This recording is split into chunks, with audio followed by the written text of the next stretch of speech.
Thank you all for showing up. All right.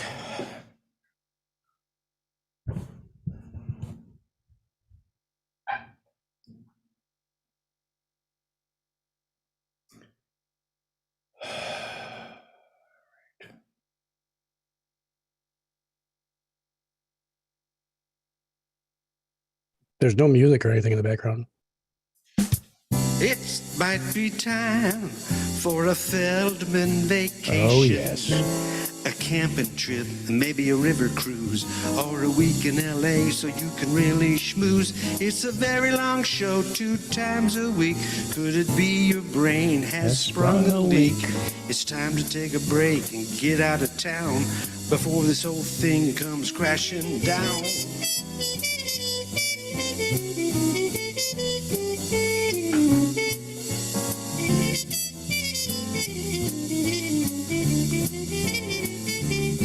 Have you thought about doing a best of show? You could mine the archives and save some dough with all the crazy stuff happening each day. You could play old clips of Harvey J.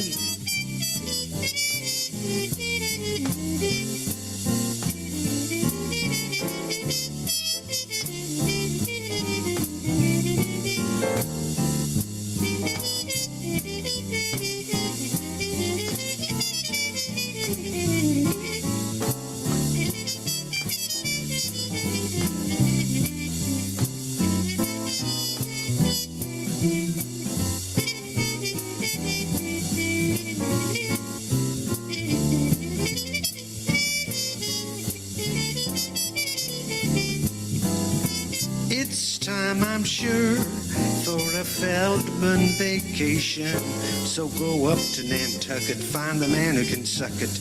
You better do it now before you kick the bucket. You better do it now before you kick the bucket. You better do it now before you kick the bucket. Thank you, Professor Mike Steinel, who will be joining us a little later on in the show, along with Apollo 9 astronaut Rusty Schweickart. We have royalty in the room today. Apollo 9 astronaut Rusty Schweickart will be joining us. A little later on in the show, he'll be talking with me, Peter B. Collins, and particle physicist Professor Mary Ann Cummings. Welcome to the Mop-Up for October 10th, 2022. For those of you who celebrate genocide or bringing syphilis and slavery to the New World, happy Columbus Day. I'm David Feldman, coming to you from an air shaft overlooking a parking garage somewhere in Manhattan where the temperature is 70 degrees and sunny. It's always sunny on this show whenever we have an Apollo astronaut. This is very exciting. Apollo 9 astronaut Rusty Schweickart will join us later on in the show. The midterms are now just 28 days away. Republican Senator Ron Johnson from Wisconsin debated Lieutenant Governor Mandela Barnes over the weekend, and according to the Real Clear Politics averages, Senator Ron Johnson is beating Lieutenant Governor Mandela Barnes by 3 points, not because of his prowess during the debate, but because he can down a pint of Old Milwaukee in fewer than 4 seconds.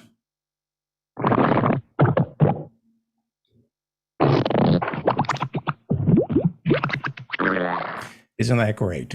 That is the actual sound of Ron Johnson downing a pint of Old Milwaukee. He was videotaped downing a pint of Old Milwaukee. Here he is. Look at him go. That's somebody. That's a politician that I want to have a beer with, so long as he's paying, because I think Ron Johnson has more than just one beer.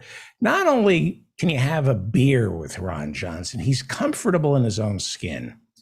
He's just not comfortable with other people's skin, like Mandela Barnes's skin. Mandela Barnes, Lieutenant Governor Mandela Barnes, is an African-American, and Ron Johnson is not comfortable in Mandela Barnes's skin. In fact, Ron Johnson, Senator, Republican Ron Johnson, famously said 2 months after January 6th He said he never felt threatened during the entire insurrection. He then went on to add, though, quote, now maybe if they were Black Lives Matter people, I might have been threatened. Isn't that wonderful? Senator Ron Johnson, a guy you want to have a beer with. Well, today is Columbus Day, which was established as an apology to Italian Americans after the largest lynching in American history took place in New Orleans on March 14th, 1891, when 11 Italian Americans were lynched. It was horrible. Italy withdrew its ambassador to America. America responded by withdrawing its ambassador to Italy. And Italians felt they were being treated like African Americans. They didn't like it. And so they marketed themselves the way the Jews did. And the Italians, like the Jews, convinced Americans they weren't Black. Took a little marketing. Here is Nevada Senator Patrick Geary celebrating Italian Americans. Because I can state from my own knowledge and experience that Italian Americans are among the most loyal, most law-abiding, patriotic, hard-working American citizens in this land. Because from the time of the great Christopher Columbus up through the time of Enrico Fermi, right up until the present day, Italian Americans have been pioneers in building and defending our great nation. They are the salt of the earth. They're one of the backbones of this country. Yes. On this Columbus Day, we honor the Italians and we try to shake off the stubborn stain of racism that afflicts us all. For example, Tommy Tuberville is the Republican senator from Alabama. Tommy Tuberville is also Donald Trump's nickname for San Francisco's Castro District. Tommy Tuberville is what Donald Trump calls San Francisco's Castro District. Well, Tommy Tuberville came to Senator Pat Geary's home turf on Saturday for a Trump rally. Tommy Tuberville was in Nevada. That's Pat Geary country. And Tuberville, Senator Tommy Tuberville, forgot to bring his dog whistle, and he just said, as they say, the quiet part out loud. He accused Black people of being violent. He said Democrats are pro-crime, and they want Black people to be violent. And then Tommy Tuberville, the senator from Alabama, that's odd that a senator from Alabama would talk this way, especially a Republican. He said that Democrats encourage Black people to be violent because Democrats are soft on crime, they're pro-crime. And then Senator Tommy Tuberville equated reparations for slavery with Black people just wanting to steal white people's stuff. Some people say, well, they're soft on crime. No, they're not soft on crime. They're pro-crime. They want crime. They want crime because they want to take over what you got. They want to control what you have. They want reparation because they think the people that do the crime are owed that. Bull. Ooh, language. We had to bleep that. Language, Tommy. Language. Don't talk that way.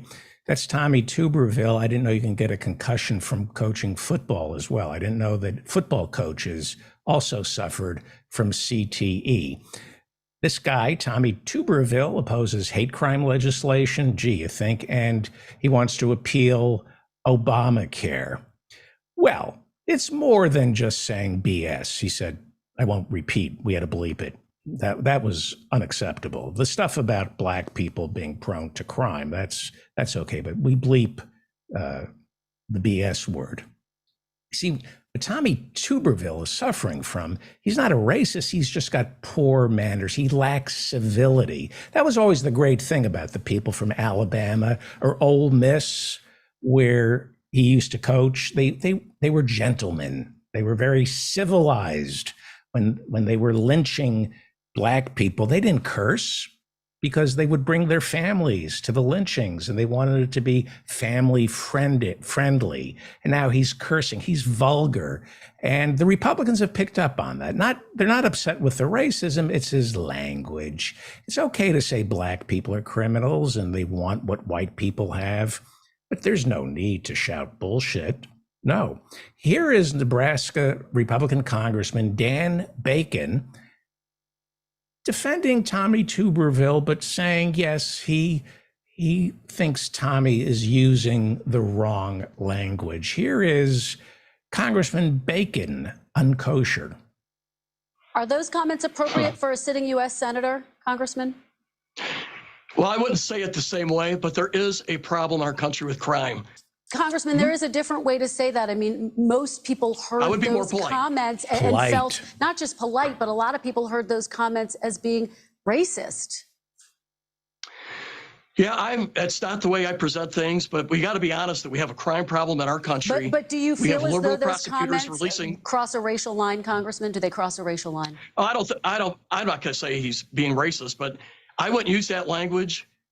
Be more polite. But the fact is, we can't ignore we have a 40 to 50% violent crime increase. A 40% violent crime increase, right? That's but he wouldn't use that language, right? He's basically saying that black people are prone to crime, which the statistics do not show that they're prone to crime. They just get locked up more than white people do. Well, some good news. Kanye is back. He's back. He is back on Twitter, and he hasn't been there for 2 years. His first post was of a baseball cap that said 2024. So he's either running for president in 2024 or 2024 is the number of antipsychotic medications he should be taking.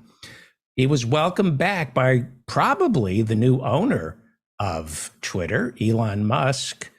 Let me just bring that up. Elon Musk at 11:28 a.m., October 8th, 2022, saw that Kanye was tweeting, and Elon Musk, great judge of character, tweeted back, "Welcome home to Twitter, my friend. Yes, welcome home. Yes."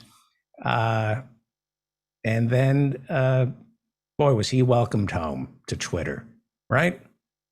This was how he was welcomed back. Kanye's Instagram and Twitter accounts have been locked over some anti-Semitic posts that followed his welcome back from Elon Musk.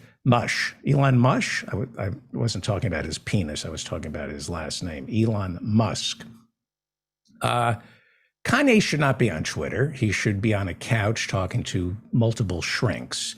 And that's how it works in show business, right? If you're in desperate need of mental health treatment, but you're making money for your investors, then you're a troubled genius. If you're mentally unstable and not making money for anyone, then you're homeless. That's how it works here in America. I can't explain what happened. Here is the brilliant Maria Bartiromo explaining what happened this morning. West is getting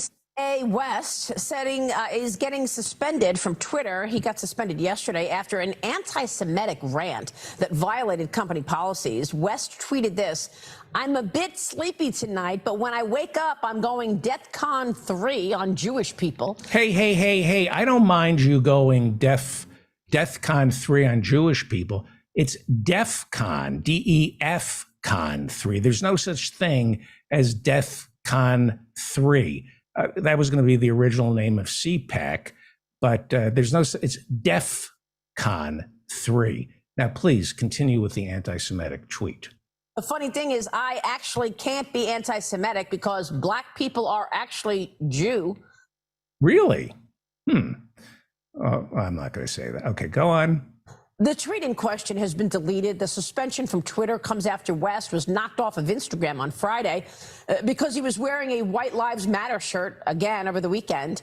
Dagan, I mean, the White Lives Matter shirt, I don't have a problem with, but what is this? What is this tweet? Yeah, the White Lives Matter shirt, I don't have a problem with, but the tweet, I'm offended by that. Kanye West. This is the New York Post is reporting, and I'll just read the headline. Friends are certain that Kanye West is in the middle of a psychiatric episode. Gee, really hard to believe. Who would have guessed that kind of behavior would be a manifestation of mental illness. See, it's a psychotic episode on Fox News where Maria Bartiromo works. It's a psychotic episode if you go after the Jews. But being a black guy wearing a White Lives Matter t-shirt, endorsing Trump on Fox News, that's a dead ringer for mental health. He's perfectly sane. It's the anti-Semitism. That's the tip-off that he needs help. One quick note, according to Kanye or Ye, it turns out the Jews invented cancel culture. Here. Don't take my word for it. I'm not saying this is Kanye. Now that was followed by another tweet, quote, "Who you think created cancel culture?" The Jews invented cancel culture. That is true. My Uncle Morris invented cancel culture in the 30s in Berlin. He didn't see a penny. Did not see a penny. And they're still canceling people. It's unbelievable. You know who else is, well, at least they're trying to cancel? They're trying to cancel Donald Trump. This guy makes a call, Donald Trump. When he was president, he calls Georgia Secretary of State right before January 6th, asking Raffensperger, the Republican, a friend, the Georgia Secretary of State, he's asking him to be a friend and find some votes for him so he can win in Georgia, not Joe Biden, right? It's a perfectly reasonable request to ask of the Secretary of State of Georgia. But now the district attorney down there in Fulton County, Georgia, she has this grand jury and they're investigating poor Donald Trump for the crime of election tampering. For what? Making a call and asking for some people to find some votes for him. Again, it's the stubborn stain of racism. That's not me talking. That's what Trump said. He accused Fannie, that's the attorney general down there, of being a racist. She's a racist because he's white. Here he is making a very convincing case of his innocence over the weekend. But we made perhaps an even more perfect call to the Secretary of State of Georgia, which is my right. And in fact, the call was so perfect that the many lawyers, we had like 7 or 8 lawyers on the call on both sides, and other people on the call never expressed even the slightest bit of anger or outrage at what I said. They didn't say, "That's horrible. That's a horrible thing you said. We must hang up immediately because we cannot understand that." No, they taped it and then released it to the Washington Post the next day. Many people on the call. I assume the call was taped. Yes, it was taped. And I guess there were 6, 7, or 8 lawyers on the call. There was no protest. There was no one saying, "How dare you say such a thing?" You know why? Because it was a perfect call. It was only long after that the subject was broached. The next day. Months later, they said, "Oh, he made a call." Very fortunately, it was on tape. If there were a problem, they would have, you know what? They would have gone absolutely crazy. They did go absolutely crazy. They did. It was the biggest story. The next day was the biggest story. Would have gone absolutely crazy and they would have come after me. But the phone was hung up and everybody was happy. In fact, they agreed to meet. Let's meet again soon. Because yes, let's meet again soon in court. What we were doing was protesting a fake and dirty and rigged election. That's all we were doing. Yeah, that's all you were doing. Just, well, it turns out it was taped. The perfect call was taped. And let me tell you how perfect a call it was. He's absolutely right. It was perfect. Perfect as in we caught him red-handed. I just want to find 11,780 votes, which is one more than we have. Yeah, why is it taking so long to lock him up? Why is it taking so long? What is the hold that Donald Trump has over not just the GOP, but our country as well? A new Emerson poll says that in a head-to-head in Iowa, if it were held right now in the state of Iowa, Trump would beat Biden by 8 points. Why? Why? Why? I love the poorly educated. Okay, that's part of it. The poorly educated love you, and you love them. Liz Cheney, Congresswoman Liz Cheney, who is also the beneficiary of the poorly educated, she's not happy with Donald Trump. And the House Select Committee investigating the January 6th Capitol Hill insurrection is holding its next public hearing this Thursday at 1 p.m. Eastern. I don't know if we're going to, maybe we'll have a viewing party. I don't know. And Liz Cheney, she thinks Trump is leading us down the road to fascism. She is very worried. She's very upset with her Republican Party. Here she is over the weekend. For almost 40 years now, I've been voting Republican. I don't know that I have ever voted for a Democrat. But if I lived in Arizona now, I absolutely would. And for governor and for Secretary of State. And I think, we cannot be in a position where we elect people who will not fundamentally uphold the sanctity of elections. And I think that's got to be, more important than anything else. For governor and Secretary of State, but she didn't talk about the Senate race in Arizona. Interesting. I'll talk about that in a minute. I think I know who Liz Cheney is voting for, or would vote for, if she lived in Arizona for Senate. See, fascism, as Liz Cheney knows, is anti-democratic. It keeps people from voting. That's the only way you can have fascism in America, is preventing people from voting. And we need candidates, especially in Arizona, who are pro-voting, like Mark Victor. And I think Liz Cheney, I think she's going to endorse Mark Victor for Senate in Arizona. She would vote for him. He's a libertarian, just like Liz Cheney, probably. Liz is probably a libertarian. Mark Victor, his last name is Victor, so, he's got a good chance of winning. And he thinks everyone should vote, right? So Liz Cheney, she didn't endorse Blake Masters. He's the Republican Senate candidate. For some reason, she didn't endorse the incumbent, Senator Mark Kelly. She said she would vote for Democrats running for governor and Secretary of State in Arizona, but she didn't come out in favor of Mark Kelly from Arizona, Senator Mark Kelly.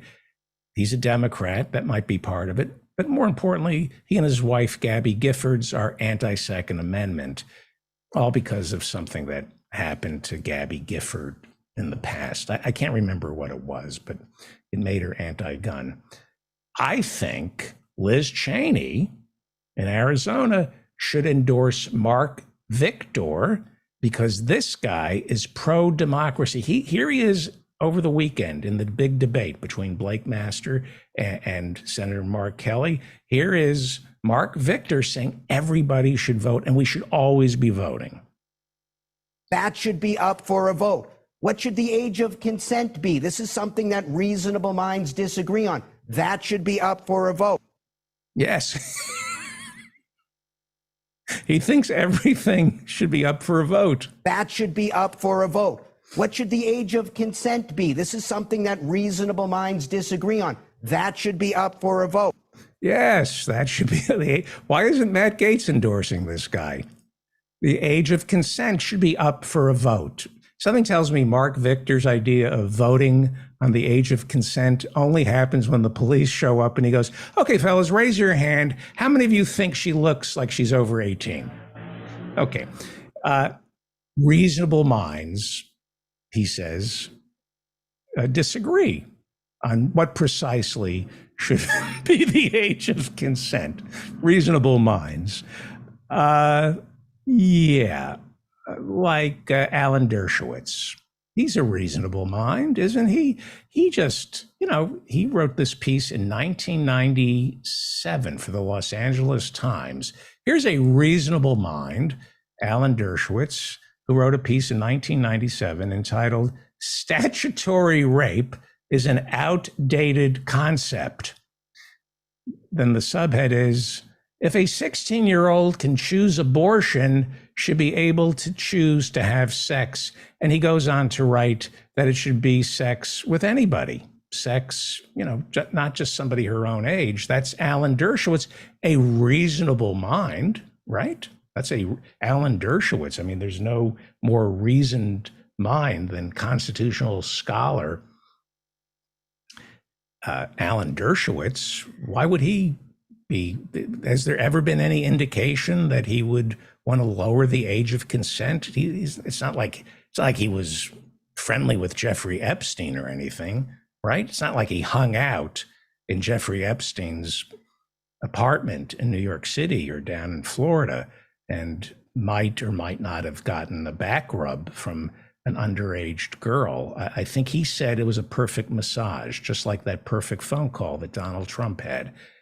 That his being pro lowering the age of consent back in 1997 has nothing to do with hanging out at Jeffrey Epstein's property and getting a perfect massage from perhaps an underage girl. And who's to say what underaged is, right?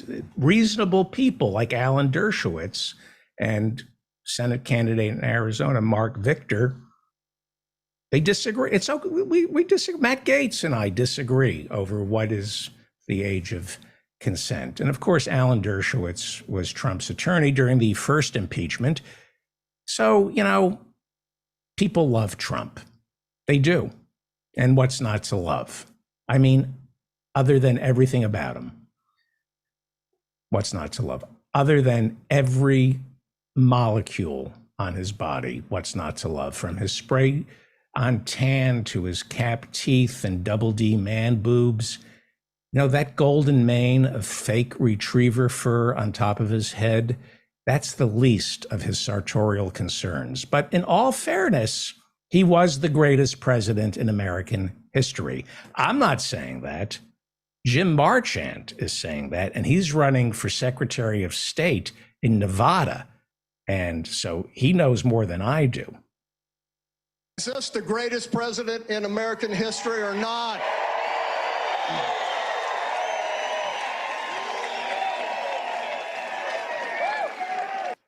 Yes, the greatest president in American history. And that's Jim Marchant. He's running for Secretary of State in Nevada.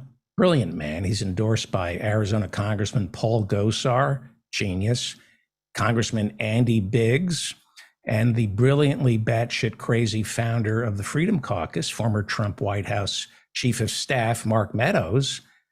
They're endorsing him. And, Jim Marchant, he's a good speaker, does a lot of speaking. Last year, he spoke at that big QAnon conference in Las Vegas, and he's the Republican candidate for Secretary of State for Nevada. And he's going to fix things because he's a fixer. Here he is telling us how he's going to fix things, not just in Nevada, but around the country. President Trump and I lost an election in 2020 because of a rigged election. I've been working since November 4th, 2020 to expose what happened. And what I found out is horrifying. And when I'm Secretary of State of Nevada, we're going to fix it. And when my coalition of Secretary of State candidates around the country get elected, we're going to fix the whole country. And President Trump is going to be president again in 2024.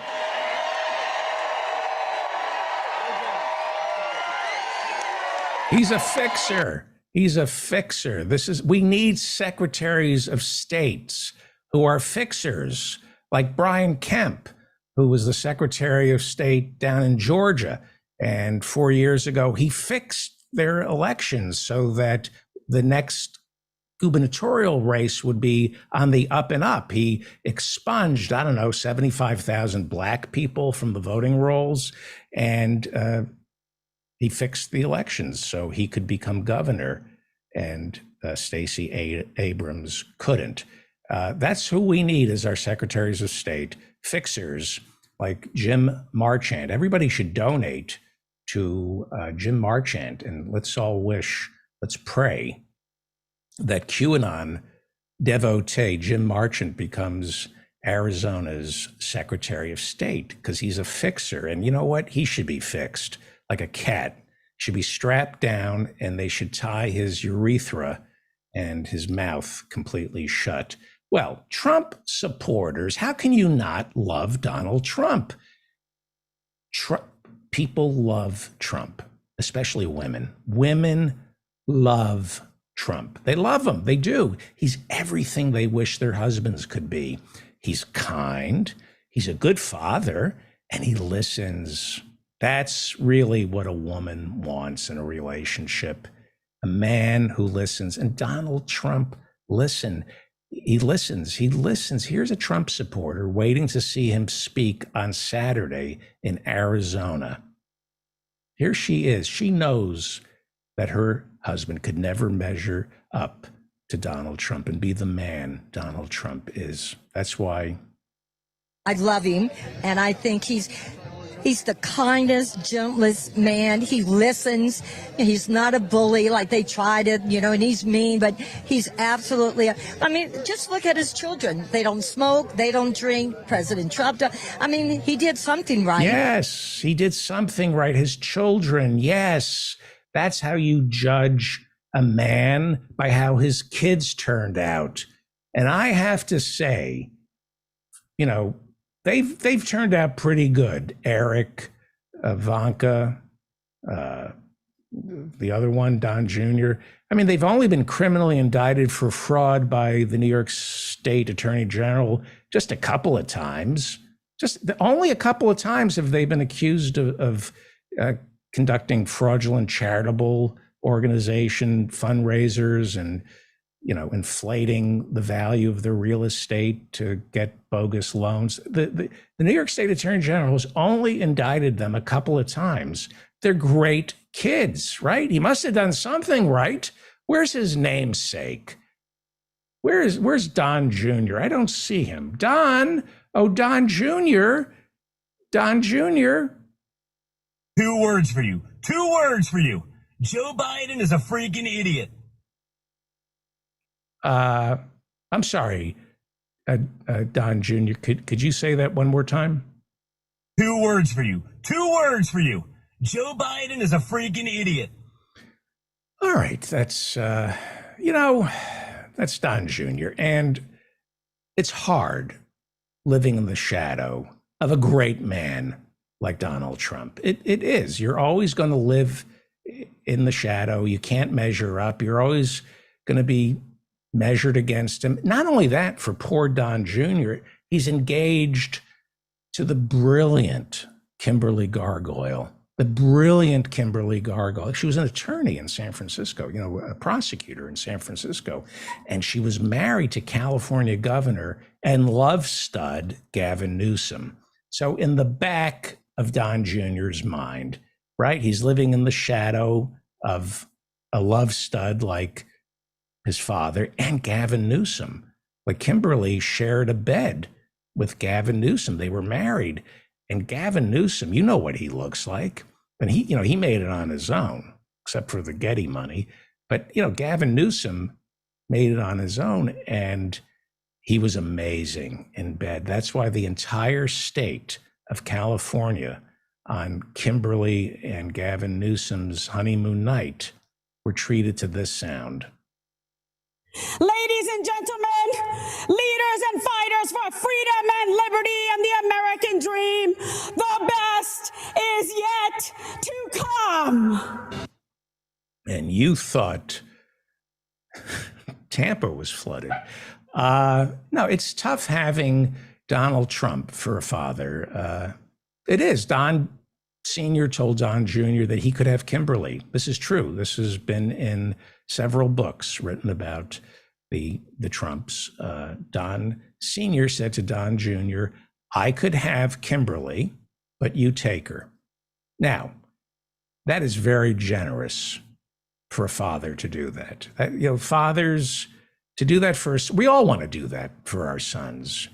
No, you go ahead and bone her, son.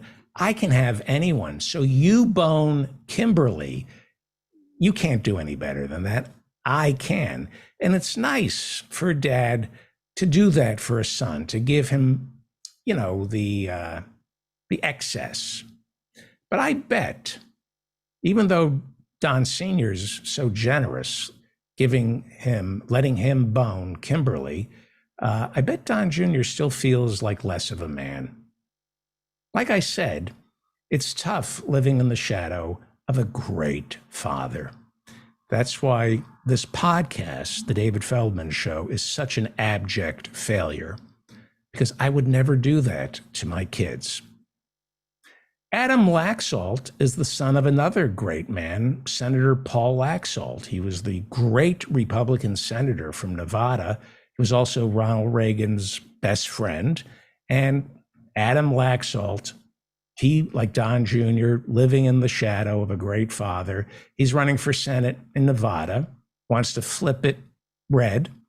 Here he is trying to come out from underneath his father's shadow by warming up the crowd on Saturday night at the big Trump rally in Nevada. Do we miss Trump gas? I'm sorry. Did you say, do we miss Trump? What? Do we miss Trump gas?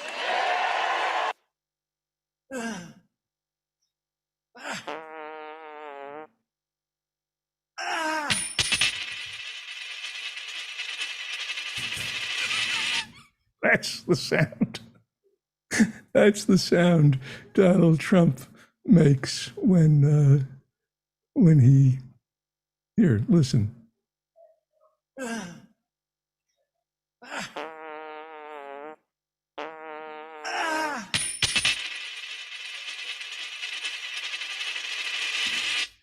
That's the sound he normally makes when he passes gas, but because he was in Nevada, it went a little something like this.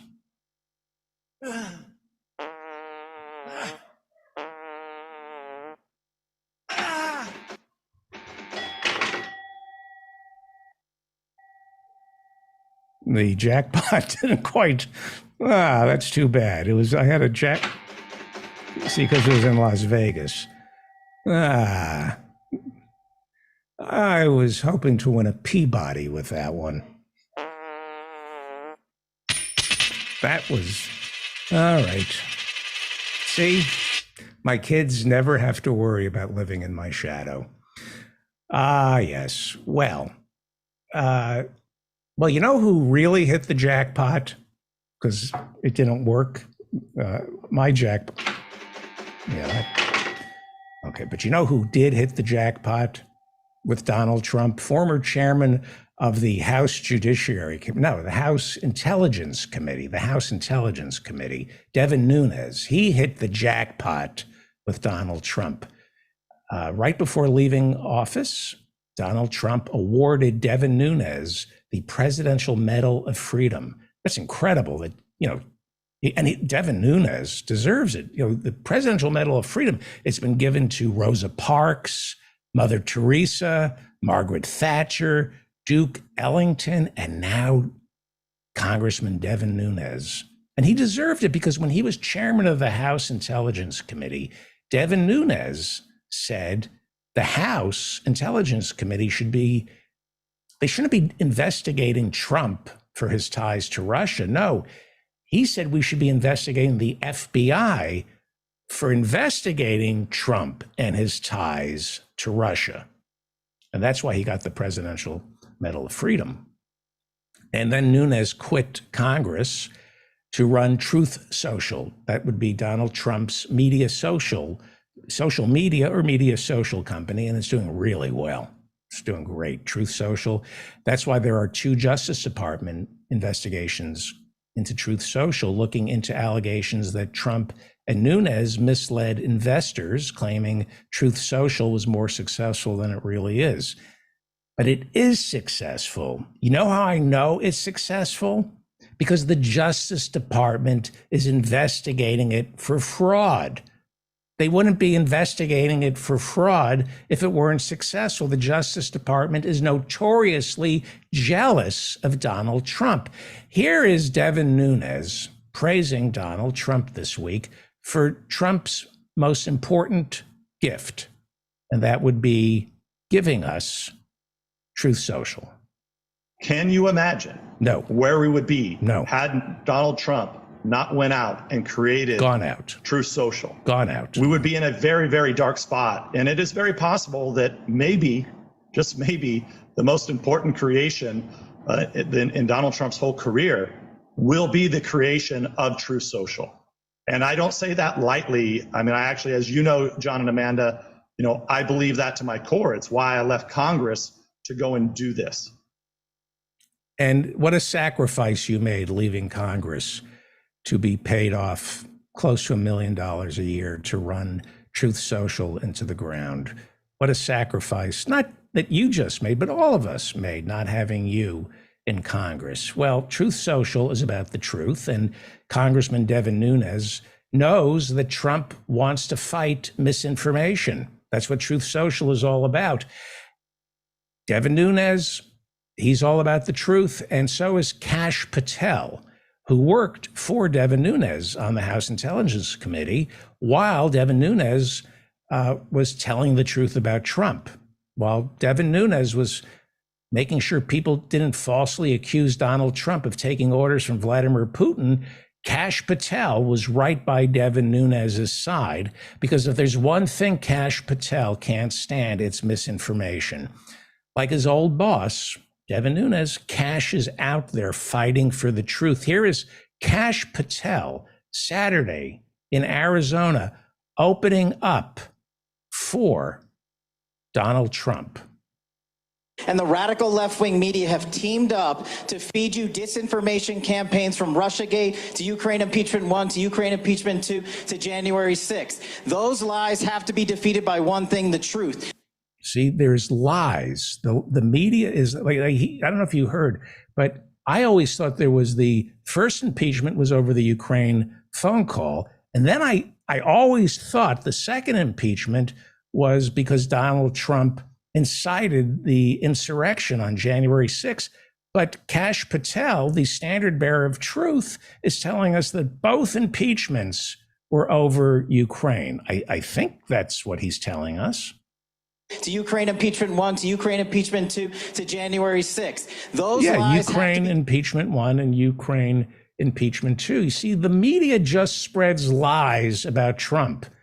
For example, Trump had the biggest crowd for his inauguration. In the history of inaugurations, no, even George Washington didn't have as big a crowd as Donald Trump had.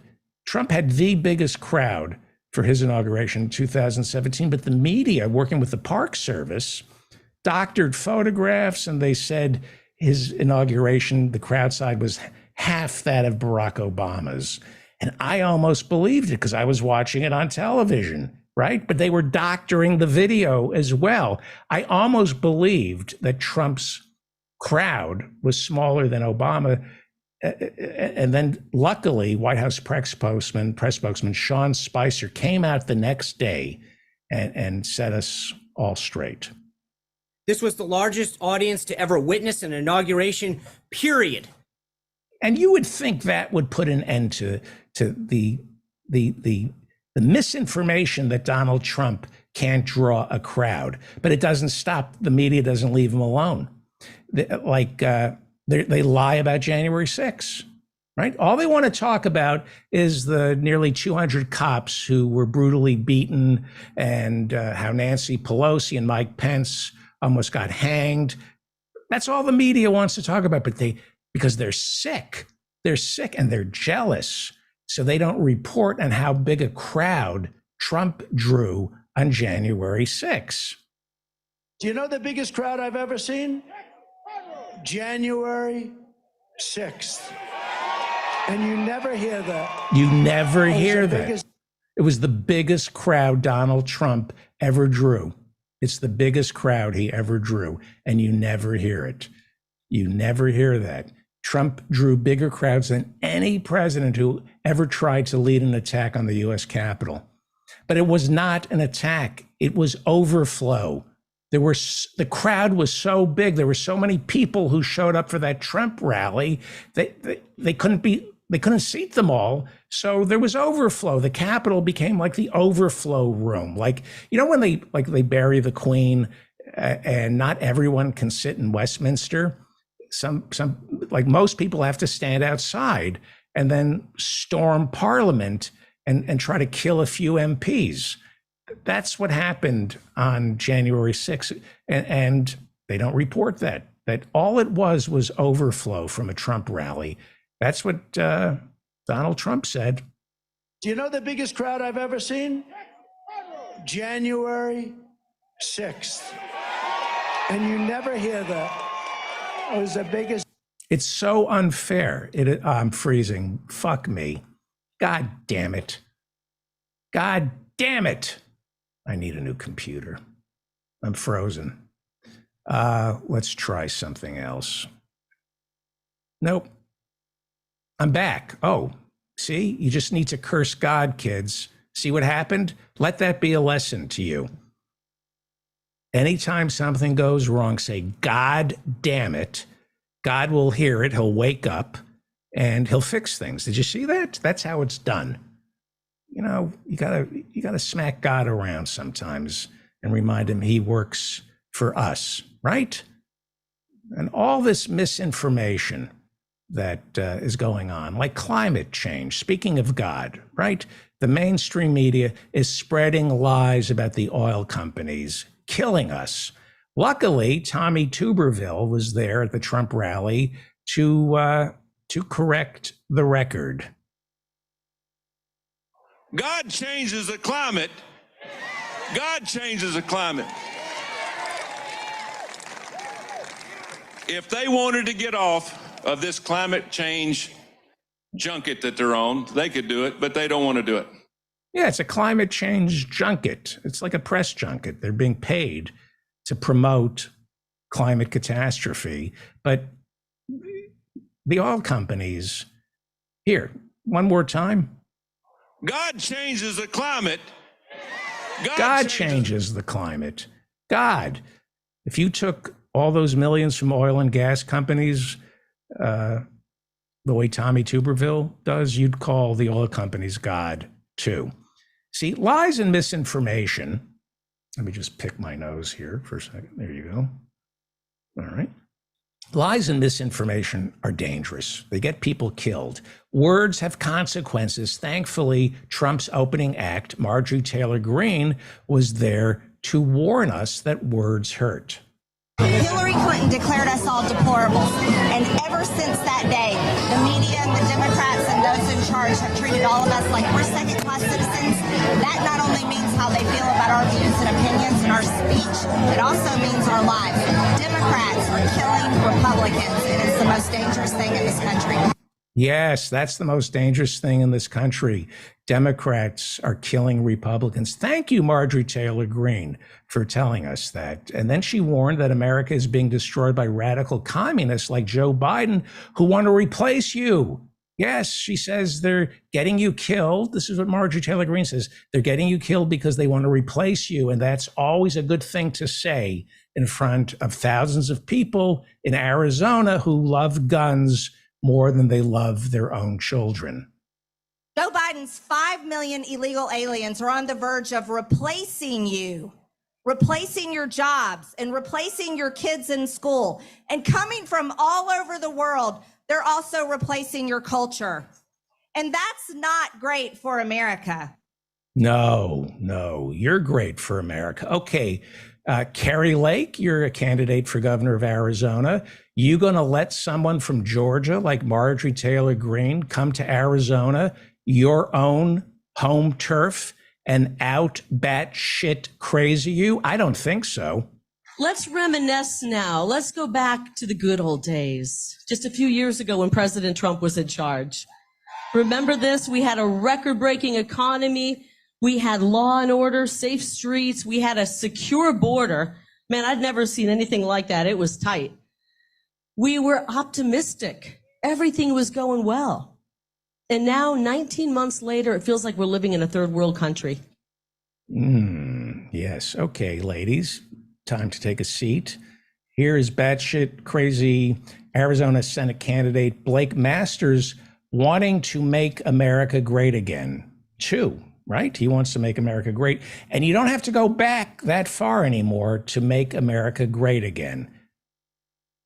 Do you ever just stop to think, how much better were we off just 2 or 3 years ago? Yes, so much better off 3 years ago. Here's Tommy Tuberville at the same rally telling us how Joe Biden and the Democrats have ruined the good old days. Things were so great 3 years ago. Here's Tommy Tuberville telling us how bad things have gotten under the Biden administration. Joe Biden has put double the amount of people on food stamps since he's been in office. He's doubled the amount. I want you to think about that. Double the amount of people that's on food stamps. We can't, first of all, you can't afford it, and our country can't afford it. We're $31 trillion in debt. All these little things add up, but they continue want to give money out. People need to go back to work.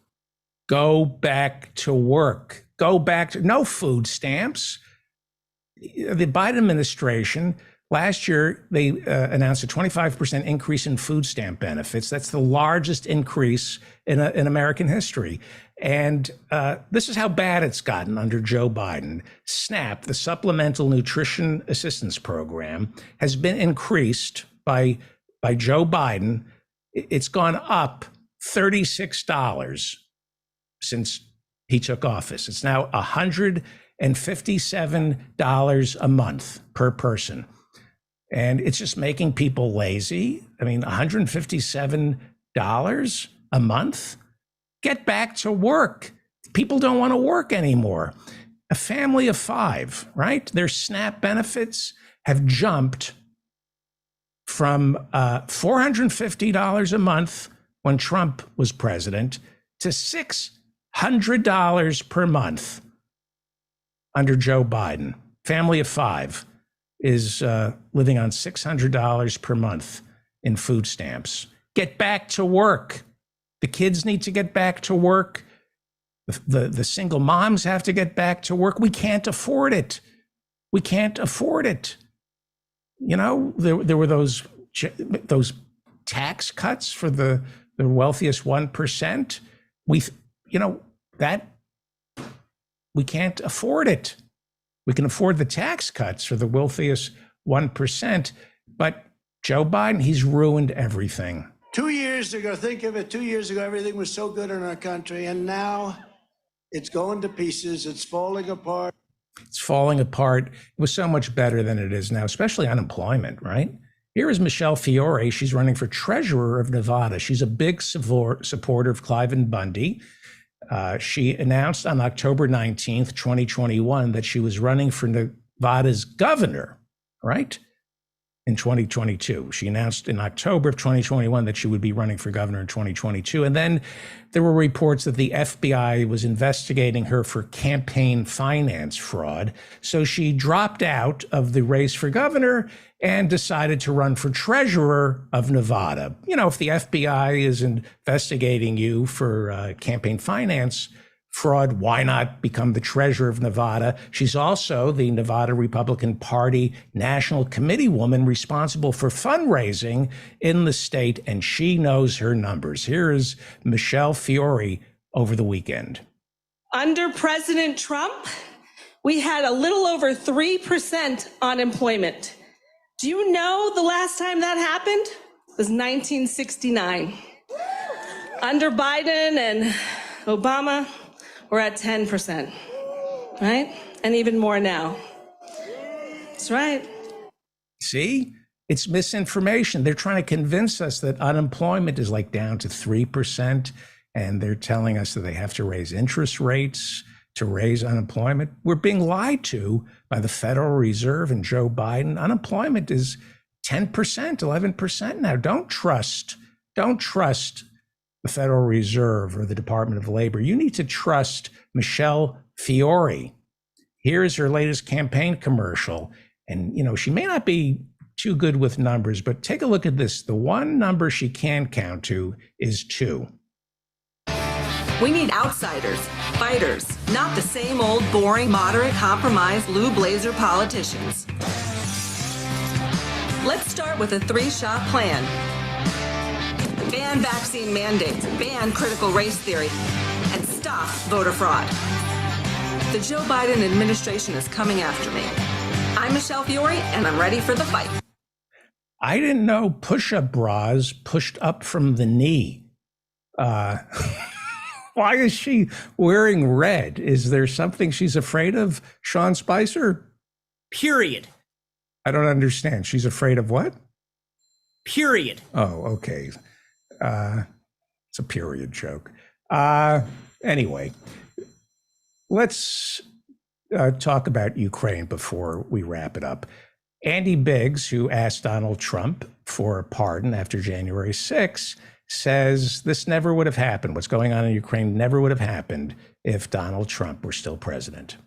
When Russia placed troops along the Ukraine border, Donald Trump put in a phone call to Putin and said, you better get the heck out of there and you better not invade Ukraine. And you know what happened? Putin withdrew his troops. You know what happened when Joe Biden saw that there were troops of Russians amassing on the Ukraine border? His sphincter muscles tightened. Wow. And Carrie Lake, can you describe his sphincter muscles? Man, I'd never seen anything like that. It was tight. Yeah, thank you. Well, the war in Ukraine continues. It's very sad. As you know, Kiev is being bombarded by Russia. And Donald Trump sounds pretty reasonable. We must demand the immediate negotiation of a peaceful end to the war in Ukraine, or we will end up in World War III, and there will be nothing left of our planet, all because stupid people didn't have a clue. They didn't have a clue. Yeah, stupid people. You got to listen to them, you know? And would this have happened under your watch? This would not have happened. Ukraine and Russia would not be fighting. No way that Putin would have gone in. They actually taunted him. If you really look at it, our country and our so-called leadership taunted Putin. And sort of, I would listen. I'd say, you know, they're almost forcing him to go in with what they're saying. The rhetoric was so dumb. Interesting. What do you think of your son, Don Jr.? Dumb. Okay, well, Don Jr. Had some thoughts about the possible use of tactical nuclear weapons. Like you, he feels Democrats are trivializing the possible use of tactical nuclear weapons in Ukraine. Not the fact that we may be on the brink of nuclear war, and some people are literally talking about how a small nuclear war, you know, not a big one, that could be bad, but a small one could be good for global warming or the climate crisis. That was another article I read last week. He read an article. See, your son read an article. Dumb. Okay, all right. Well, let's ask some of your supporters, President Trump. They were lining up to see you over the weekend. Here are their thoughts on Ukraine. And the thing that really makes me mad about Ukraine, we put the bioweapon labs under Obama, and Obama said, oh yeah, we'll give up the nukes and we got your back. We helped cause this with Ukraine under Obama.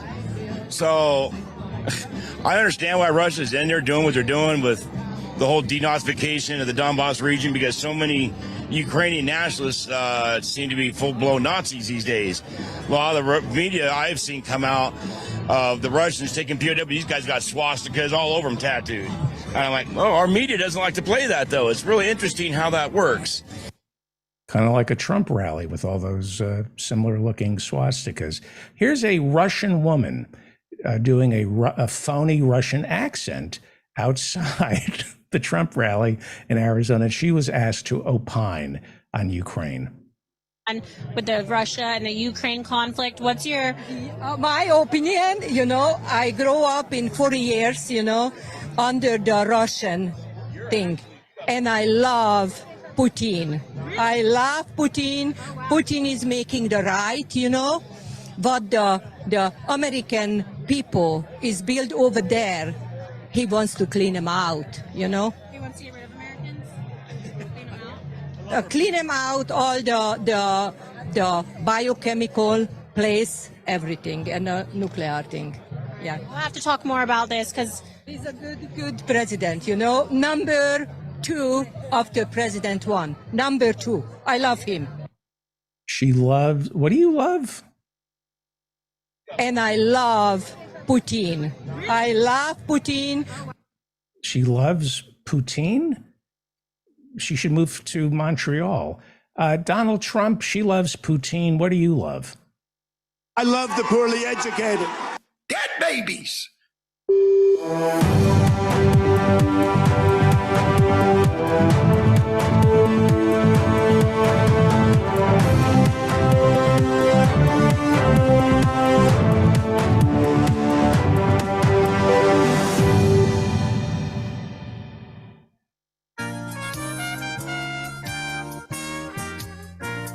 I'm on my way to be a billionaire. Now you can make fun of me, but I don't really care. I have a plan to get there by and by, as long as I stay healthy and I never die. $15 an hour, 5 days a week, 52 weeks a year, and 32,000 years. I know it's a long time, honey, to 34,020. But when I get there, babe, I'm gonna be in the money. I'm on my way to be a billionaire. Now you can make fun of me, but I don't really care. I have a plan to get there by and by, as long as I stay healthy and I never die. All I really need is a second job or a third. Lift myself up my boots and join that elite herd of the 600 billionaires in the USA, who make more in a second than I do in a day. I'm on my way, yes I am. I'm on my way. I'm on my way. Oh, yes I am.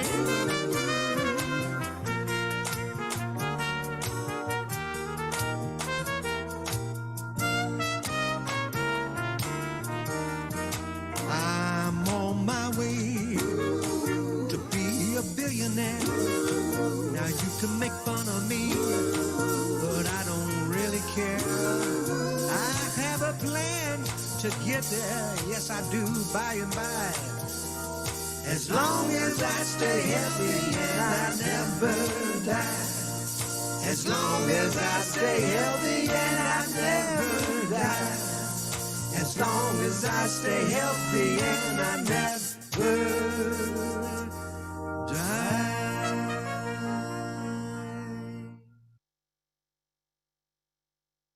Thank you, Professor Mike Steinel. He'll be joining us a little later on in the show. Let's go to Los Angeles, where my old friend, author of Somewhere in L.A., there you go, Jose Arroyo joins us. He's an Emmy Award-winning comedy writer, and he's written for everybody. Conan, we wrote for Dennis together? Yes. Yes, we did. Yeah. Good to see you, David. It's good to see you. Now, we were talking, you were on the show Monday, and we were talking about a great comedy writer, Brian Rich. We didn't have time to look at some of your cartoons that you've sold to The New Yorker. Well, these are the ones that have not sold, because I submit them every week. And of course, they get hundreds, if not thousands of submissions. And so I'm just telling you why they haven't bought them. They get thousands. David, you see. Jose Arroyo, very talented, brilliant comedy writer. Everybody should follow him on Twitter. I'm always Jose stunned. Arroyo writer on Twitter. Yes. Yeah. I'm always stunned by how brilliant your stuff is. And it just lays there on Twitter. I go, wow. And it almost, I'm a dog, and I like to know my place in the pack. And so you're like comedically, you're an alpha. And I go, okay, I'll roll over and, be on my back. And then when I go to Twitter and see you not getting, the high school is rejecting you. I have 7,000 loyal bots. Anything I say. So I have to admit, this always makes me very happy to see what the New Yorker rejected of yours. Okay, well, we can go. Today, as you know, is Indigenous Peoples Day.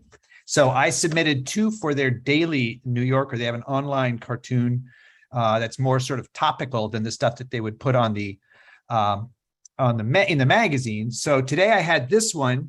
It's just imagining explorers being a little more progressive, and it's just saying, "Indigenous peoples' lands, ho!" It would have been nice. Yeah, hold that up again, please, just so I can see that. Just That's a man up on the crow's nest, and he's just being very careful about his language. Indigenous peoples' lands, ho, right there. If only we'd been that way. Why would they reject that? I don't know. It's so much funnier than anything. Thousands. I don't. It's anti-Semitism. Go ahead. It could be. So here's another one in the same vein. Again, explorers being a little more enlightened. And this is the explorer kind of seeing the natives, and he's wading back to the ship, and he's saying, "Sorry, we thought you were India. Goodbye."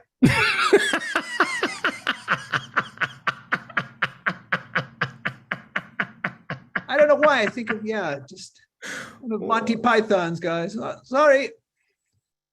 So there you go. Those are the 2 sort of topical ones, and here's ones they rejected. Well, hang on. I just want to before you go, thank you.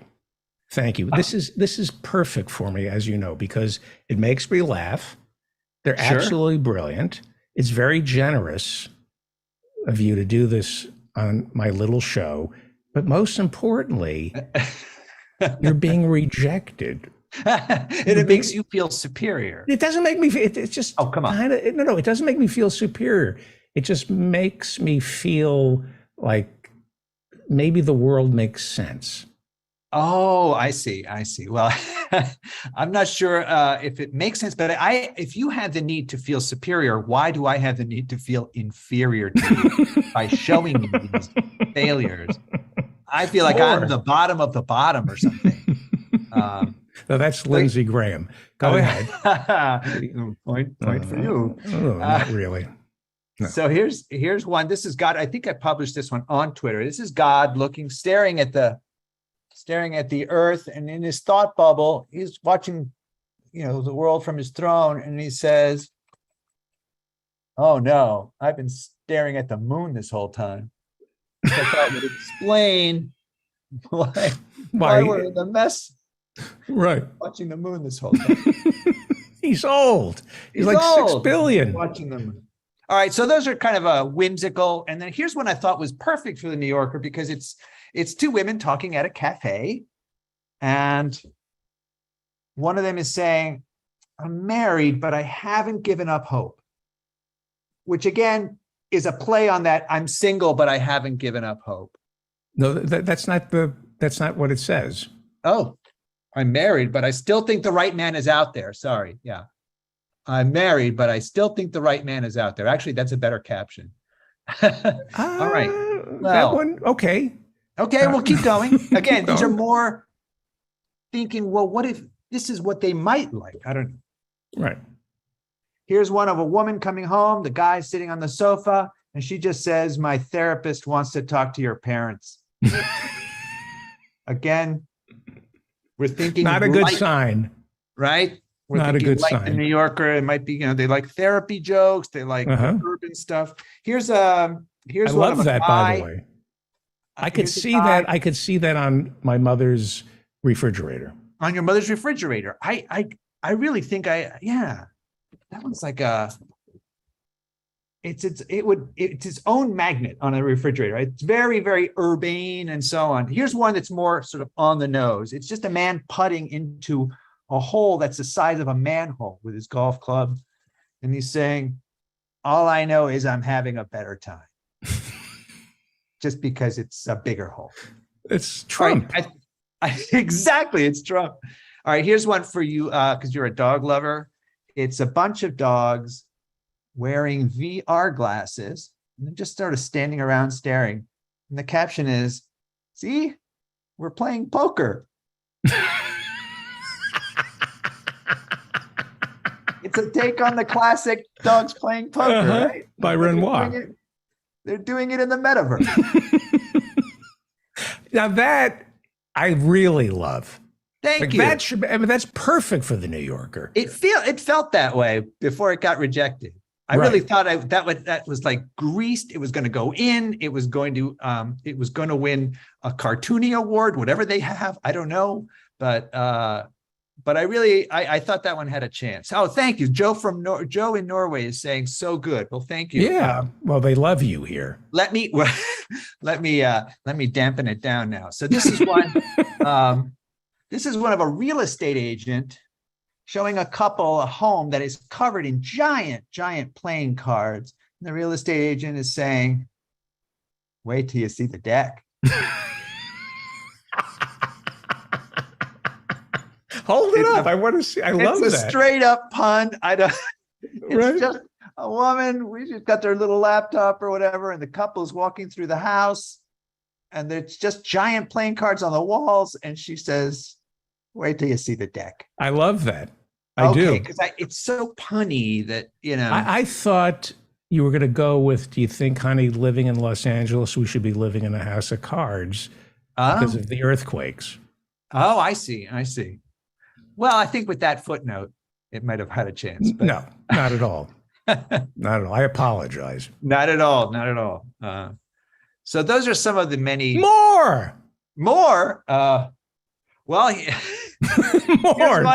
Here's one of a meteor hurtling to the earth, and it's saying, "Wiping out the dinosaurs is what I was put on this earth to do." See, that's genius. Oh, thanks. No, really. I want to get a close up on that. Hold that up again, please.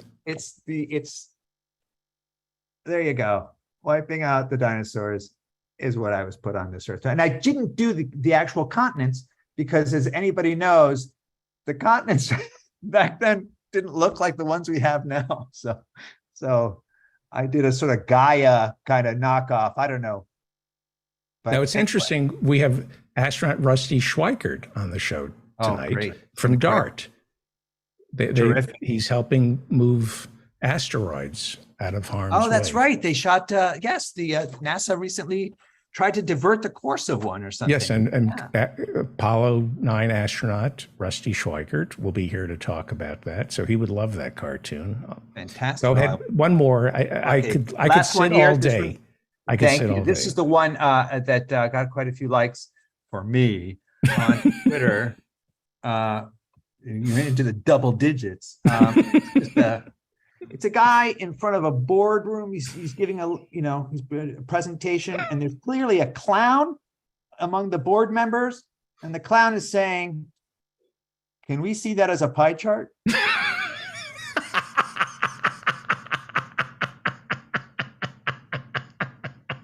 Because it's a clown. I love that.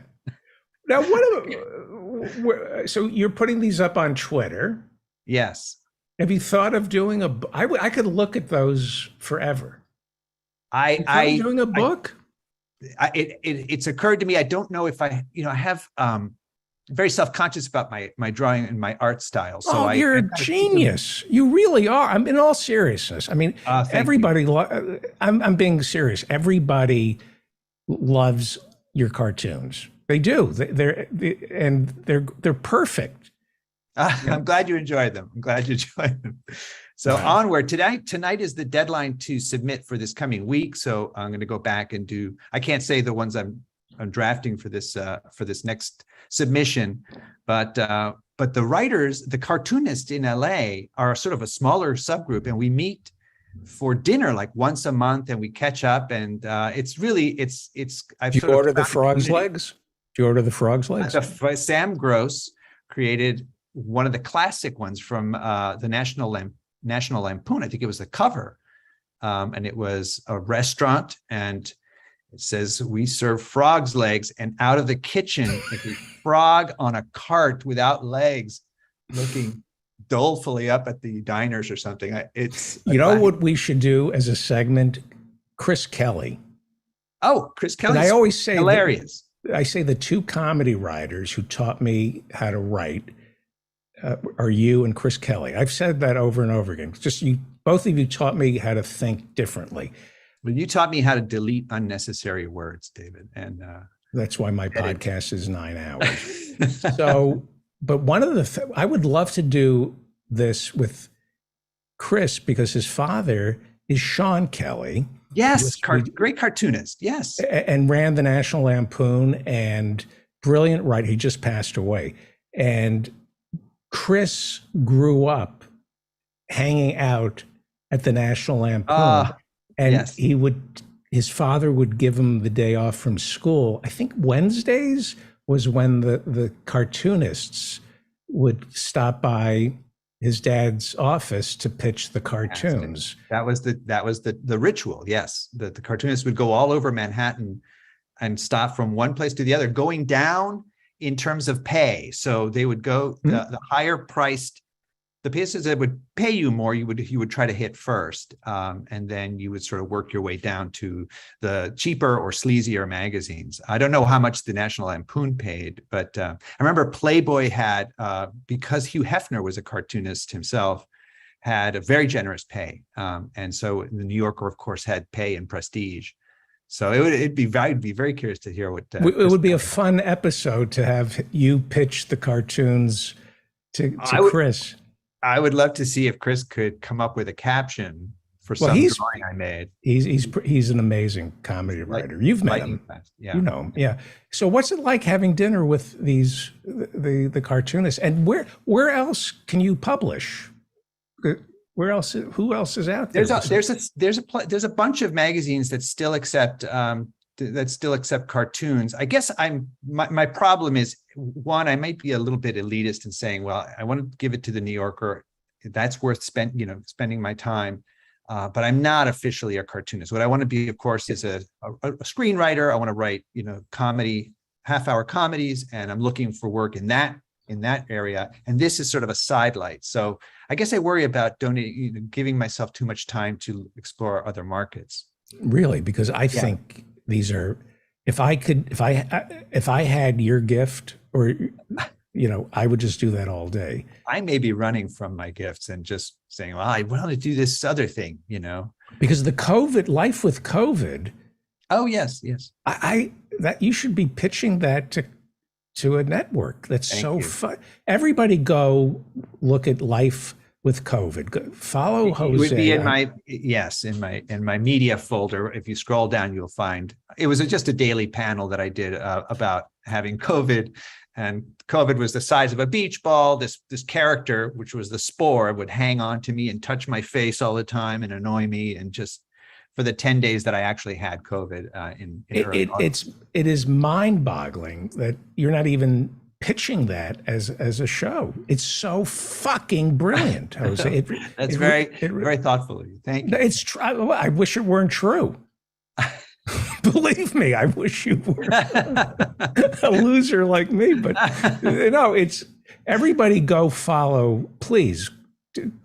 I'm right about this. Go look at his stuff on Twitter, but like it. Don't retweet it. We don't give him too much. No. Keep him hungry. You're the best. Jose Arroyo, follow him on Twitter. You're amazing. And thank you everybody for having me. I wish you were here every week. Thank you. And somewhere in LA, buy it go to Amazon. Okay to shop on Amazon. Before you go, I did something. I just want you to see it. You're busy, writing for the New Yorker, right? Yeah. I'm doing this. Hang on. I worked on this. I said, Jose is going to be on the show. and I want to impress him. Where is it? Hang on.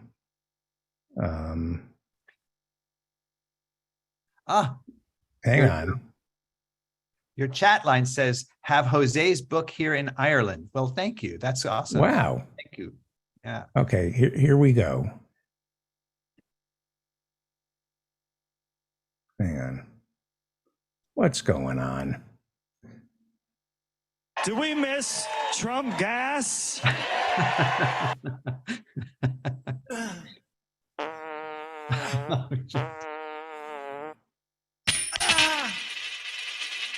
All right. There. I will add that to my New Yorker submissions. Are you proud of me? Very proud. You've leveled up. Thank you.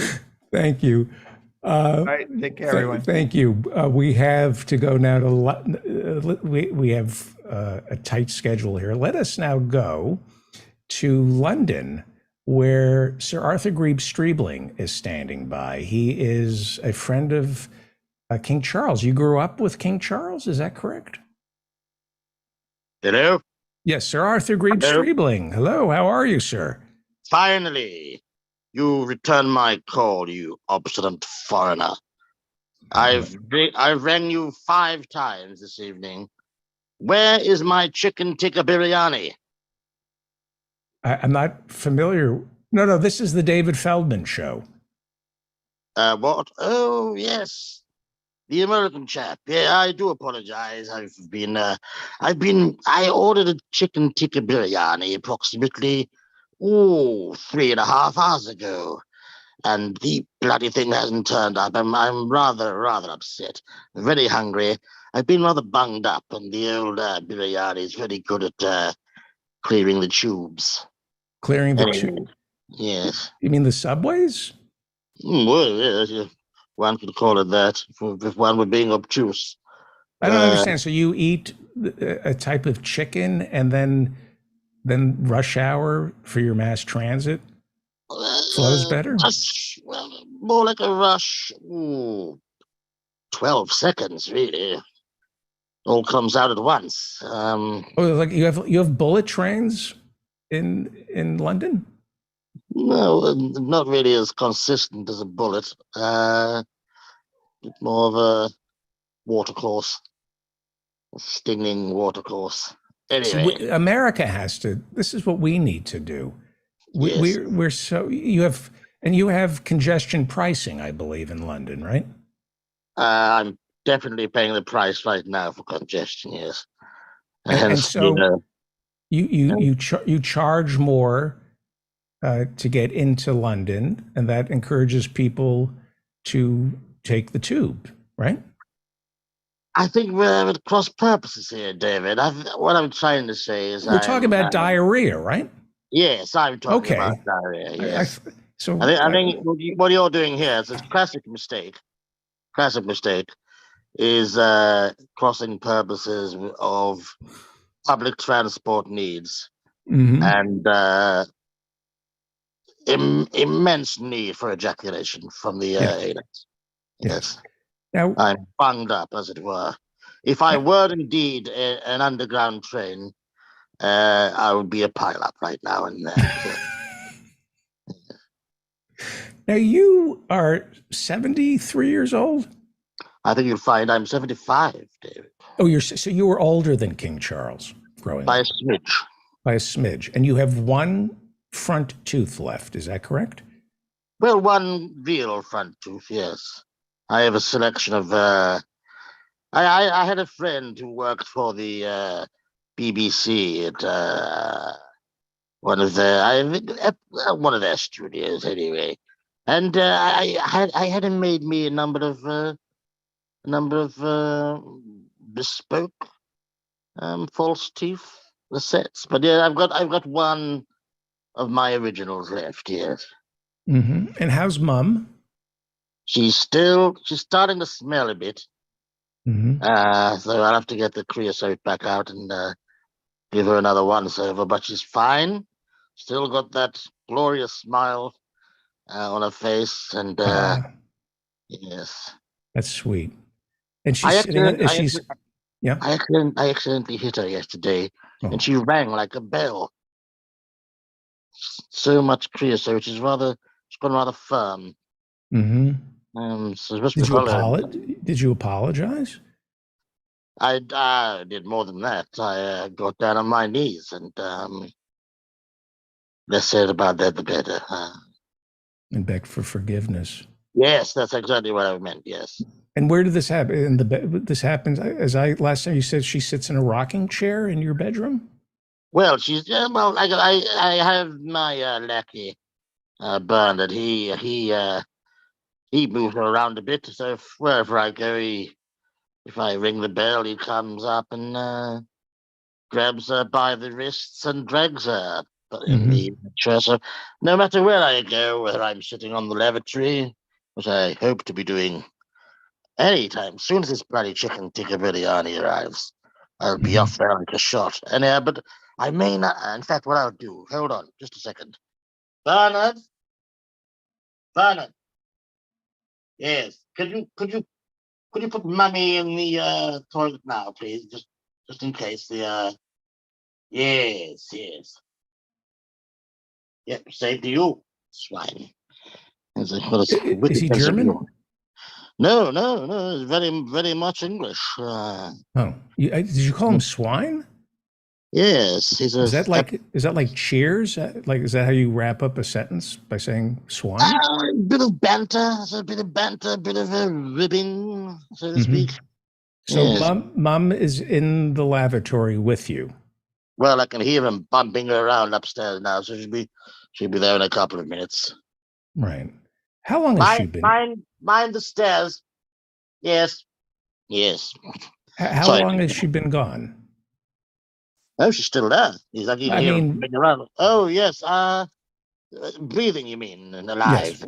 Oh, that means how long? How long? Too long, David. You miss her. I do, David. Yes.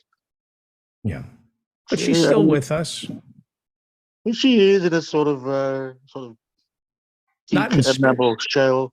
Not in spirit. She's but everything but her spirit is still with you.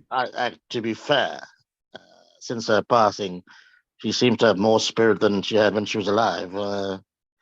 Stony woman, hard woman, but loving in her own way. What is she wearing today? You dress her you dress her in the morning, and then you dress her for dinner, right? What is she wearing right now? To be fair, David, it's not even as formal as that. I just dress her at whim. Currently, she resembles a penguin, and that's not my doing. That's Bernard's doing. He's, like I say, he's got a wicked sense of humor, Bernard. I have this is for a formal for your chicken when it comes. You're going to have a formal meal in the dining room.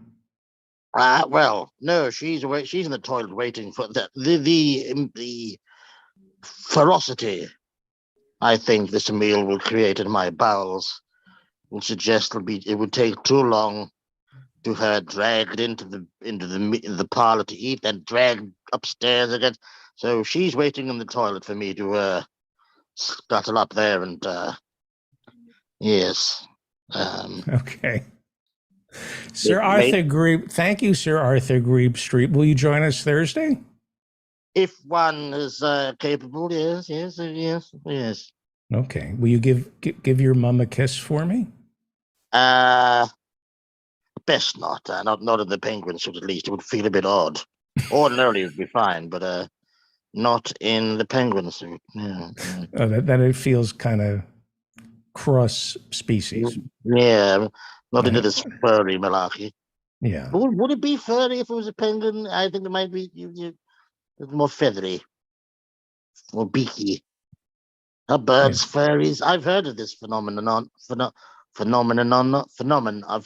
I've heard of this practice. The furries, sort of a kink. Not tried it myself. Yes. Beaks are quite terrifying at times, David. Thank you so much, Sir Arthur Grebe-Striebling, for joining us today. And thank you, David. It's been wonderful. Swine, is that how you wrap up a swine? Oh, no. Absolute shout of shit. That's what you're getting from me. Oh. Swine is for, the familiar. I see. We're not quite familiar yet. So I'll just sign up by saying goodbye, you absolute shout of shit. Thank you. Thank you so much. That's Sir Arthur Grebe-Striebling calling in from Rimington Hall in East Anglia. He is an old friend of King Charles. Well, this is exciting. Joining us right now is Colleen Worthman, Emmy Award-winning comedy writer. She's written for The Daily Show, The Nightly Show. Emmy-losing comedy writer. Congratulations, Colleen. Emmy-losing comedy writer. No, Colleen, this is how you found out you won an Emmy. Oh, it is? Yeah, the last step of the process is you go on the David Feldman show and he makes it official. Oh, sweet. Yeah. If anyone from SNL had done it, they would have won this year, but it's you. If David could have gotten any other comedy writer at all to appear on his show, it would have been them, but it's you. Yay! How you doing, Liam? Colleen Worthman is. Hang on, I'm doing all right. How about yourself? How's things going? I'm good. I saw Gardner's doing a play. I'm very excited. I wish I could go. Oh, what play is that? I don't know. He announced on Facebook he's involved in some production. He was really happy about it. Yeah. Oh, if he didn't tell me about it. Maybe he did. Ooh. Oh no! I gotta ask. Should come to Facebook. You've only been married 20 years. I know. Well, 14. And then we were dating before that, so total of 20 years. Okay. Oh, I'm doing all right. I'm at the school right now, actually, zooming in from school. But what we like to do on this show, Colleen, I had to do an assignment. We're pitching short movie scripts on Wednesday for our writing class, and so I have to.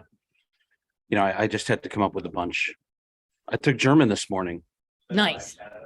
Oh, vielen Dank. Und wie I thought you're at USC Film School. Oh, hey David, how you doing? Yes, but we have to take several general education classes. This is interesting. Colleen, what we'd like to do is we like to bring on young filmmakers and support them. And Liam is a young filmmaker going to USC. Yes. Very exciting. Go on, please continue. Hey David, how's your mom? Hang on, I'm not ready yet for that. give me.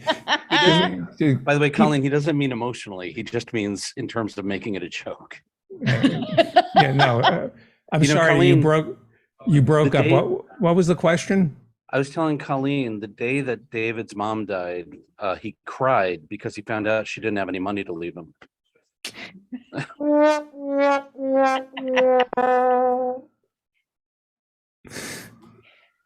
Is that the noise you made at the executor's estate?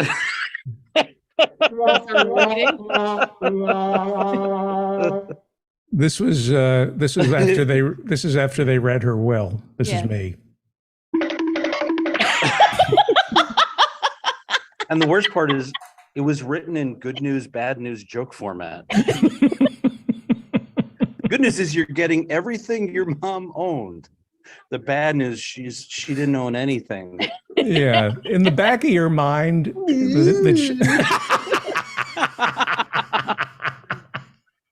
Hey, I got her car. Sweet. Oh, wow. I got her car. Oh, congrats. It's a 10-year-old Corolla that had like 10,000 miles on it.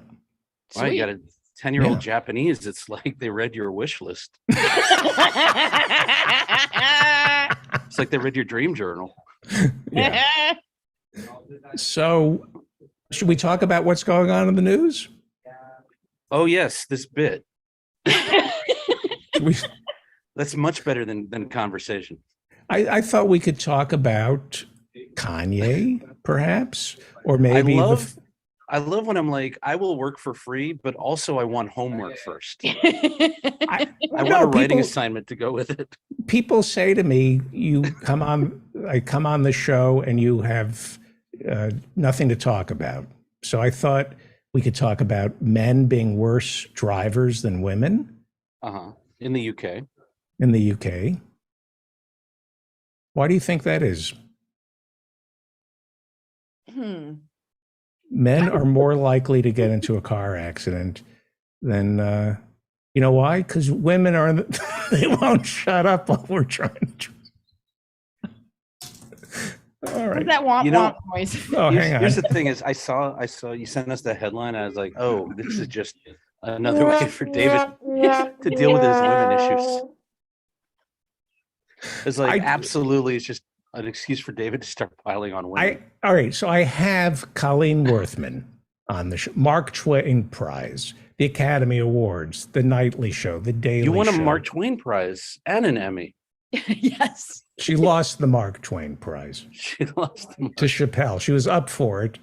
And you knew when you showed up for the Mark. Wouldn't that be better if the Mark Twain Prize, they announced the winner that night?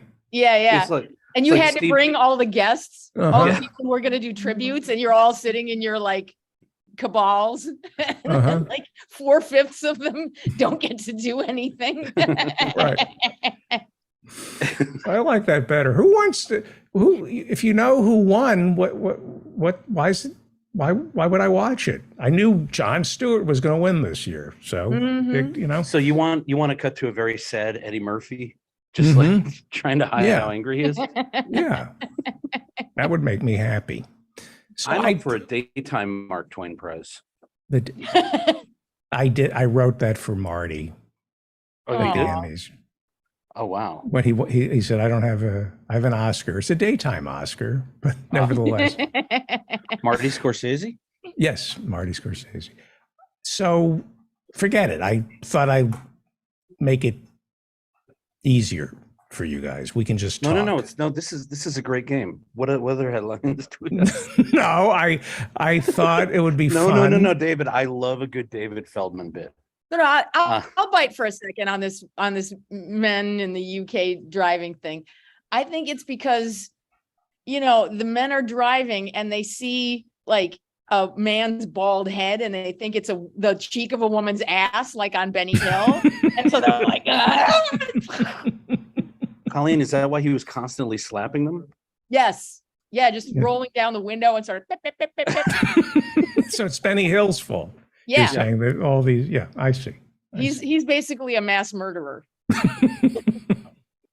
Have you been traveling? You're a great traveler, Colleen. This summer I had a crazy job on a reality dating show called The Real Love Boat. I got recommended for it by a friend who was offered the job and he couldn't do it. So he was just like, oh, call my friend, because I had mentioned I was looking for work. And I went on a cruise ship in the Mediterranean, which is where the show takes place. And it was actually really fun. Like the cruise ship part was not great, but I got to get off the ship in Athens and Istanbul and in Sicily near Messina. And you got paid. And I got paid. And it was super fun. It was it was like such a perverse pleasure to write something so aggressively meaningless. Like not news comedy, which I'm kind of over right now, to be honest. But the contestants were really like sweet kids. I mean, dumb as a box of fucking rocks, but nice kids. And Jerry O'Connell and Rebecca Romijn are the hosts, and they were really delightful. Yeah, it's on CBS on Wednesdays at 9 between Survivor and The Amazing Race right now. Ooh, so this is a big show. Yeah, it's a big show. I got a producer credit for the first time, so that was cool. And is it modeled after The Love Boat? It's based on the old Love Boat from back in the day. Like they have a real life ship's captain, bartender, and cruise director who sort of help with the matchmaking. And the goal is to find true love, and singles get eliminated and other ones come on and the whole thing. But it's a very sincere show. It's not like that mean. And I wrote for the hosts. No, you remember on The Real Love Boat when Gopher would get thrown overboard if someone didn't fall in love with him? Yeah. Fred like Grandy. Klinghoffer.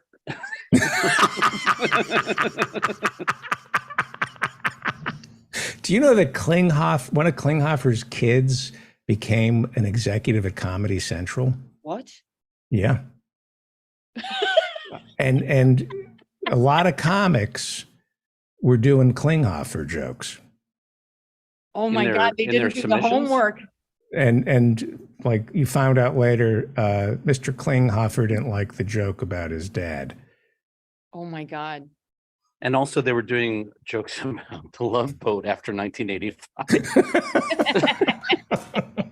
I mean, I think that might have something to do with it. The fact that those jokes were about 25 years old. Yep. Yeah. What was the most fun? In terms of what? Just traveling and seeing the world and being in the Mediterranean.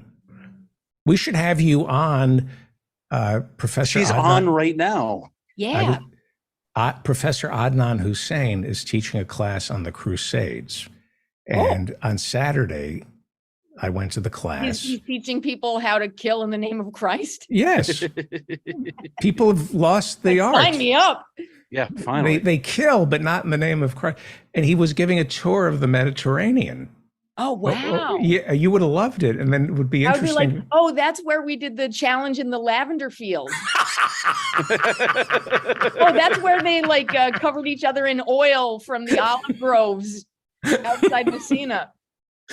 What insight did you gain about ancient Greece by taking this tour? What were some great revelations about the Mediterranean? Well, the ancient Greeks, they had that ass though. Excuse me? I'm sorry? Ancient Greeks had that ass though. So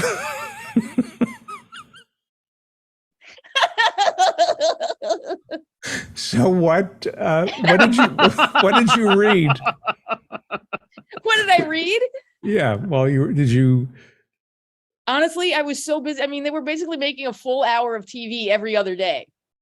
So I was working a lot. There were a bunch of ports like Santorini and Livorno and stuff where I couldn't even get off the ship because I was just so busy banging out scripts and revising stuff because legal and standards and practices was also on the boat. And there was, because it's a competition, there's a lot of stuff with like, we've got to tweak this phrase because we don't want any appearance of bias. That was one thing that really surprised me, actually, that like, I always thought reality shows were kind of like rigged to the high heavens, and maybe some are, but this definitely was not.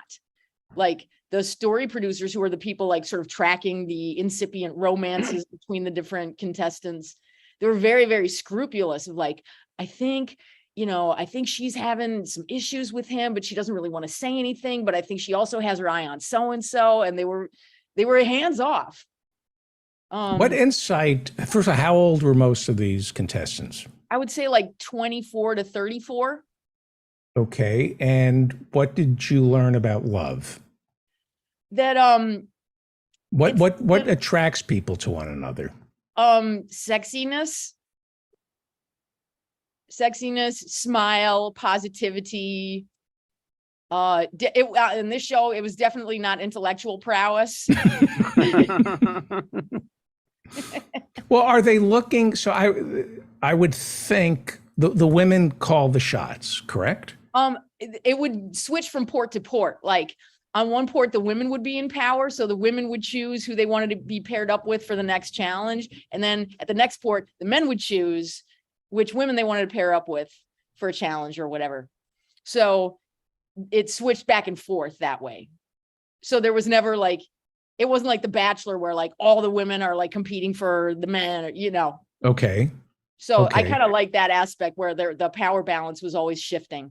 And what did you notice about the way men picked?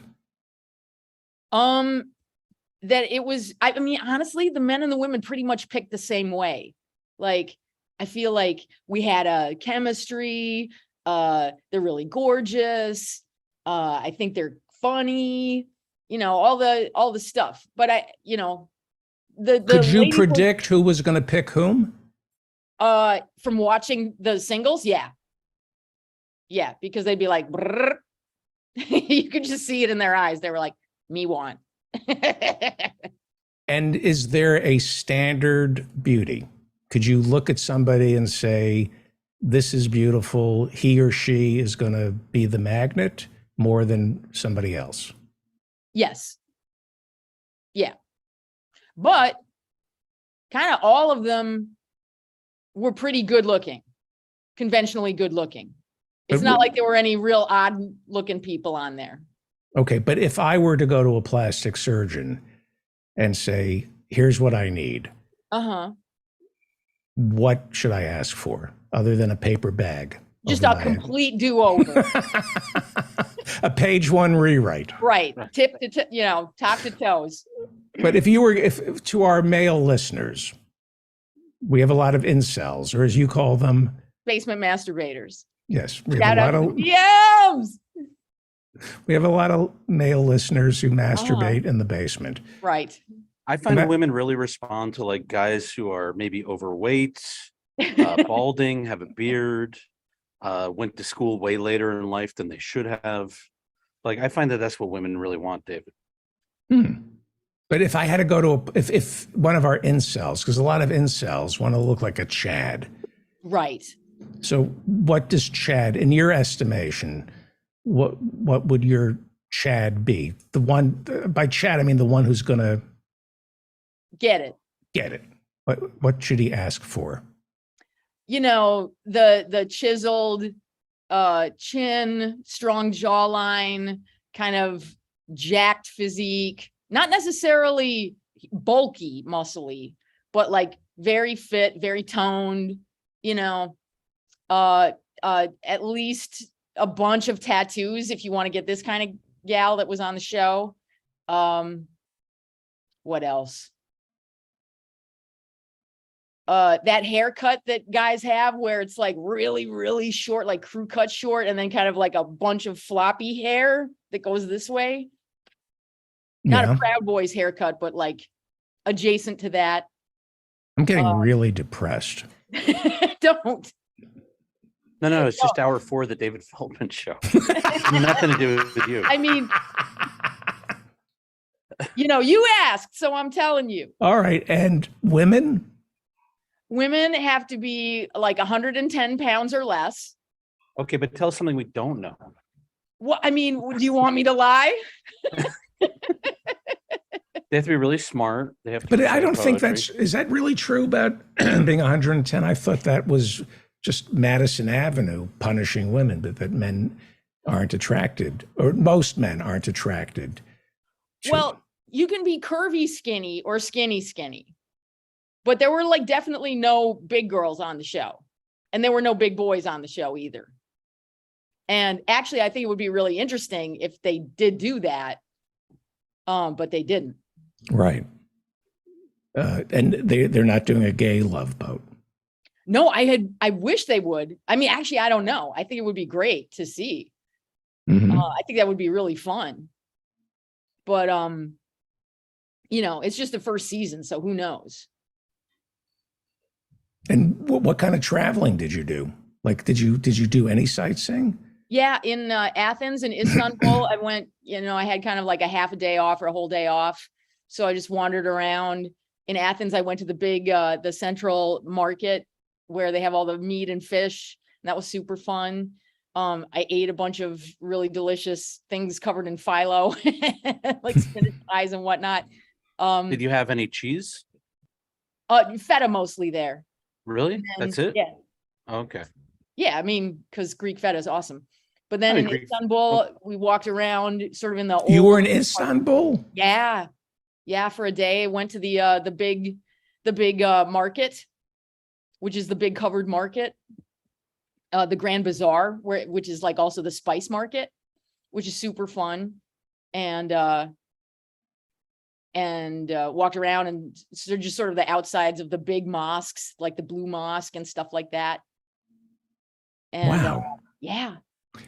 Liam, do you travel? Not much anymore. I mean, when I was younger, I would just put together my own little European comedy tours and go out for a month and just kind of like hit up clubs around the continent and kind of do some sightseeing.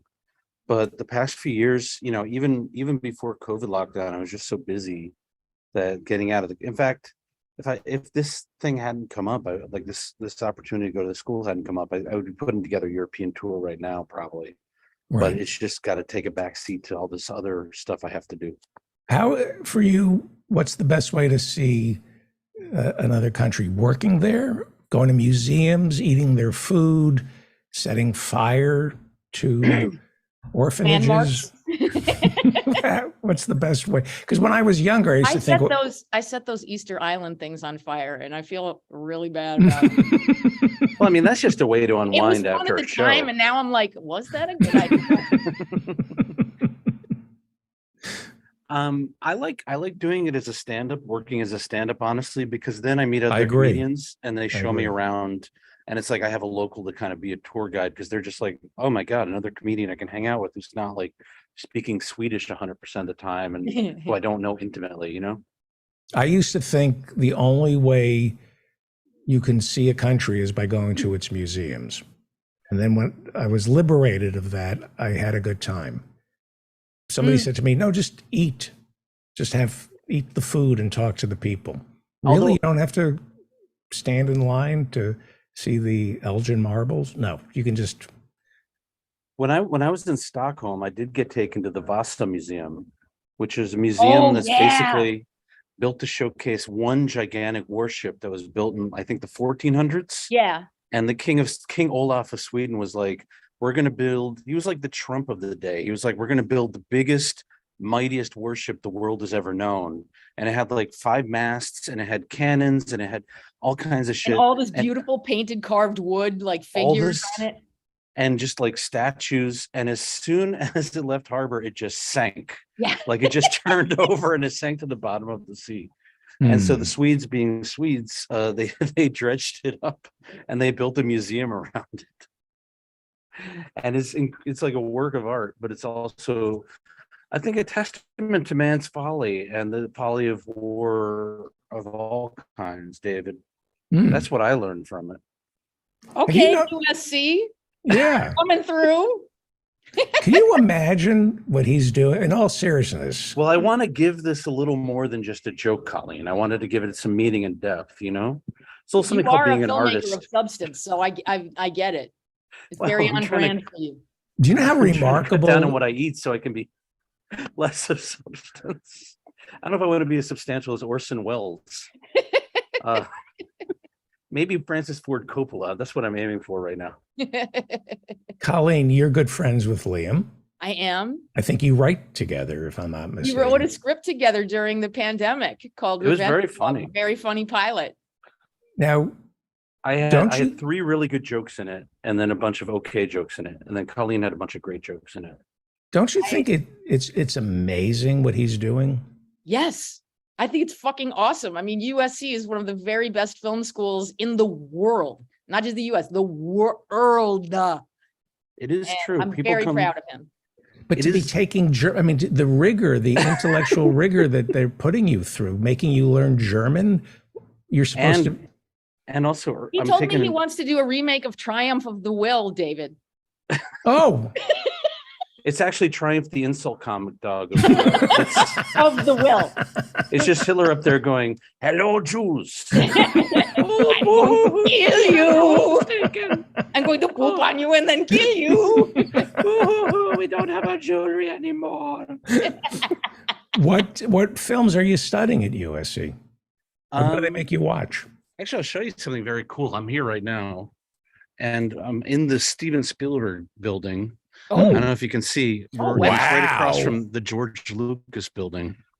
It looks like you're in a Mediterranean, villa. It's built to look like a movie, like a studio. Oh, okay. So it's like the real deal. Did David freeze? Oh, there he is. Yeah. No, I was just thinking that's so beautiful. It is. It's amazing. How many years do you do this for? Well, I transferred in as a junior. So with my kind of academic excellence, 5 to 6. This is undergrad. Oh, I'm undergrad. I'm not a graduate student. Oh, I thought you were getting a master's in film. Well, no, that would be great. No, everybody assumes I'm here as a graduate student. I see. because I'm about 20 years older than the next oldest student here. Wow. So you But can that makes you a imagine. cool student, Yeah. not just some I don't know. twerp who rolled in from, Yeah. some prep school. Wouldn't it be I'd say- funny in the movie version of this? You have a student who's 20 years younger than you are, who's picking on you. He's a bully, and it turns out he's your kid. You find out that you had a son on the road, and the both of you realize it's father and son. That would be And like great. during a seminar, you have a big Yeah. hug. Wait, David, are you getting in early on pitching movies to me? Wait till I get my career going first. All right, we have to wrap it up. I'm in no position to greenlight anything right now. The two of you, do you like doing this together? Yeah. It's It's fun. just like back in the day. I know. Showbiz Studios. That's right. Oh, Showbiz Studios. Showbiz. How are you celebrating Indigenous Peoples Day, David, other than not booking any for your show? Wrong. You're wrong. I love that email where it's like, we're really going to take on Christopher Columbus. So here's our list. 7 elderly Jews. No, the director, Christopher Columbus, the director. Oh, Christopher Columbus. All right, you know what? I'm down with that. Okay. Oh yeah. We Didn't they have do to. Home Alone, or am I tripping? Yes. Okay. Yes. Hey, by the way, congrats on getting an Apollo astronaut. That is actually pretty Yeah, cool. that's really cool. Yes. Our second. Who's Don't the mean to- first? Don't mean to brag. I got to wrap it up. What was that? Howie Who's Klein calling? comes. I have to, with Howie Klein, I have to be very on time. Colleen, with me, he waits me wait 25 minutes, but with Howie Klein, I've been waiting for right 17 hours on this. I'm super we have to thirsty do our and hungry. headlines. I'm exhausted. Colleen, we have to do our headlines homework before we get out of here. I'm getting very nervous. You're. Hi. Oh, okay. Hang on. That didn't go as Voicemail. Howie I'm Klein. getting, I get ghosted very you. nervous. This is very Are we leaving a nerve-wracking. message? Well, no, I called him on the wrong number. So it's very nerve-wracking. You two talk while I figure this out. Is that like a wrong number, like you made an accident, or a wrong number, like when a woman You dialed gives you her number at a bar? 876 PEEE, the extra E for extra P. Howie, good HL. news. Good Why is it- news. Why is I've it got every good news. number Howie he gets has a Klein. number one prefix? Howie is not available. Oh, does that Oh, mean wow. we get to keep going? Oh, how lucky for us. If you want to do me a favor, the answer is yes. Why not? Fuck it. Fuck everybody. we have to kill. Can you kill a half hour? Can I kill a half an hour? Can I kill a Yes. half hour? All right. So you take Colleen. You take over the show as you've done before, Okay. and you host it. Colleen has hosted the show before. Yes. So Oh, you has have. Liam. That's right. That's right. I did guest. I interviewed Brody Stevens, R.I.P. Oh, when I was R.I.P. guest- Yeah, that was very sad. That was so sad. Well, so Liam, what's your next class? Do you have another class today? No, I actually only have one class on Mondays. I have to come in to do German from 9 to 10, Uh-huh. and then sorry, I'm reading a comment. Someone's sad. This is what is Hitler saying? This is Hitler's indoor voice. He's saying September, October will be appearing at the Meadowlands Arena with Journey opening. Colleen, that's Hitler's indoor voice. Go ahead. I didn't I'm mean not to- surprised at all. Can I tell you something? I grew up just reading about what a great public speaker Hitler is or was, and like how you couldn't help being hypnotized by him and enthralled whenever he gave a public speech. And I finally got to watch a video of him, and he's just like,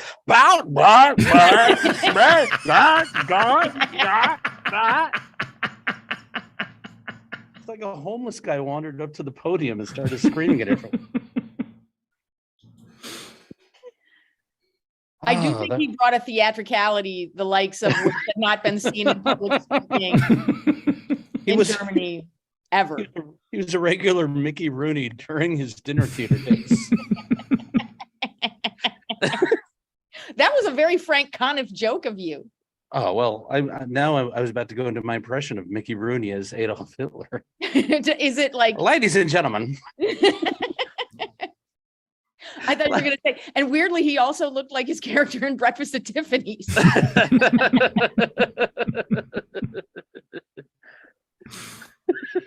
People don't appreciate. I was both Hitler and Hirohito during World War II. Oh, I never got the credit I deserved. very That's busy. my Mickey Rooney impression. Oh, okay. There we go.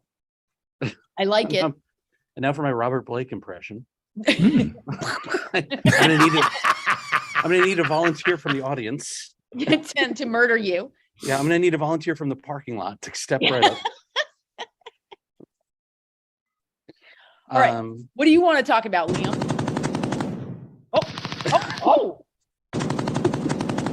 Oh, we're reporting live from the Ukraine. No, that's Vitello's. Oh, wait, Vitello's? What's that? That's the Italian restaurant where Robert Blake did not murder his wife. Oh, okay. Is it still open? Yeah, it's actually great. Wendy Oh, is Lehman it? does a show there, or she We do did a show comedy there. Yeah. Yeah. Really? Yeah. Do they have like a chalk outline on the floor?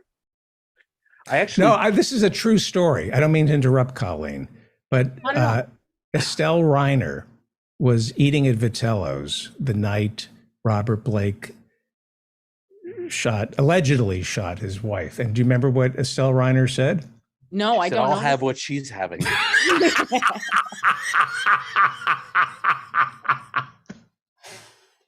Now how many USC film students know that Estelle Reiner said that in Harry Met Sally? I was at a comedy club and Jimmy Brogan was on stage on Saturday. And he made a movie reference and literally nobody but me and the guy next to me got it. And I can't even remember the movie now. That's amazing. Yeah, it was just because people under 30 don't know any older movies. No, They really don't. shocking. They really, especially shocking. considering how easy they are to find online. Dude, I mean, like In most, our day, you had to go to your video store, yeah. somehow hear about, like Dude, I My mean- Life as a Dog or something like that. When I was 19, I had to go to Kim's Video in Manhattan Kim's and rent Video. these bootlegs that they made. Yep. It's like the only way to see classic Russian film. And now it's Yeah. just all on YouTube, Yeah. like literally all on YouTube. Yeah. When I was 19, I had to go all the way out to Menlo Park and watch The Black Mariah as Edison filmed out. Okay, sorry. Uh-oh. Well, hopefully there are two people in the audience who get that reference.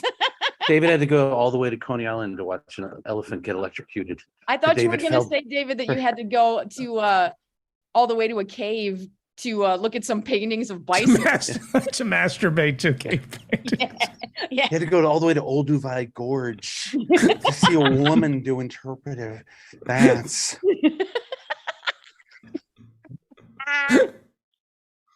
Come on, how many podcasts will give you a Lucy joke right in the middle? Right in the middle. Right in the middle, right? Boom. What movies are you watching? Seriously, what are you asked to see? We're Ordered actually to not. see.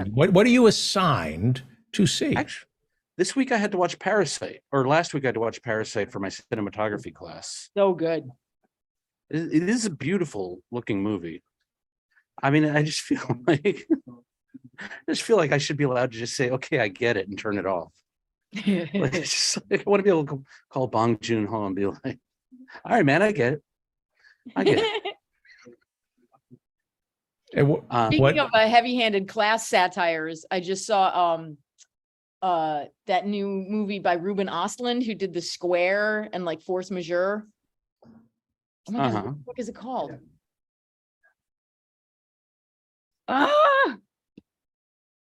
Well, it's the one that takes place on the ship. The Real Love Boat? Yeah, it's The Real Love Boat, Ruben Ostlund's satire. It just came out in New York. It's pretty amazing. Woody Harrelson is in it, weirdly. Oh my God, it won a con. I know it's like the Triangle of Sadness, right? Triangle of Sadness. Thank you. Yeah. Yes. I was gonna go see that with a friend, but then I had to do a fucking podcast. Oh, And I couldn't- Whose? What asshole would make you do a podcast? boo. it didn't make me. It's my pleasure. Okay. Your buddy John Hayes came out to see me at the Improv last week. I was very touched. He brought his son, John Hayes Jr. Anyway, I just want to give him a shout out. Thanks, John Hayes, for coming. Yeah. He's one of the OGs. He is. Yeah. Anyway, sorry to derail the thing. I just remembered. I wanted to say Hey, thank you. they're finishing Rust. How's your cinematography? They're going to finish it. Dude, I can tell you the energy on that set is going to be mwah. Wow. There's just going to be so many happy crew members. I'm sure they're going to be union this time. How are they going to write in? Are they going to write in Alec Baldwin's character ballooning in weight in one scene and then deflating in weight in the next scene? And weirdly, contractually, all 7 of his children have to be in it. Right. They're the saloon goers. It's so Right. weird. Well, she had another one. 8. Oh, 8 now. Not 9. Now it's Yeah. 9. I think what they should do is just sentence death row prisoners to work on the crew. And then whoever makes it gets a pardon. Yeah. Yeah. It's like a Russian roulette style. It's like incorporating Deer Hunter into Rust. Now, Yeah. you would, in the olden days, like I would say in the 70s, people would go see this movie, for macabre reasons. Right. I don't think people now, they wouldn't be interested. I don't know. I think you'll get Alec some of that. Baldwin in a Western is kind of odd. Yeah. And also go see all the horses he kills, right? That'd be nice. Quick after him, crack. Be nice. An old boyfriend of mine was in that movie, The Crow, like 100 million years ago. Oh, with Brandon Lee. Yeah, when Brandon Lee got killed. He was in that scene and he was totally traumatized by it. And they locked the whole set down. Like none of the actors could leave. They just sort of paid everyone off to not talk and to stay there until they did the investigation and whatever. So all these are John Landis movies, right? Are they? Rust, The Crow, Twilight Zone. I think that's a little too far, David. Yeah. A bridge too far. A bridge too far. I happen to think Alec Baldwin is brilliant. I do too. I just don't really expect him to be in a Western. That's all. Yeah. I think it's somebody, we all need to be protected from ourselves. I think he's in it. I can't believe the New Mexico district attorney is thinking of prosecuting him. There's just no way he would have been negligent or nothing. No, he's not culpable. No, not at all. But he's going to go on trial because this is the biggest thing to happen in New Mexico since Breaking Bad. Or Mike Farrell got a flat tire in Albuquerque. But have you ever been to Albuquerque? Yes, it's beautiful. It is meth. I watched a guy literally fist fighting traffic. He picked a fight first with the bouncer at a heavy metal club. Wow. Like a fucking real hard rock club, like a fucking big dude. He picked a fight with him. And then as me and my friend were driving through traffic, he was just taking swings at cars. Wow. So that's the vibe in New Mexico that I remember. Now, is it always an unhappy ending with meth? I think so. It never ends well. Colleen just said it's ideal for women to be 110 pounds. So, well, yeah, I mean, once you hit that goal weight, it's a great feeling. But then Right. abs appear, and then you get kicked off the dating show. And then you might as well kill yourself. I mean, I just can't lose that tooth weight. If only the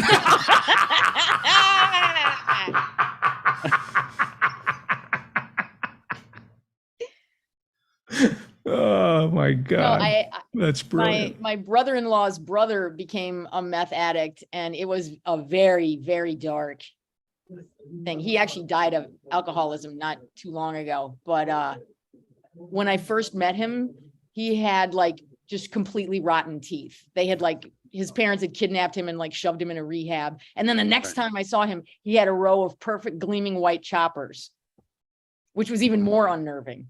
But why does it take the teeth? I think just because the chemicals are so corrosive. Yeah, I think that's it. It's just like constantly coming in and out of your mouth. So it's like drinking Coca-Cola. Right. Yeah, I think so. Yeah. Is it as I mean, bad it's for basically you? made out of like Drano. No, it's better for you than Coca-Cola. Don't Okay. be crazy. Good. But here's the thing, because I don't do any drugs. Like heroin, we're told. I heard you're addicted to Rogaine. Is that true? Well, now, hang on. Have you heard that you're supposed to take it orally now? You know what I was you know what I was doing all along. Oh, I know you've been taking it orally. Oh God! Hey. You know, I've been taking Rogaine for 40 years, but I wasn't taking it orally. You were doing an anal suppository? Thank you. Yeah. Yeah. So I like that he put that on the T-ball, and you were like, yeah, oh, I just guess I'll was take the well, swing. come on. Like Yeah, all I'll the tap it time. off Gotta take there. the swing. Come on. So Let's, no, the let's new humor thing. the old, yeah. The new thing they're saying is you're supposed to use Rogaine minoxidil off label and get a pill, and it grows hair. Even for people who are bald, right? That's what I've read. Yeah, there was a thing about that in the Times a few weeks ago. I Yeah. think.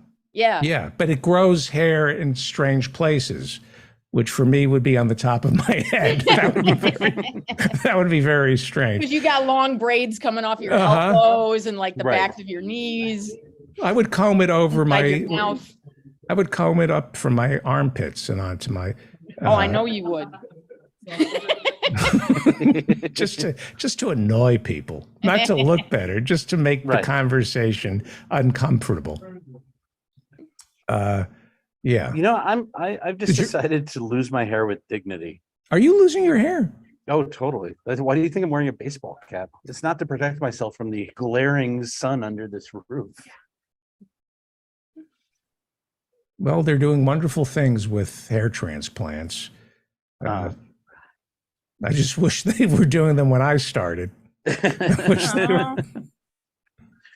They actually are. I don't know. I mean, it's just like, for me, it's like, I don't, there's so much else wrong. I don't think women even notice the top of my head. By the way, you know, by the time they've gotten up here, David, they've made their decision a long time ago.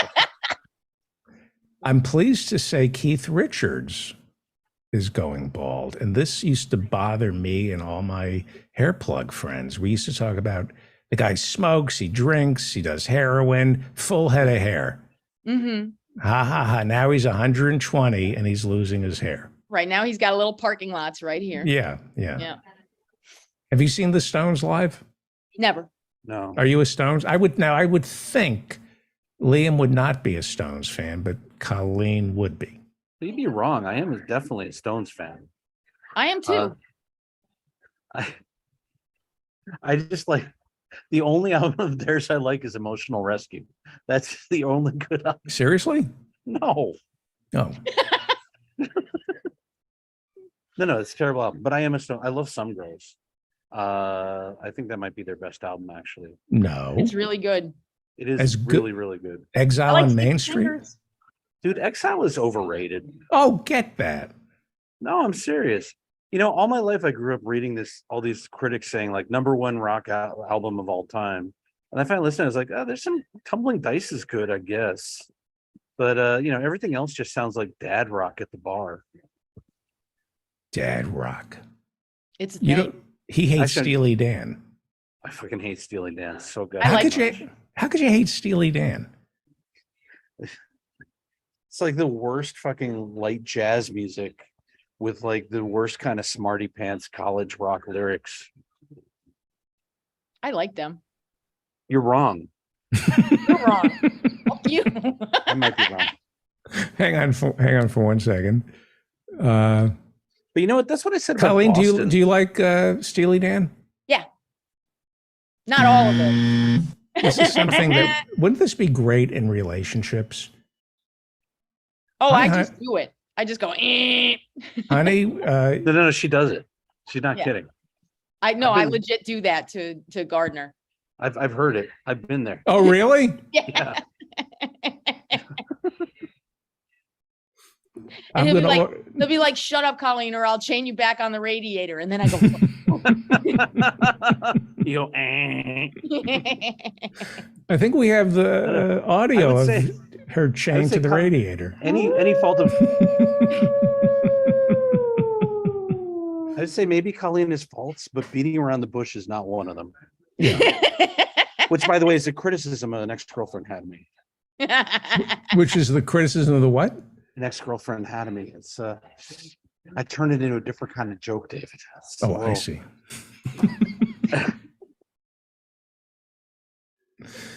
so what else? What else? What are you reading? Ooh, what am I reading? I just started a book called Enter the Aardvark by Jessica Anthony, which is a political satire that Oh, I is thought it was about Liam's sex life. okay. Heyo.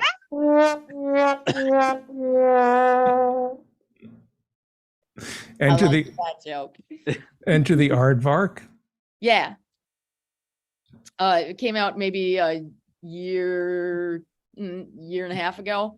And then I just read a really great book by my friend James Hannaham, just came out a little while ago. It's called Didn't Nobody Give a Shit What Happened to Carlotta? And it's it has elements of James Joyce's Ulysses woven throughout, but it's the story of a trans woman who gets out of jail after like a 19-year sentence, out of prison, I should say. And she comes back to Brooklyn, where she's from, over a July 4th weekend, and like all this shit that happens. And it is really funny. It's very virtuosic linguistically, and it's also like incredibly deeply felt and painful and fucking funny as shit. I highly recommend it. And are you? Go ahead. I'm reading. Before you do that, excuse me for one second. You teach writing, Colleen, right? Well, I do sort of like creative workshops with With writers. veterans. With veterans. Yeah, I do it through Wounded Warriors Project and the Writers Guild Initiative. And actually tomorrow I'm teaching some kids at the Sundance Episodic Lab I'm doing like a 4-hour session with those kids. That's great. Yeah, it's really fun. They're great. They're really, really talented writers and a lot of fun to work with. Aren't you also in some sort of like WGA showrunners? Yeah. group? I'm doing that right. Yeah, I'm in the Writers Guild Congratulations. Showrunners Academy right now. Thank you. Congratulations. It's twice a week, like a Zoom thing for a few hours at a time. And Is it a for- class in how to make writers feel like shit for submitting something that's not great? well, it actually honestly is about how to create a good writer's room and how to do the shit that you don't know how to do coming purely from writing. It's a lot about like how do you work with a unit PM? How do you work with the first AD? How do you deal with like budget shit? It's a lot about like them talking about the problems that they've solved. Like Glenn Mazzara did a workshop with us where he just went through a list of like crises that he had handled on set when he took over Walking Dead. Dude, which was fucking amazing. There's a workshop here that's taught by a sitcom director named Rob Schiller. Uh-huh. And he directed like King of Queens, and he directed on 2.5 Men. Oh, so he's like a multicam guy. But on the last workshop he spent an hour and a half doing the same thing, just going through like all the problems that he encountered directing on set and how he was able to overcome it and how to motivate the crew and just like all this stuff where you're like, I didn't even know I should want to ask how to do this. Yeah. And then he's just like kind of giving us, and that's the amazing thing about taking these classes. Yeah, it's all this stuff that you would never learn how to do otherwise and would just be like at sea when you're presented with the problem. So I'm it's in a producing great class. resource. I'm sorry. No, go ahead. I'm just done. No, I was just gonna say I'm in a producing class, and this week's assignment is basically they How to taught us- fuck over writers? Where did David Feldman's money go? Go David, ahead. it turns out your ex-wife. okay. Anyway, no, but it's just like how to put together like a call sheet, and we're putting together like basically a call where it's just like how to budget time over a shooting schedule, and we're going to learn how to do some line producing in a couple weeks. Oh, nice. Yeah. So it's like all this stuff that just never occurred to me. Like I should know how to do it. Yeah. It's been wonderful, and it's been wonderful to meet the other people who are doing the class, because they're all really good writers who have cool credits, and like somebody who wrote for a bunch of years on The Americans, a guy who wrote on Midnight Mass and Midnight Club. You know, just comedy people, drama people, everybody, and the people they get. Like we're having a 2-session thing with John Wells, who created ER and like Shameless and 100 million other things. And he has like sort of a class of his own, which he's teaching to us, which is amazing. How do you put together the perfect writing room? What are you looking for? Well, it's funny. They all have different things. But one common through line is like, don't pick everyone whose voice you like. Like look at what they're doing exceptionally well, and make sure your room is well-rounded. And make sure you have, a good, healthy diversity of experiences and perspectives, especially for like issue shows. Mm-hmm. Do you find there are 3 strengths that writers in a room might have? Like there's the big Eating, complaining, and procrastinating. Yes, that there. It seems to me there's. So like, you're already talking like a producer. Get those scumbags to work. What are the strengths that you would be looking for? Like creating really cool characters, being really great at jokes, being a really great plot person, super good with dialogue, handles issues in a really interesting way. So you really can have good at- somebody in a writing room who isn't necessarily funny, but is good on issues, good on logic, good on story. But story is funny. Yeah. I mean, and actually a lot of the comedy showrunners who've come on, like David Mandel, who was the second showrunner on Veep, and oh my God, I'm totally blanking on his name right now. He is from like a huge fucking, like think like big, not Chuck Lorre. Shit, I'm sorry. Anyway, they were saying like story is, for them, story is the engine. Like you can always jokeify later, but the actual turns of the story have to be funny way more than joke, because people are more likely to remember like an amazing episode, story of an amazing episode, than they are like joke by joke. Right. And I've heard the opposite. Yeah, so have I. I've heard, like I was watching a documentary, a Python documentary, how they made the life of Brian, which I think is, amazing. They all went off and wrote sketches that were of that time. And then they put it together looking for ligature, looking for a theme. Once it reminds me of that scene in Apollo 13 where they have to build an air filtration system and they pour onto the table. Here are all the tools you have, build an air filter. And and sometimes you can jerry rig a script based on really funny chunks. I've seen Alec Baldwin give an interview where he said a movie basically is a series of great moments. That you don't need a theme and a through line. If you have great moments, when I watch like a Scorsese film, to me, it's always a series of great moments that you have to watch 6 times or 12 times, because I watch his movies 20 times. But if you didn't have like these, through line. if you didn't have a compelling story and characters to tie those scenes into, then they wouldn't be great moments. Right. Like there's a lot of lesser movies that have 1 or 2 moments where you're like, oh my God, but it doesn't hold together because the story doesn't work or the characters or Right. the acting's no good. Right. You know? Yeah. I mean, so you can't just say like the one like The Life of Brian, it wouldn't have worked if they hadn't taken those sketches and then tied it around this like compelling story. I mean, that was their biggest hurdle. I've read about it. It's like, just okay, we don't want to make fun of Jesus. And it took them a while to come around to like the kid who was born next to Jesus. Right. And like, what's it like to be almost the Messiah? Yeah. And then they were like, okay, well then we can tie our like commentary about the futility of religion and Yeah. Hit it sideways. Yeah. Mhm. So to the listeners, what movies, if you had to suggest one movie that is the Rosetta Stone of comedy? The Passion of the Christ. I was gonna say Breaking the Waves by Lars von Trier. I remember that. Natalie, Emily Watson? Emily Or- Watson. Mm-hmm. Right. I would say, I mean, honestly, I remember Producers- watching that movie thinking, this is the greatest movie I never want to see again.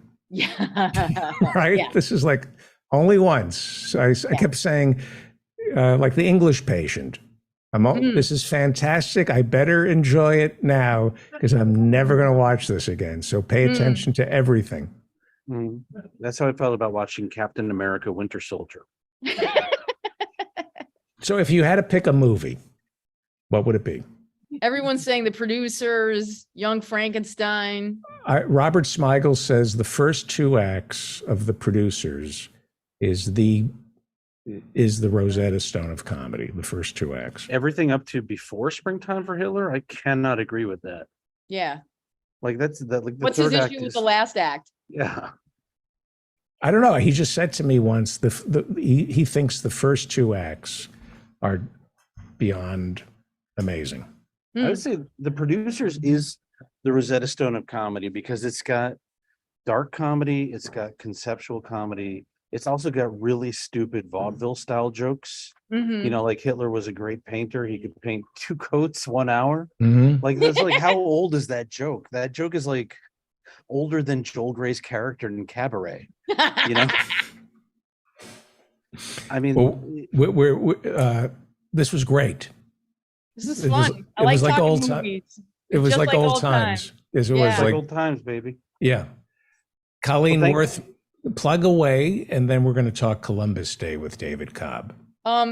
If you're looking for something aggressively anti-intellectual, if you want to see a bunch of good-looking dumb people find true love, watch The Real Love Boat, CBS, 9 p.m., 8 p.m. Central, and whatever else, on Wednesdays. And my Twitter is @CWorthman. That's @CWERTHMANN. Fantastic. And Liam? I got nothing to plug. I'm just here for the pleasure. Plug of it. USC But- Film School. Yes. Go. You know what? If you have, if you've made $1 billion and you don't know what to do with your kids, send them on over to USC's Film School. No, it's follow me on Twitter at Hey It's Liam. You can follow me on Instagram at Radio Liam. That's it. I got nothing. Let's see one more look. David Cobb, look at these. He's going to USC Film School. Look at this. I'll show you the George Lucas. Looks like the Getty Villa. It does look like the Getty Villa. So nice. Isn't Look that at that beautiful? landscaping. I'll tell you what, I got nothing to plug, but if you're ever in LA, I'll give you a tour. Okay. Thank you. Let's do this more often. It's great. Okay. Thank Cool. you. Hells yeah. Bye-bye. Bye. Thank you. You're listening to The David Feldman Show, davidfeldmanshow.com. Well, David Cobb, I always bring you on as a man who ran Ralph Nader's presidential campaign in Texas for the Green Party. And then I say that you ran for president on the Green Party ticket. But what I leave out is that you're currently working with Native First Peoples of California to build a land trust. Is it? I don't want to butcher the name. Is the we?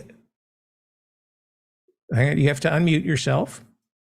Unmute. No, you have to unmute. Yes, it's pronounced Wiat. So think about the way a Scottish person would describe a little tiny Mel Ott baseball player. Mel Ott, who had a kick. He used to kick That's his right. leg up. Good. The fact that you know that impresses me. I used to follow sports. You're a sportsing guy. I'm a baseball guy. I really, playing sports and so forth. But for me, there is, George Carlin had a great bit on baseball versus football, and it always spoke to me. There is something about the game of baseball, I think, that is really pure. I used to actually just stop and watch ball games whenever if I had time to just watch people play the game. And I gotta say, I know you tell me not to do it, but it just popped up on my screen. Somebody in your room has said, "Go Yankees." And I gotta say, I know, Feldo, you're a New Yorker, but the Yankees are the empire of baseball. I am an anti-colonialist. And here on Columbus Day, I just gotta say, yes, the New York Yankees have put together some of the finest talent ever assembled on a baseball diamond, but they did it as an empire. Yes. Let's talk about Columbus Day. I would be remiss in not mentioning that I am coming to you from an apartment that was previously on the land of Arthur and Marjorie Grossman, who lived here before me. Sorry, I just... Oh my God. Oh, Feldo, you just can't help yourself. I can't help myself. Literally can't help yourself. The Manhattoes, I believe, and the Algonquins had this. I don't know. There's a great website that you can actually literally type in a zip code and it'll take you. I can tell you, I'm speaking to you on the unceded territory of the Wiat people. And because I'm in California, the Wiat people are still there are descendants of indigenous folks all around us, including in New York City and on the East Coast. And here in California, there are multiple federally recognized tribes. So I am coming to you from the unceded territory of the Wiat people who stewarded this land for time immemorial. And what I'm doing, I'm honored to tell you, Feldo, that I am now an employee of the Wiat tribe. When we first met, I was the founder and executive director of a nonprofit called Cooperation Humboldt. I was. Can I just correct myself? Sure. It's the Lenape, and I'm butchering the name, but it's the Lenape tribe, and Manhattan comes from Mannahatta, which means hilly island. So there was not a Mannahatta tribe. Yes, I did think I had it in my head that all of New York City is Lenape land. So I was going to circle back and look that up. So I apologize. So all to say, Feldo, when you and I first met, I was the founder and executive director of a nonprofit called Cooperation Humboldt, which promotes solidarity economy and things like worker-owned cooperatives, public banking, participatory budgeting, worker-owned cooperatives, and community land trusts, and a universal basic income, what I call non-reformist reforms, democratizing the economy. And as I say all the time, and I engage in electoral politics, but I'm not an electoral fetishist. I think that we have to do multiple things at once.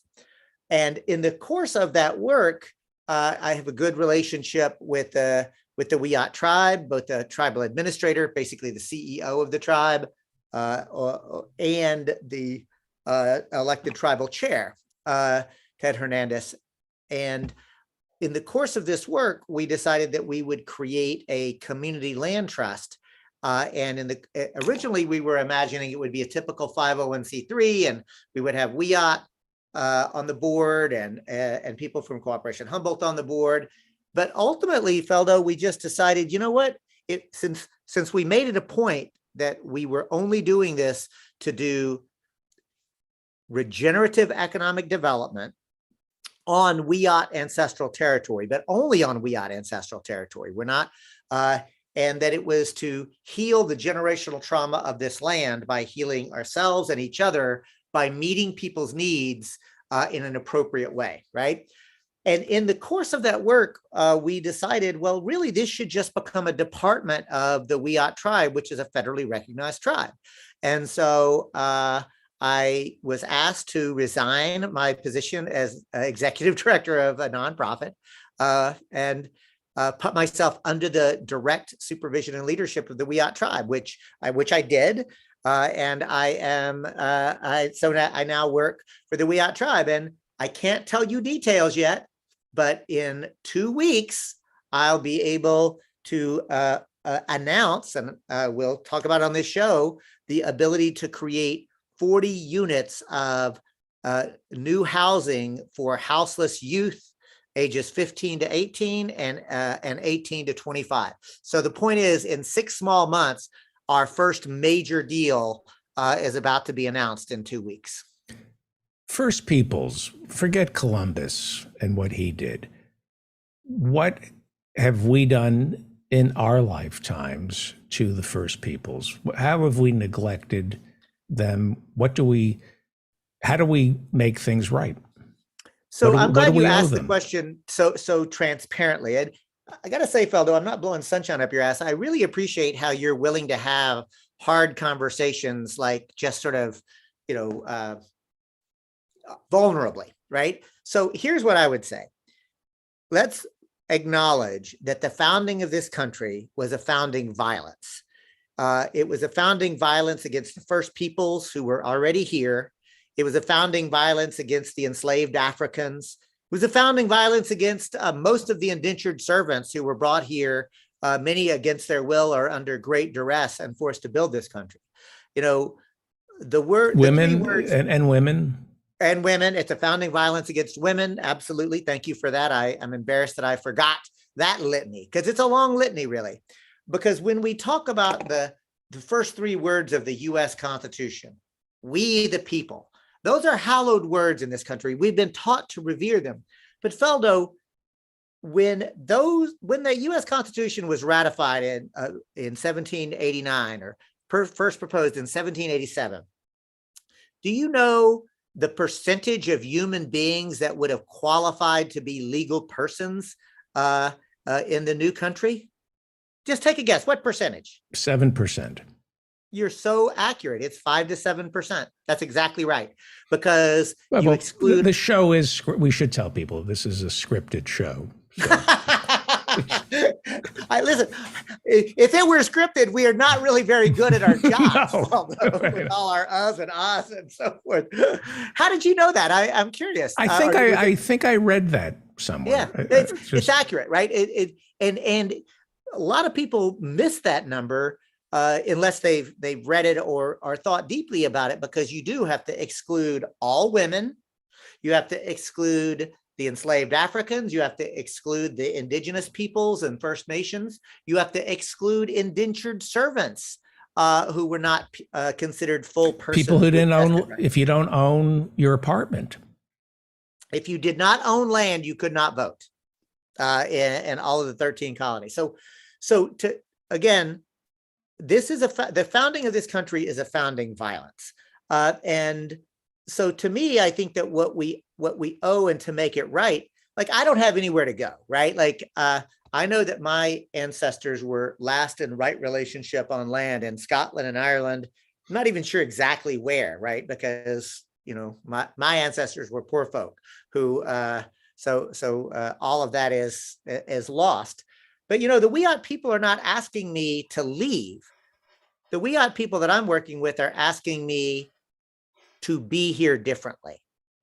And Feldo, I want to be really transparent to tell you that I have been taught by my mama and my my papa how to be a good guest on a human to human level. If you ever invite me, if I'm ever in New York and I have the privilege, you invite me to your home and we have a meal together, I promise you, I'm going to help clean up.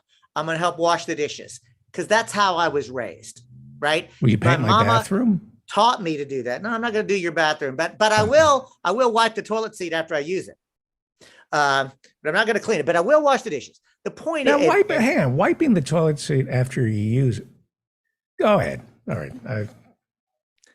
It's a matter of sanitation. You don't do that, Feldo? Well, if you come over to my house, go to the bathroom first. No, I was going to say, if you're going to do that, an extra hour, you could paint the place, but go ahead. But the point is, my mama, my papa, that's Hang on, Southern Ann Lee, grandparents. Professor Ann Lee said, it depends if you do it before or after. Now that I shouldn't be reading the chat room. I Yeah, and somebody else said, "Sit to pee, fellas." And you know what? There's a great anarchist song by my dear friend David Rovics that literally that says "sit to pee." So we're both guilty of reading the chat. But I do want to land this plane, notwithstanding sorry. your repeated efforts to prevent me. I apologize. No apology necessary. You're hey, it's your show, man. And but the point there's is the problem, right there. You came up with this is what's wrong with it. Go ahead. Man, if we could just get a decent host, this Feldman show would be fantastic. I know. They taught me how to be a good guest, human to human. But Feldo, in all seriousness, they did not teach me how to be a good guest on land because they didn't know. And my mama, and my papa are, well, my grandparents have passed. They were, and my mama is, good humans, right? They did not know because they were not taught either. The culture had been lost. We think of land as a commodity that's bought and paid for, right? We don't have the right relationship to land, a set of sacred reciprocal responsibilities that we have. Indigenous worldview is different about how to think about land. You know, Mother Earth, Father Sky, that there is a sacred connectedness. There is a place for humans. To them, nature is not out there. Nature is everywhere. The environment is everywhere. And we're supposed to be here in a certain kind of way. And so the Wiyot people have stewarded this land where I am now since time immemorial. And they kept the land in balance. Humans were part of it. And they were part of that beautiful cosmological dance of life. And what I am learning is how to be in right relationship with land. And that's why we're building affordable housing in perpetuity, but we're also using cutting edge new techniques like laminated mass timber, where we are making a pledge that we're going to do commerce, but we're going to do it without the level of exploitation and oppression that capitalism requires. So yes to business, yes to commerce, but no to predatory, exploitive, oppressive capitalist systems. Because we've been taught in this country that either you have to have totalitarian communism or you have to have laissez-faire capitalism. But it's just not true. There are ways to have a democratic economic system where workers and are empowered to be part of the decision-making process. Imagine if housing was a commodity, or pardon me, was a human right rather than a commodity to be bought and paid for at a profit. This is the point, Feldo. Anything that's a human need should be a right. And our society, our political economy, and our legal system should be designed around ensuring that those rights are respected. It doesn't mean that everybody gets a mansion. It means that everybody should have, as a matter of right, access to adequate housing. Just like everyone should have access, as a matter of right, to basic health care, a matter of right. This is the thing, like our whole legal system that is caught up on rights, we don't even really mean it when it comes to human rights. And lastly, because it is Indigenous Peoples Day, I'm going to go further and say that when I talk about rights, it's because I feel like we have to because of our social, political, economic, and legal system. But really, we should push ourselves to think about what would a society look like to return to that indigenous wisdom that said it's reciprocal relationships and responsibilities for and with each other. That's actually the human, that's actually what we should what we're expected, right? That's what, as humans, we're supposed to be living in. This capitalist economic system was imposed, it was created, and anything created by humans can be deconstructed and created in different ways. Hello, Dr. Fraud. So one of the reasons I always love that Dr. Fraud comes in a little early so we get a chance to chat, because for she and I and others who are unabashed leftists and socialists, we're not fighting to save this dying system. We're fighting to create a completely new system. And bluntly, like, a new system is going to emerge because this one is failing. And not just because it doesn't meet human needs. It's failing because it's destroying the planet faster than she can replenish herself. It's failing because capitalism is in its late stage and the inherent contradictions are turning on itself.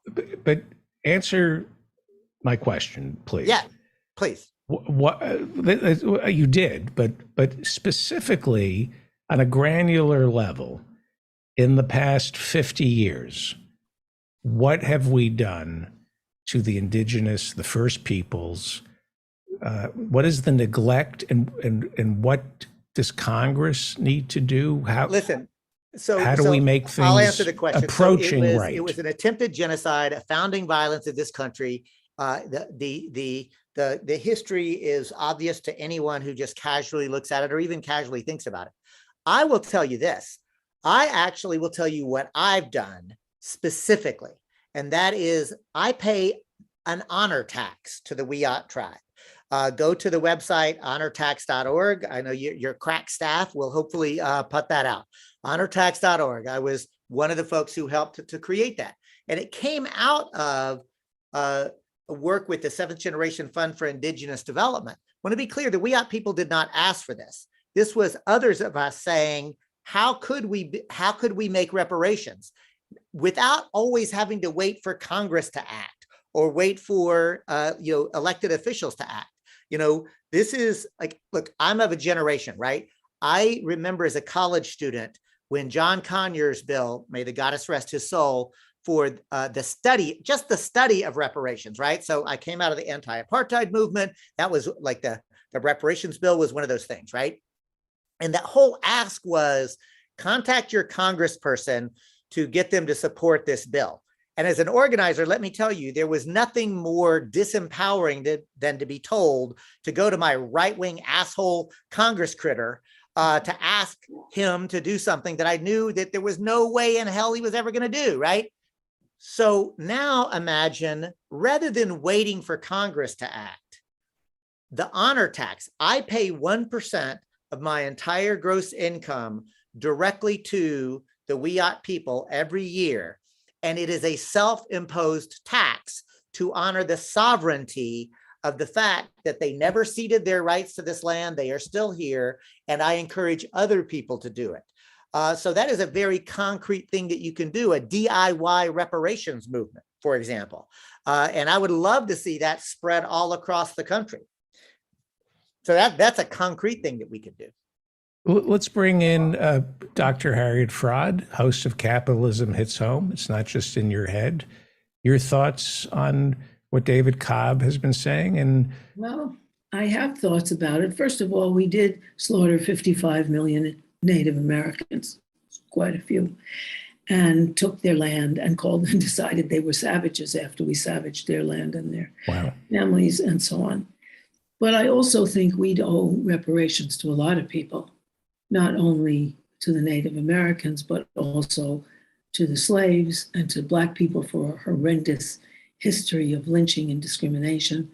And then lesser, but still some reparations to the the millions of immigrants who came here because the streets were ostensibly paved in gold and were exploited 18 hours a day and worked under terrible conditions. And the whole labor movement where the Pinkertons and the police and the National Guard were called out on the striking copper miners and coal miners and railroad workers where they were slaughtered. That is part of our blood-stained history.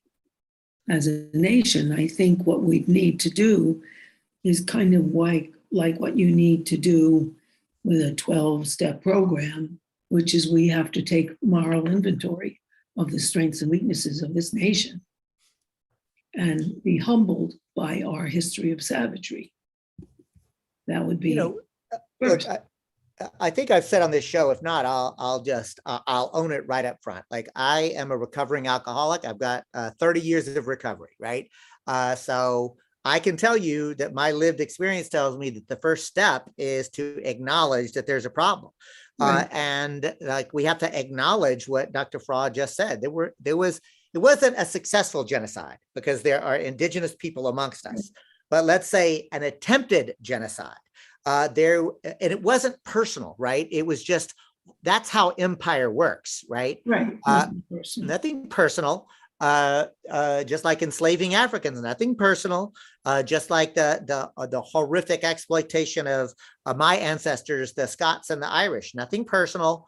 But the point is that to acknowledge this requires a level of somber reflection and atonement, right? And it doesn't mean, though, that, and this is the interesting thing, it doesn't mean that I think that I am genetically defective because I have white skin or I descend from European stock. What I think is this: I have a responsibility, because to really tell the full story, I can tell you that I descend from Scots and Irish people who lived in right relationship on the land, and they were brutally traumatized and driven off of their land, and then came to this continent and brutally traumatized others off of their land. So there's trauma upon trauma. I know I am a descendant of traumatized and traumatizers, right? And so rather than play some kind of blame game or some kind of stupid like oppression Olympics, let's just acknowledge that there is trauma all around us, and that really our job ought to be to heal ourselves, to heal each other, and that the only way to do that is to do the kind of individual work and collective work. Because no matter how much work I do as an individual in this system of white supremacy and heteropatriarchy and settler colonialism and capitalism, in this system, I am complicit in exploitation and oppression. So it's not my responsibility to change everything. It's my responsibility to do my part. Right. That's how I look at it. You can't change everything in any case. But also we do have a responsibility, because still the poorest Americans in the United States are Native Americans, who didn't all get the vote until 1962. Whoa, and I don't think reparations are going to change that. I do think there's a process that our whole nation has to go through, confronting the exploitation of its resources and other people's. Also, we have to look at the co-conspirators.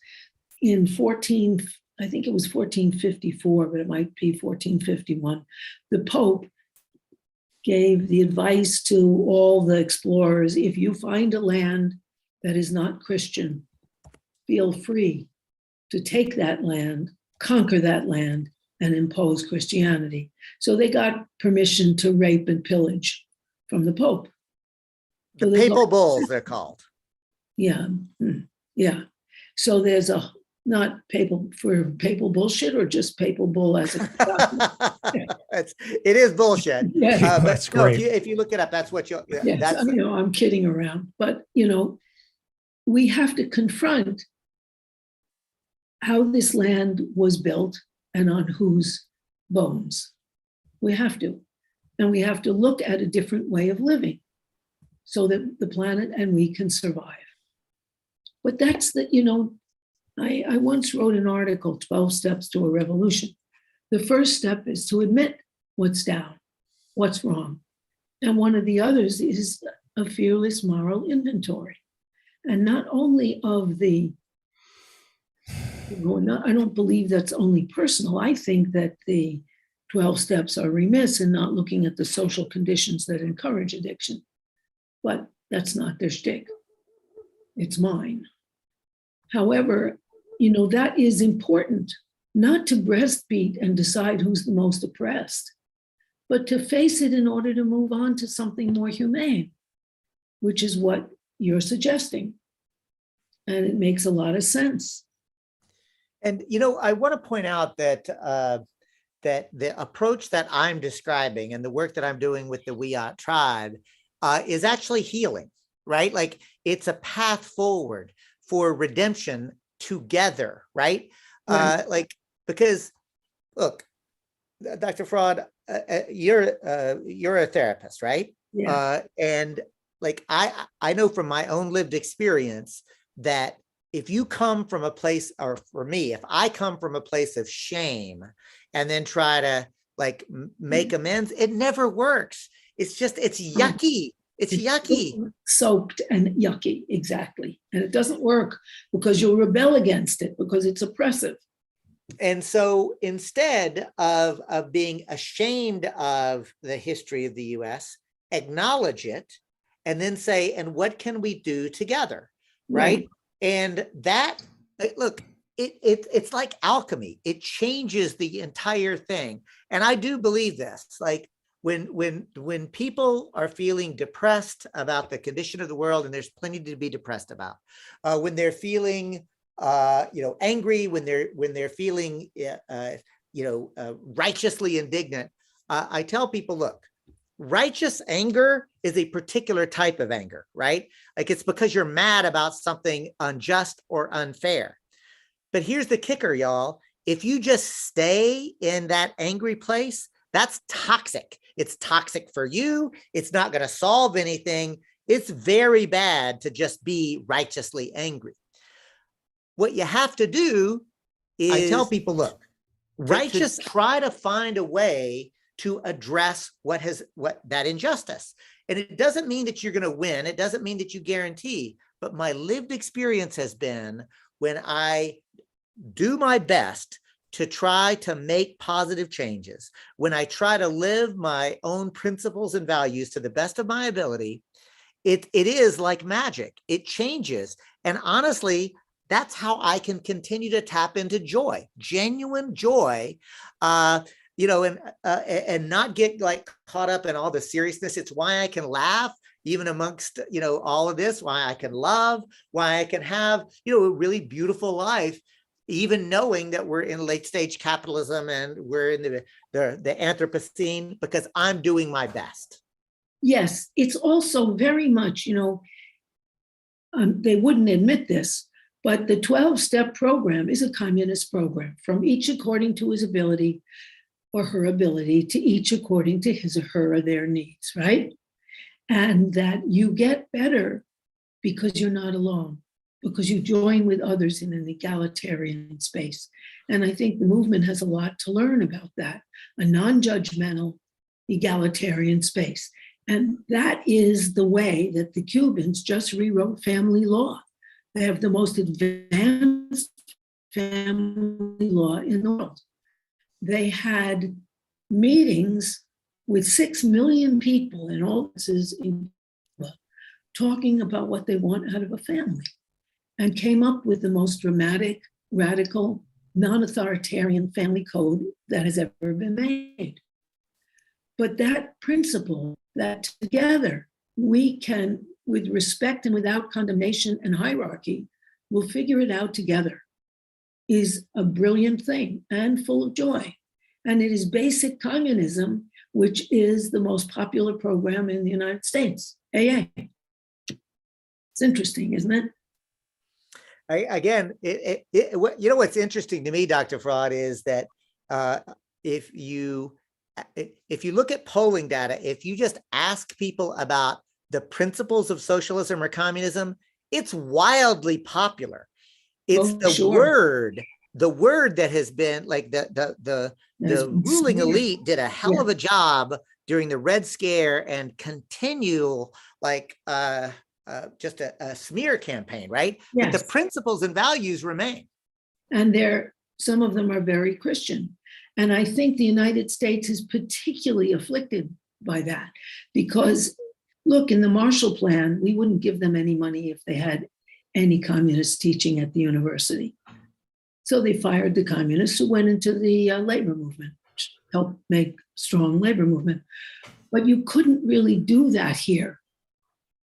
Here, here, the labor movement colluded with the McCarthyites, and the AFL started some section of the labor movement. Right, the AFL dominant leadership. Yep. But there, it was the communists who led the resistance. So people couldn't turn as much against communism or any of the socialist ideas as thoroughly as they did here, where we didn't have the war on our soil and we didn't have that kind of resistance. And so that we have a very warped development here. It's true. And again, it's not like Americans are genetically defective. No. There is a historical context for what has made it so difficult to create a genuine working class political party in this country. And remember the Palmer raids, right? Like there's a history of brutal repression, and still people and workers gathered together. And we're not taught the history of the Knights of Labor, for example, a group of a multiracial effort to bring agrarian, Black and white folks and industrial workers together. We're not taught about the Congress of Industrial Organizations before the forced merger, right? The IWW, or we're not taught about the industrial workers of the world, right? Like the history of this country is actually a history of people resisting illegitimate power and authority of a regressive ruling class. And the only time that there have actually been real, genuine progressive victories is when two things happened simultaneously. A mass movement of politically conscious, politically educated people building a mass movement in the streets, in the taverns, like in all aspects of society. And then secondly, there was a connection to electoral politics that would codify those victories, right? And I think that this is the reason you constantly on this program will hear me say, yes, elections and movements. We have to have a mass movement, and we have to have an authentic electoral politics that's less concerned about one election cycle and who gets how, like, yes, obviously voting matters, and yes, it matters who wins, but really what matters are we building towards the political power to transform society. It's why you'll constantly hear me talking about the non-reformist reforms that are winnable now, like public banking and participatory budgeting and worker-owned cooperatives and universal basic income and community land trust and local energy production and distribution models. See, all of those things are happening now in different communities, but I know of nowhere where all of them are happening at once, being led from a bottom-up process. Because if there was a community where that was happening, all of those things were happening, and it was genuinely bottom-up, my friends, that would be a revolution. That would literally be revolutionizing how to construct society. Well, that's what they did recently in France when all the workers, all the different movements got together, or in Colombia, or in Chile. And I think we did have a mass movement. The communist movement in the 40s and the 30s, 1 out of every 4 families had an active communist in it.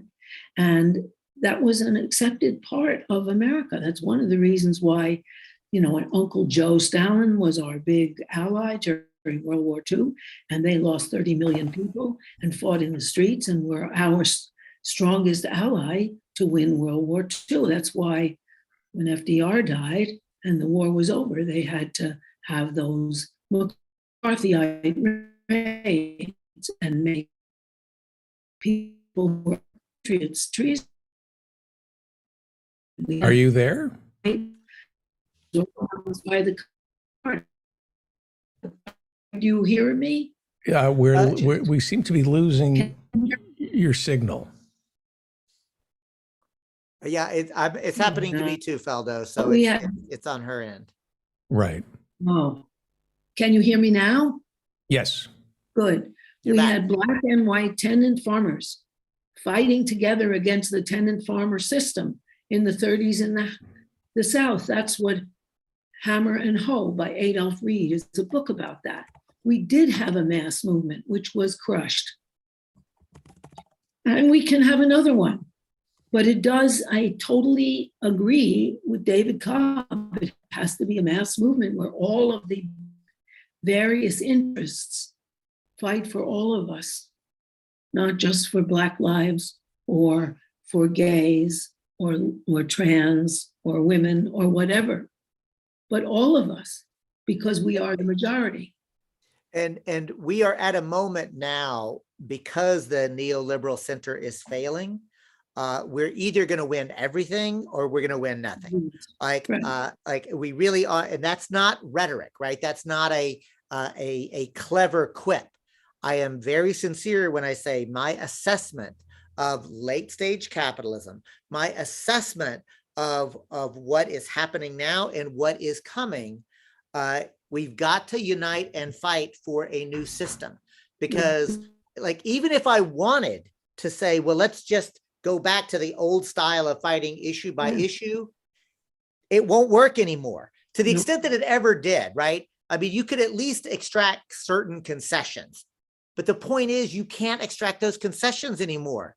And it's not because current organizers or social change agents are not working just as hard as those who went before us. It's because the objective material conditions have changed. I mean, look, a lot of folks, I get pushback and it's like, oh, Columbus, it's really Italian Heritage Day. In that case, let me give you another Italian, Antonio Gramsci. Let's celebrate Antonio Gramsci. Who wrote the Sacco and Vanzetti or any of the yeah, it's a long list, right? But I specifically wanted to bring up Gramsci because Gramsci was a Marxist. He was a revolutionary, but and like many, they thought that we're about to win everything, and instead fascism emerged. And for him, Mussolini imprisoned him, and he wrote the prison notebooks. And in it, he was asking, what is it? Like, what did we miss? And what he recognized, one, we missed and did not expect fascism, you know, and we were caught flat-footed. Secondly, we did not engage ordinary people in the level of political education and consciousness that we should have. And this is why honestly, part of the reason I come on this show and engage and grapple with this is because it's one of the few places where actual Reds like Dr. Fraud and myself can engage, you know, with the audience on this. So I guess what I'm getting at is, because I'm looking at the time and I'm going to have to go soon, here on Indigenous Peoples Day, let's not romanticize Indigenous folks, because the reality, it's a worldview, right? Remember, the Incan Empire, the Mayan Empire, the Aztec Empire, every continent had empires, and those empires brutalized the indigenous people that they were conquering, right? So every continent had empire. Empire sucks. And if I had to boil down into 3 words, the whole of human experience, it goes like this: all empires fall. This one will too. Empires fall because they are imperial overshoot. They go out, they exploit, they oppress, they build up the empire. The problem is, every other time an empire fell, y'all, the survivors just drifted off into the mountains or the savannas or the biota. We are the generation, for the first time in human history, to be part of a global empire that's going to fall. So this system is either going to implode on itself, or we're going to figure out how to deconstruct and reconstruct it as it happens. And that's the work that I'm engaged in. Although the British Empire, which we surpassed after World War I. That was a worldwide empire that fell, and empires fall. And one of the things that's happening now is we can't afford another empire. But as the United States implodes out of its own corruption, China is rising as another possible empire, although they don't, they're wooing Africa by forgiving its debt, not by conquering them. It's interesting, right? From our mistakes. I think, again, to me, this is why the question of global solidarity is so important to me, because the idea that ethnicities somehow create who you really are is a false dichotomy, right? Like, make no mistake about it. Each of the the ruling elite in every country are like a pyramid, right? And they've got far more in common with each other than they do with the people that they speak the same language or, absolutely. Right? So it's a false alignment.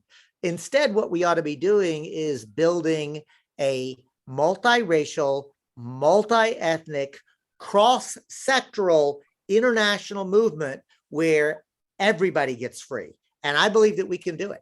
I do too. And I also think that, I think it even more strongly because I'm reading American Midnight by Adam Hochschild about World War I and what happened around there, that we can do this because really the most powerful bond isn't your religion and it isn't your ethnicity. It's when you learn that you are a worker and that you are part of this mass of people who have worked to transform life for everyone.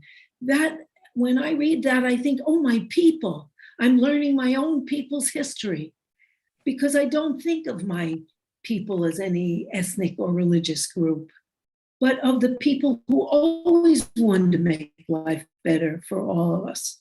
And that identity binds you to so many. It's not a divisive identity. And except do for you mind if I ask a question that I find curious, that I just don't understand why Americans are so reticent when it comes to dealing with their past, as though if we have a venal history, it means we are venal. That when you attack what we did to Native Americans, I take it personally. What is it about Americans that they are so ill-equipped to deal with their nation's founding? Is it because America actually had a founding and other countries didn't? In terms, if you're a white person, or if you're, this country has a founding, 1776. If you're a native, if you're First People, it doesn't. But we have obsessed on our founding, unlike any other country, probably because we can pinpoint when exactly we think we were founded or found. But also it's because we have, through very deliberate mechanisms, destroyed the history of us as a working people, labor history. There is an awareness of that, an awareness of a long socialist and communist tradition that people learn in school in other countries. We have an individualist tradition, and our history is expunged in a way that denies the reality of labor that creates all the life that we have.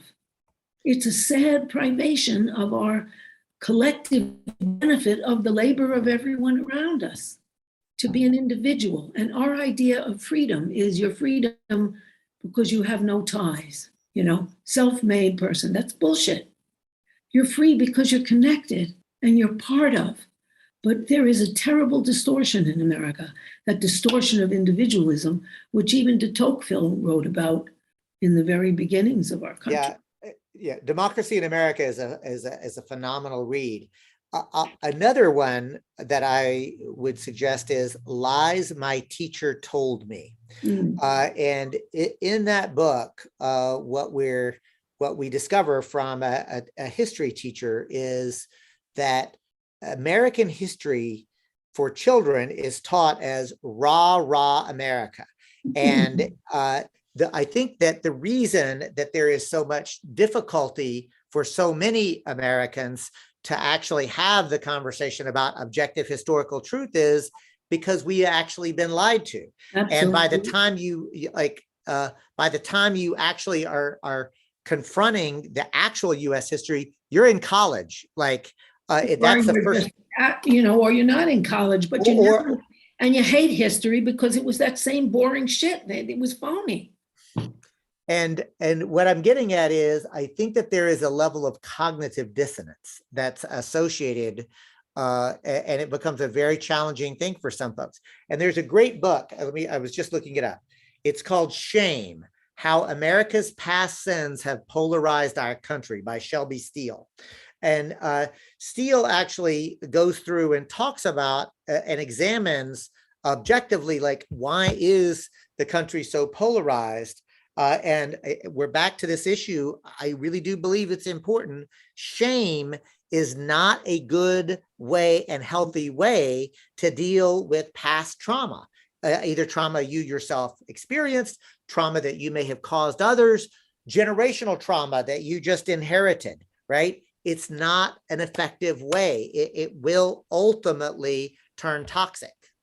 It does. There's documentation that in the island of Tahiti, there was no rape till the missionaries got there and filled the people with shame. It's a terrible thing. And yet each group, and I was guilty of it as a young feminist, feeling great being able to exclude men from our meetings, each, and make them feel terrible about what they did to us, forgetting we colluded with it all the time. But there is that I am oppressed, so therefore you are an oppressor and I can turn on you energy that we've had in our movements.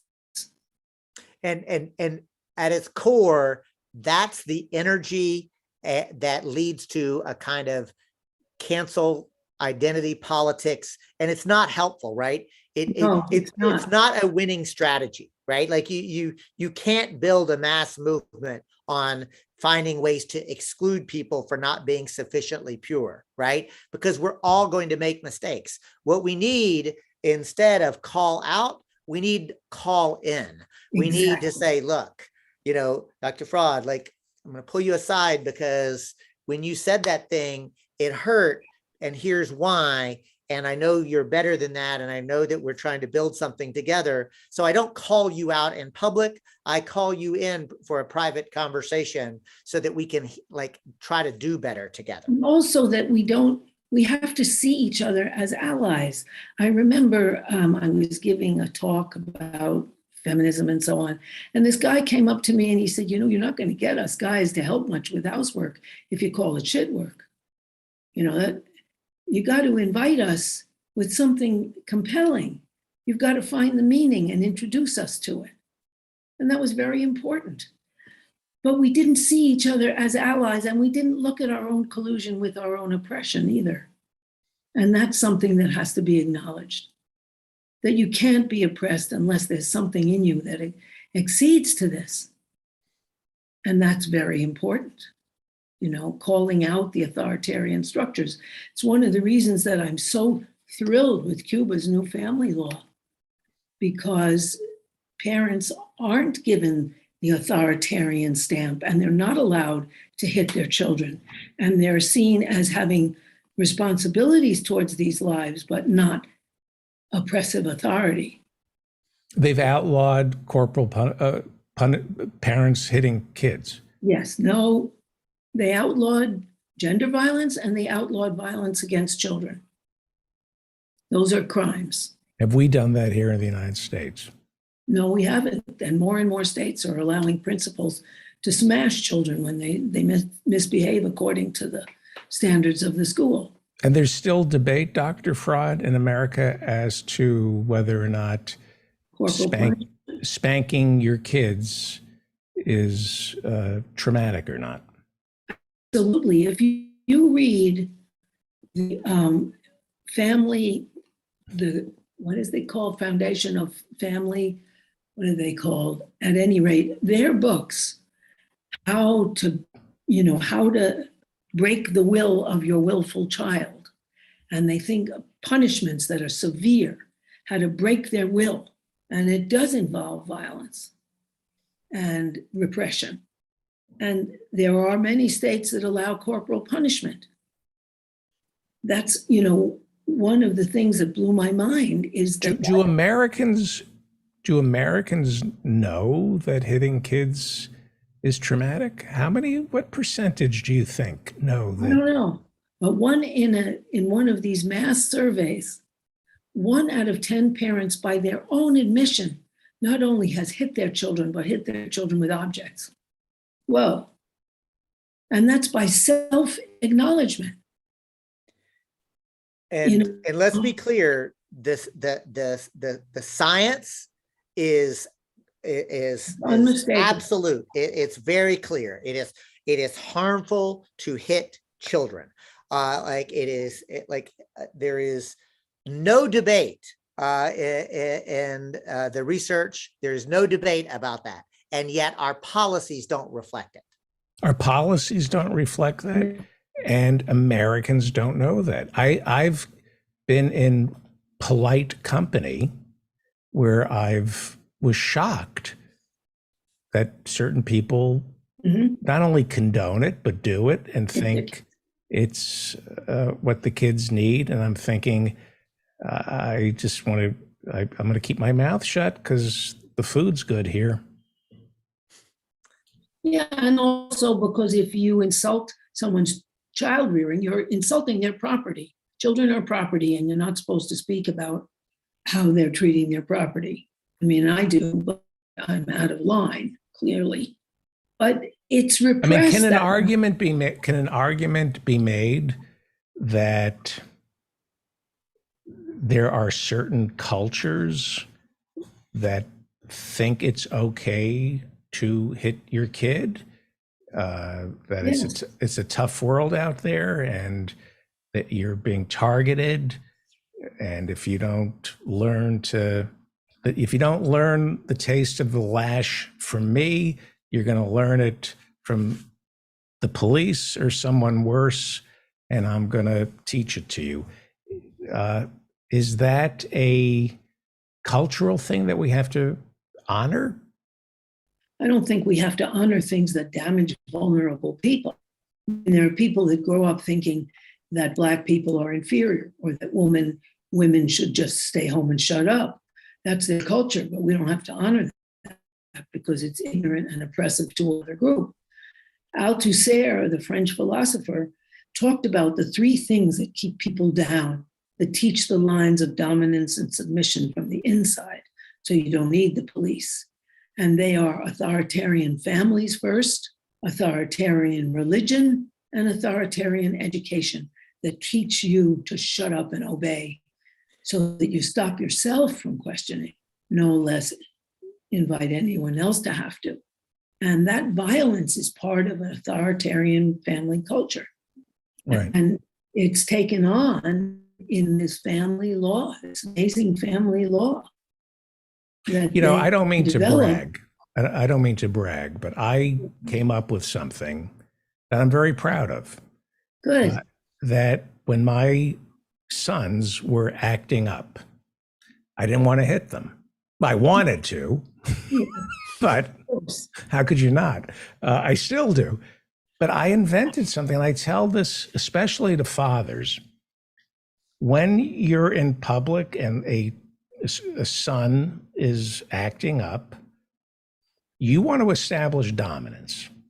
And the best way to establish dominance is to take your fist, give your son a hug, and give him a back rub. Hug him, and just take your fist and go up and down the spine, and they calm down like a dog, because that's what sons are. They're just little dogs. And you're establishing dominance, and instead of hitting, you're making a fist, so there's some satisfaction there, but you're just going up and down their spine and calming them down like the feral dogs boys are. For me, it worked. I wish my son would stop sniffing fire hydrants, but no, but I'm really proud of that, and I recommend it to parents who are stressed out, and you can make physical contact with your kids when you're angry with them, but give them a back rub. So I'm going to have to jump, y'all. And this reminds me, this did not happen to me. I didn't witness it, but I heard this anecdote, and it just, I might even tear up talking about it because it's just so beautiful. So a child is having a meltdown at a grocery store, and a young mother is doing her best, and she's calming the child down, and you're okay, I love you, and everybody's just watching, and some people are nervous, and some people are angry, and some people and finally the child does calm, and the mother says, I love you, you're doing great. And another mother turned around and said, you both are. And that story, look, we're doing our best, right? Yeah. And that moment of not hitting, not rushing out, and just saying, you're okay, you're upset, that's okay, you're doing it, you're okay. And just talking her down, and then having another person validate that and say, you're both doing great. I just literally, it just makes me want to cry. Right. Tears of happiness, that level of human connection and support. And we all make mistakes. We sure do. We all, you can't, if you're going to be in a relationship with somebody, you're going to make mistakes. Listen, I somehow made the mistake of agreeing to come on to a weekly show here. I mean, believe me, I get it. We all make mistakes. Hey, I got to go. Happy Indigenous Persons Day. Thank you. Same to you. Bye, How do y'all. people contact you? David Keith Cobb on Facebook or David K. Cobb on Twitter. Right. Bye, y'all. Bye. Thank you. With my daughter and son, I would just say we don't do that in our family. We calm down. And when they're little, I'd hold them tight and I'd say, I'm not going to hurt you, and I'm not going to let you hurt me. We're safe. Right. Calmed them down. But everybody has to find some way, because kids are finding boundaries, and they're finding boundaries by pushing you to your limit. Right. Again, I wasn't a perfect parent. Nobody is. But it was very important for me not to hit. Yeah. To hit. No, and how can you teach your kid not to hit when you're hitting them? Right. And I do know that people do hit, and I don't think it's right. I don't think you should beat yourself up over it. You've already done enough damage to your kids. No, it also, I mean, I'm sure you feel guilty about it, and yeah, but nobody's perfect except Dr. Harriet Fraad. Yeah. How do people contact you? hfraad@gmail.com, hfraad@gmail.com, or through my website, harrietfraad.com. This is great. And who do you host Capitalism Hits Home with? And it's not just in your head. Just me on Capitalism Hits Home, but it's not just in your head, with Liam Tate from London and Ikoi Hiro from California. Okay. And I'm thinking of extending an invitation to your significant other and bringing in people who are more qualified to talk to him, like Professor Adnan Hussein and Professor Ann Lee, and doing it. I think that's the best way to do it. We have some other people, Professor Bick, some other people who are more deserving of time with him. Or maybe in economics, but I think that, thinking people are all that's needed. Yeah. Really. I remember my daughter taught me that in a very funny way. When she was a bartender, some guy came over trying to get it on with her and said, James Jameson, PhD. And she said, Tess Fraad Wolf, STD. Those initials really. That's great. That's great. They're silly. We love you. Thank you so much, Love you too. Dr. Harriet Fraud. Bye. Fantastic. Well, Professor Adnan Hussein joins us, and because we weren't sure if you were going to make it, I thought I would bring in Professor Bick and Professor Ann Lee, if that's okay. That's And- great. I was actually going to throw that into the chat to see if they wanted to join me. Yeah. On this segment. So and we'll great. do like and then at 9 o'clock, Rusty Schweikert is going to join us. He was the command module on Apollo 9 and tested the LEM. This is, in my estimation, this is royalty. This is Professor Bick. Are you there? I am, David. Okay. And so there's Professor Ann Lee. And thank you for working in our schedule. Dan Frankenberger, are you there? Yes, sir, I am. So should we do a conversation and then dragoon them into humiliation with a 10 of 9 with Sure. the Quizmaster? That sounds great. And if it's going well, we can save it till Thursday. That's Oh, okay. no. I want to see Professor Ann Lee, Professor Adnan Hussein, and Professor Jonathan Bick. We'll move quickly. I mean, it's one of you only get to see something like this once in a. You saw something very special, Professor Adnan Hussein, yesterday. I did. Oh my God! It was historic. We were having lunch in Connecticut, Right. and you saw Professor Jonathan Bick. Oh, absolutely. Oh, yes, I did. I saw something that'll be in the annals of Shop Talk, which is Professor Jonathan Bick pulling out machines, devices, and fixing your car. Professor Ann Lee, we would have loved to have, we would Sorry, love I missed it. We would love to have you, because there is like this area, I think, where we can all meet in New England, and we'd love to have you. Anyway, I think Professor Hussein is making too much out of this. I mean, I just dropped the transmission and replaced it. It wasn't a big. So we're walking But to. you made it look so easy. We're walking to my mother's. I have my mother's car now, and I said, "Do the tires look a little? That tire look flat?" And then I said, "I'm going to go pee." And when I come back, I expect it to be filled. And Professor Bick, what did you do? It was amazing. Well, I took out my little tire gauge and said yes. I mean, David, you in got to fact- meet Rusty Schweikert. I mean, you're a regular Apollo astronaut, what you did. Yeah, I could have put that CO2 scrubber together.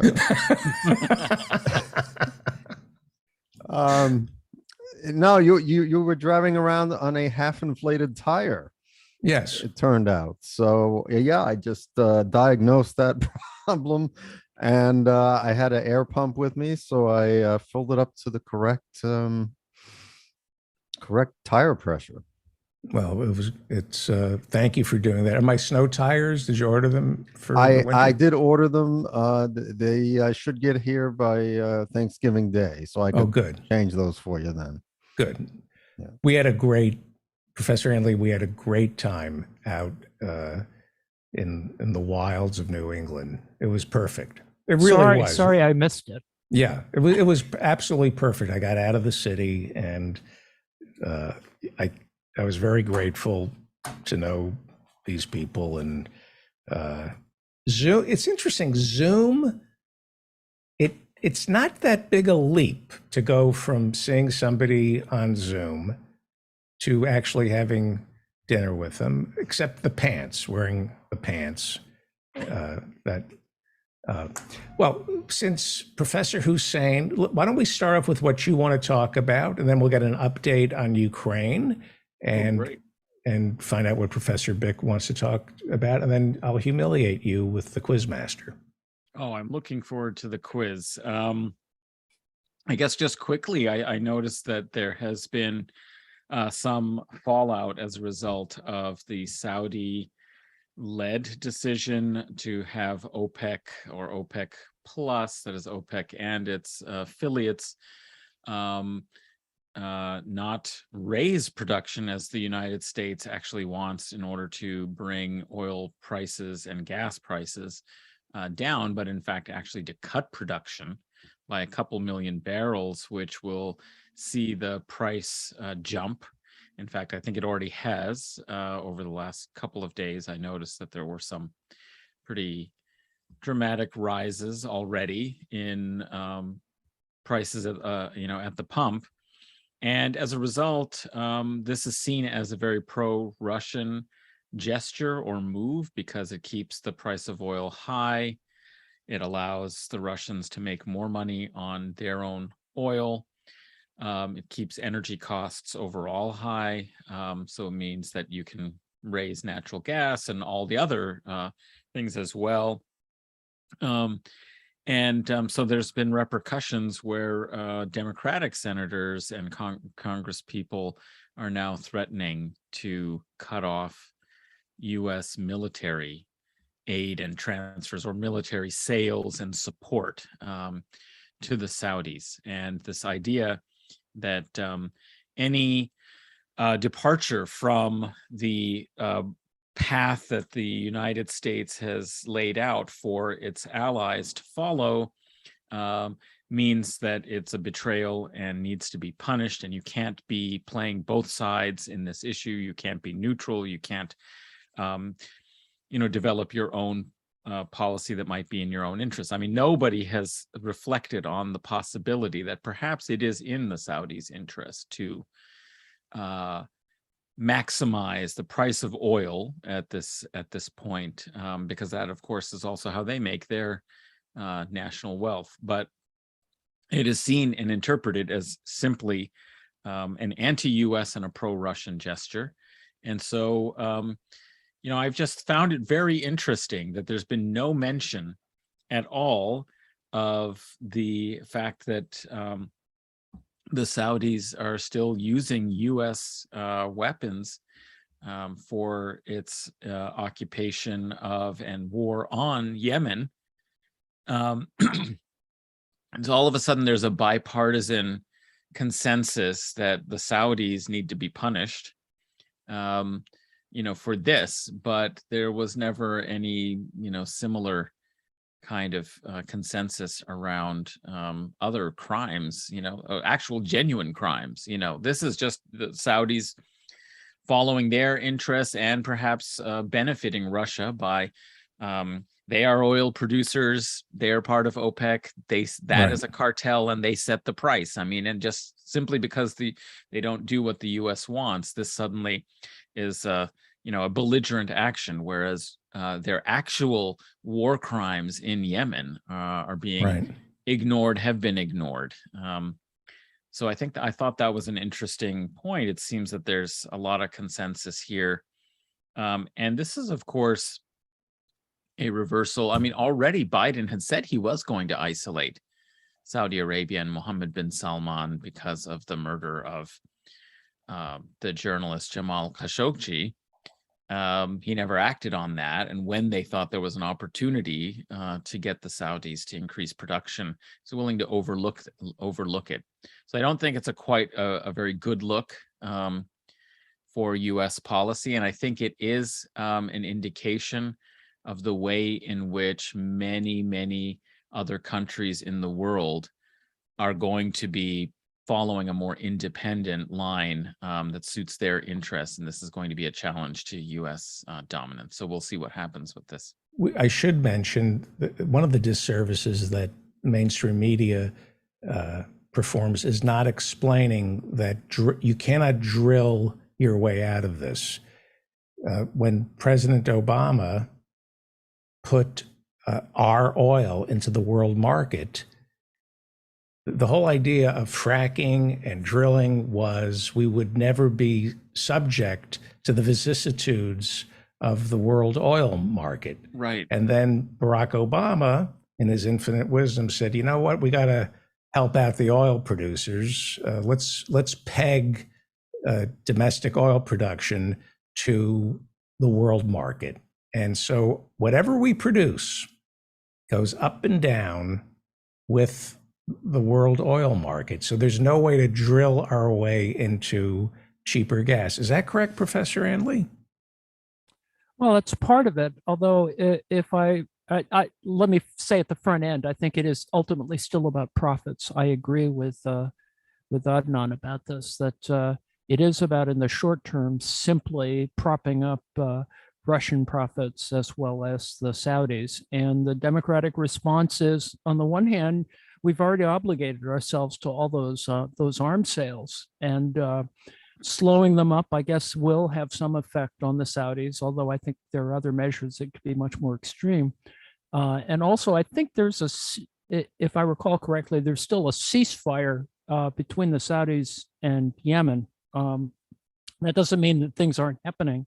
It's just that that's less of an issue than I think the kind of public relations. I think people have made money, in fact, just simply on the price rise. And so that it's a little bit of goosing the market, et cetera. So I think there's people are making money. Let's just put it that way. And have we quarantined the weapons we sell to the Saudi Arabians to make sure that those weapons don't get used in Yemen? I think there are some things written into the agreements that prevent transfers, and the Saudis don't do a lot of transfers anyway. I'm just saying they tend to keep all their stuff, Right. Right. But I would say that we've been obligated to those contracts since the Trump administration. Let's just put it that way.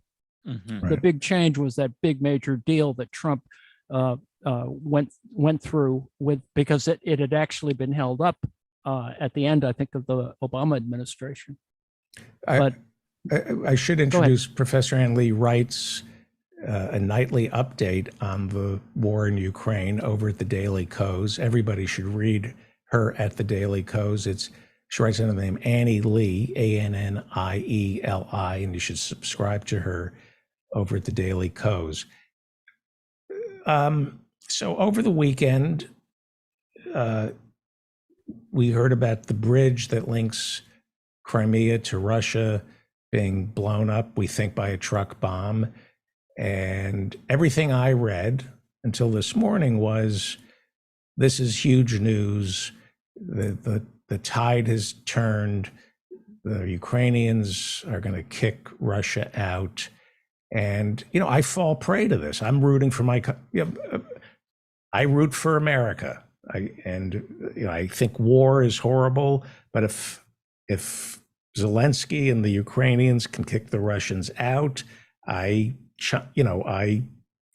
take the bait. And then this morning I wake up and I went, oh yeah, this is like every other war where you think it's going to be over and it's anything but. What happened? What did we wake up to this morning?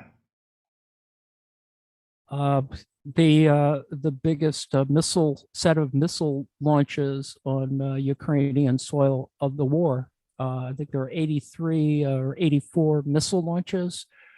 Fortunately, the air defense in Ukraine is actually pretty good. They knocked down about half of them, half of the missiles. So really, that's Western whatever technology at work in that sense. There's a lot of air defense, and I think a lot more than people know about. But so on the one hand, that was bad. That was good, but the bad part was that civilian targets were targeted, and it was clear they weren't hitting military targets. That they launched it at children's playgrounds. That's the current spin on it. They were knocking down buildings, sending it into populated areas that before or haven't gotten a lot of attacks. So that's what's going on, and the usual. We're at a very strange place, and other things are going on. It's interesting how the mainstream media is still fronting a lot of very strange narratives, like unrest and all of the different Soviet republics, or the post-Soviet republics, et cetera. But it's kind of unclear what's going on at the present moment. It's what remains, I think, is what Anna was talking about, is that it's still oil politics. It's going to lead our approach to the winter. The winter is going to be a bad winter, I think, for all of us. And this war is not over. And when you tell me it's not going to be over, the thing that worries me, there's no negotiations. The thing that worries me is when you tell me the Ukrainians are able to shoot half these missiles down. The first thing I think is, oh, it's a proving ground for the military-industrial complex. They're using, indeed, it is that Raytheon is getting to test anti-ballistic missiles, and it's going exactly the way they want it to go. They think it's a success.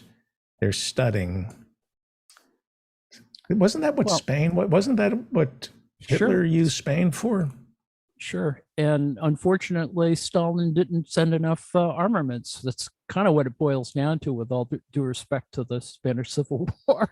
Yeah. But it without torturing the analogy, though, it is a proving ground, because in the case of military hardware, you're really not going to get. This is unfortunately the best tactical test for weapons.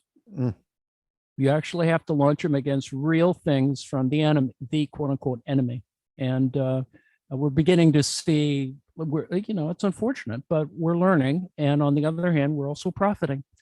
We're seeing it, kind of putting it up against it.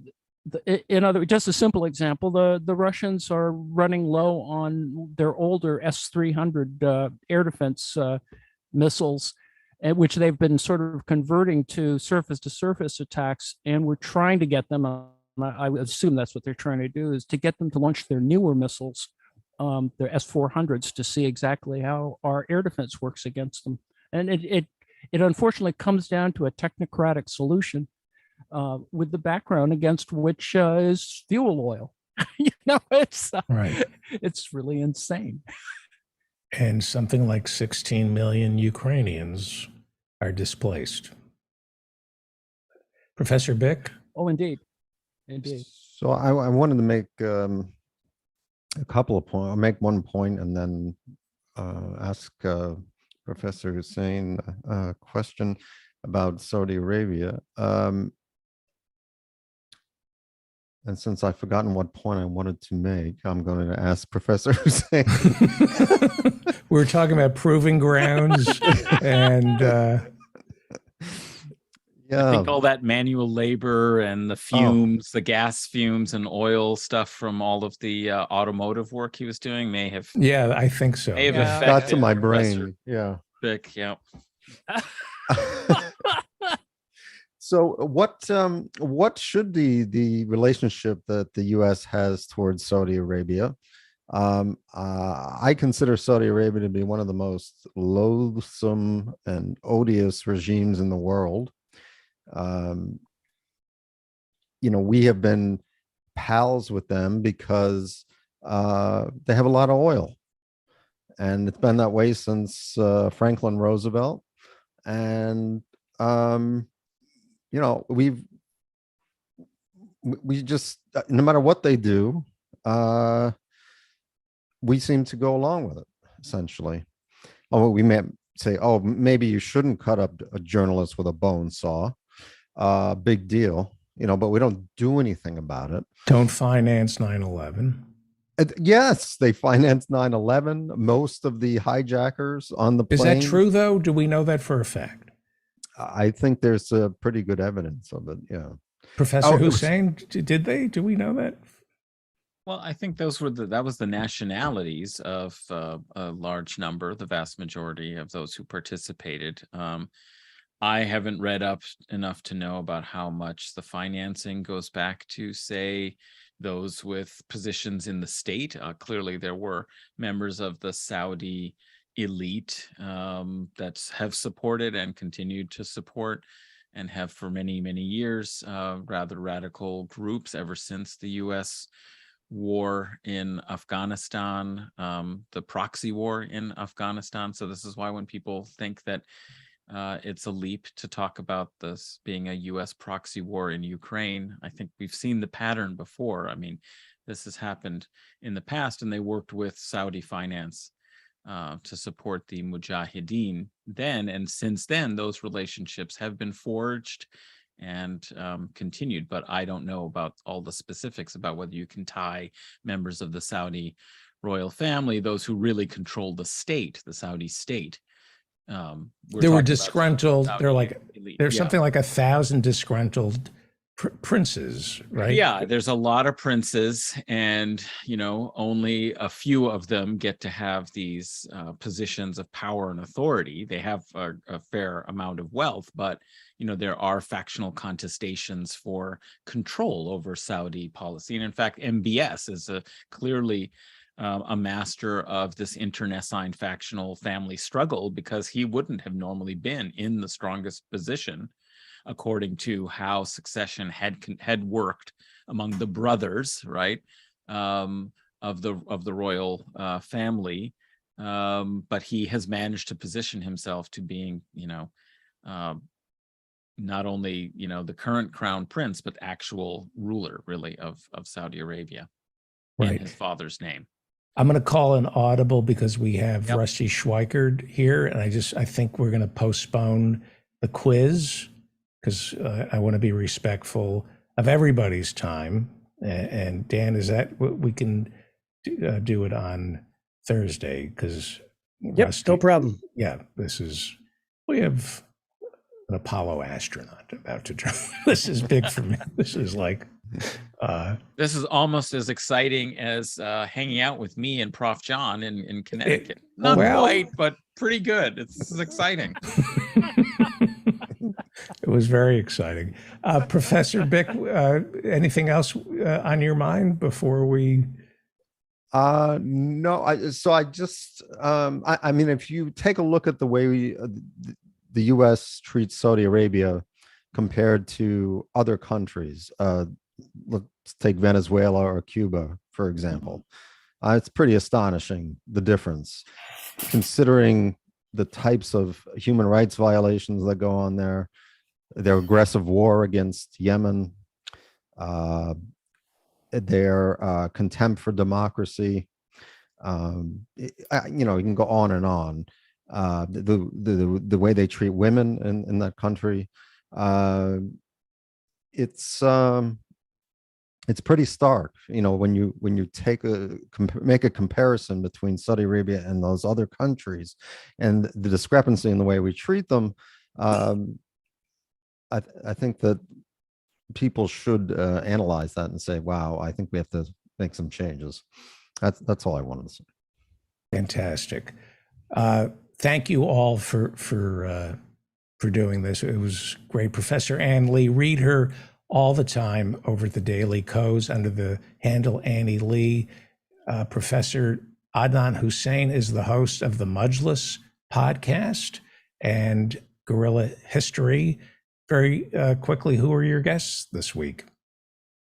Well, we're interviewing Professor Gerald Horne about his new book on Texas, the Counter-Revolution of 1836, in his continuing series to study the roots of racism and settler colonialism and its effects on contemporary U.S. politics by tracing these histories. He's written yet another book. This one's based on the Lone Star State. It's really fascinating.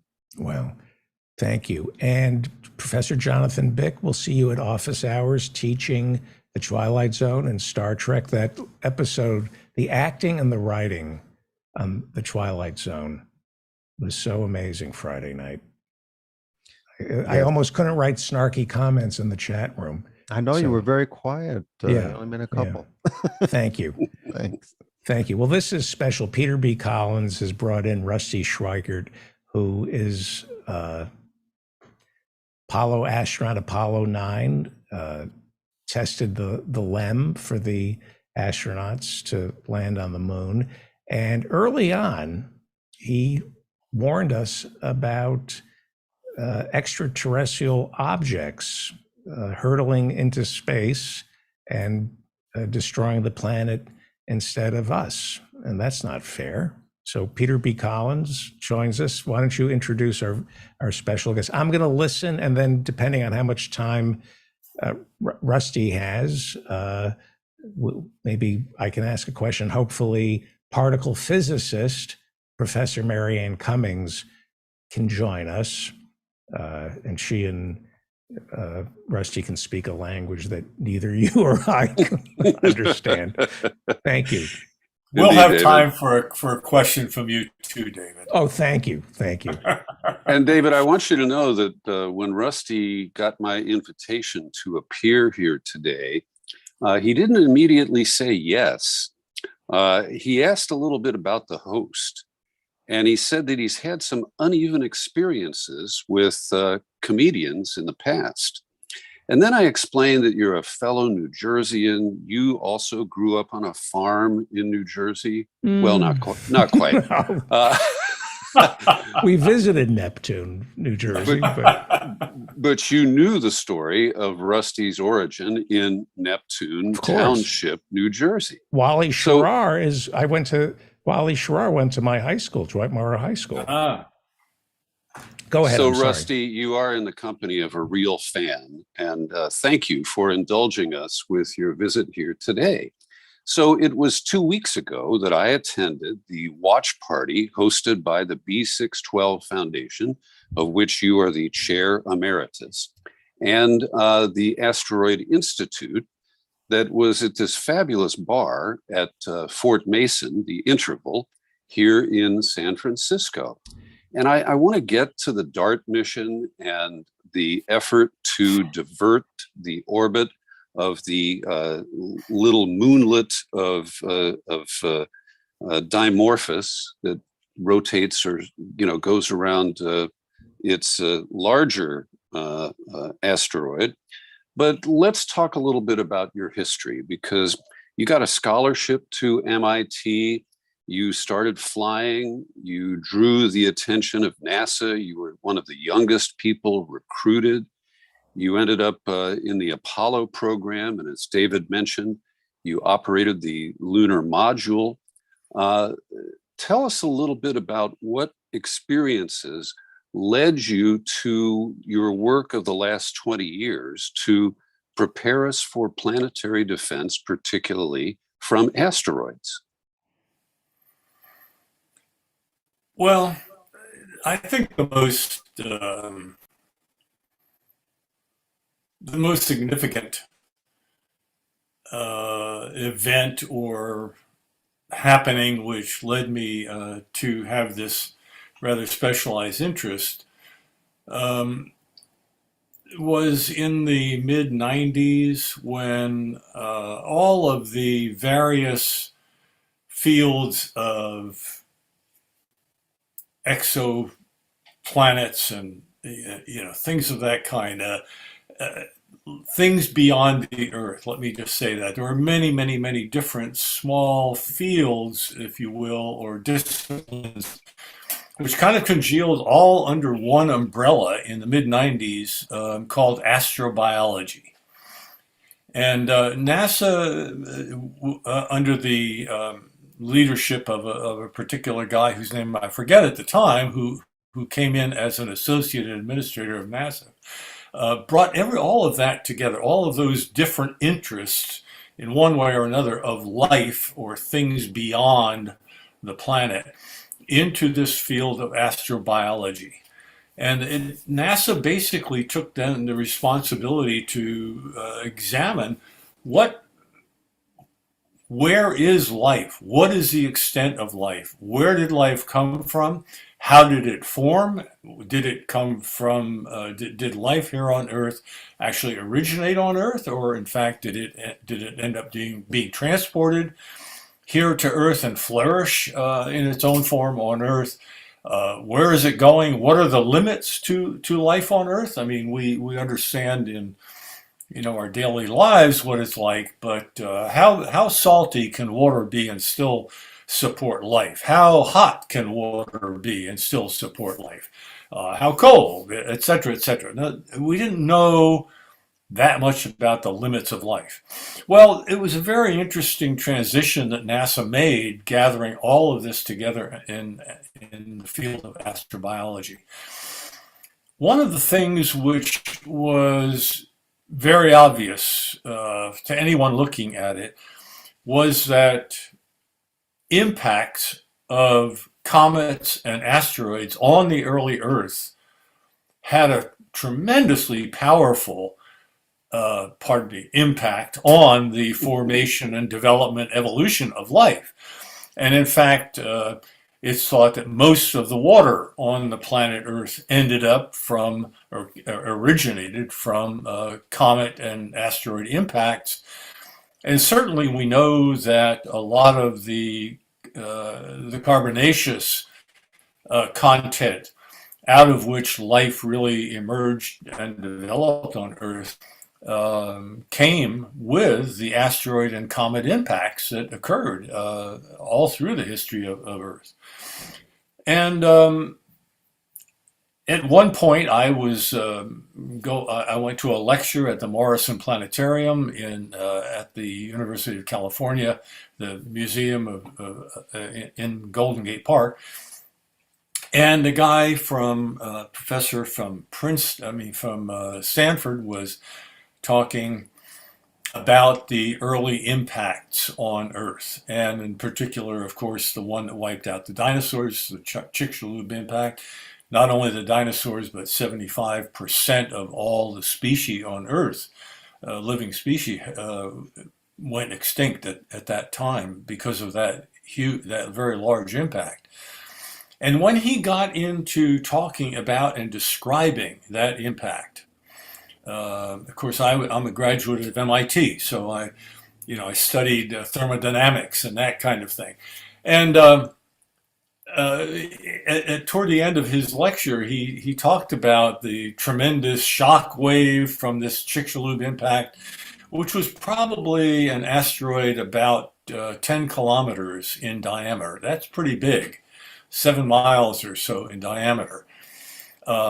And he talked about the shock wave and the tsunamis that occurred and all of that kind of thing, including throwing billions of tons of material out of the Earth to rain down around the Earth, almost like millions of ICBMs coming in around the Earth.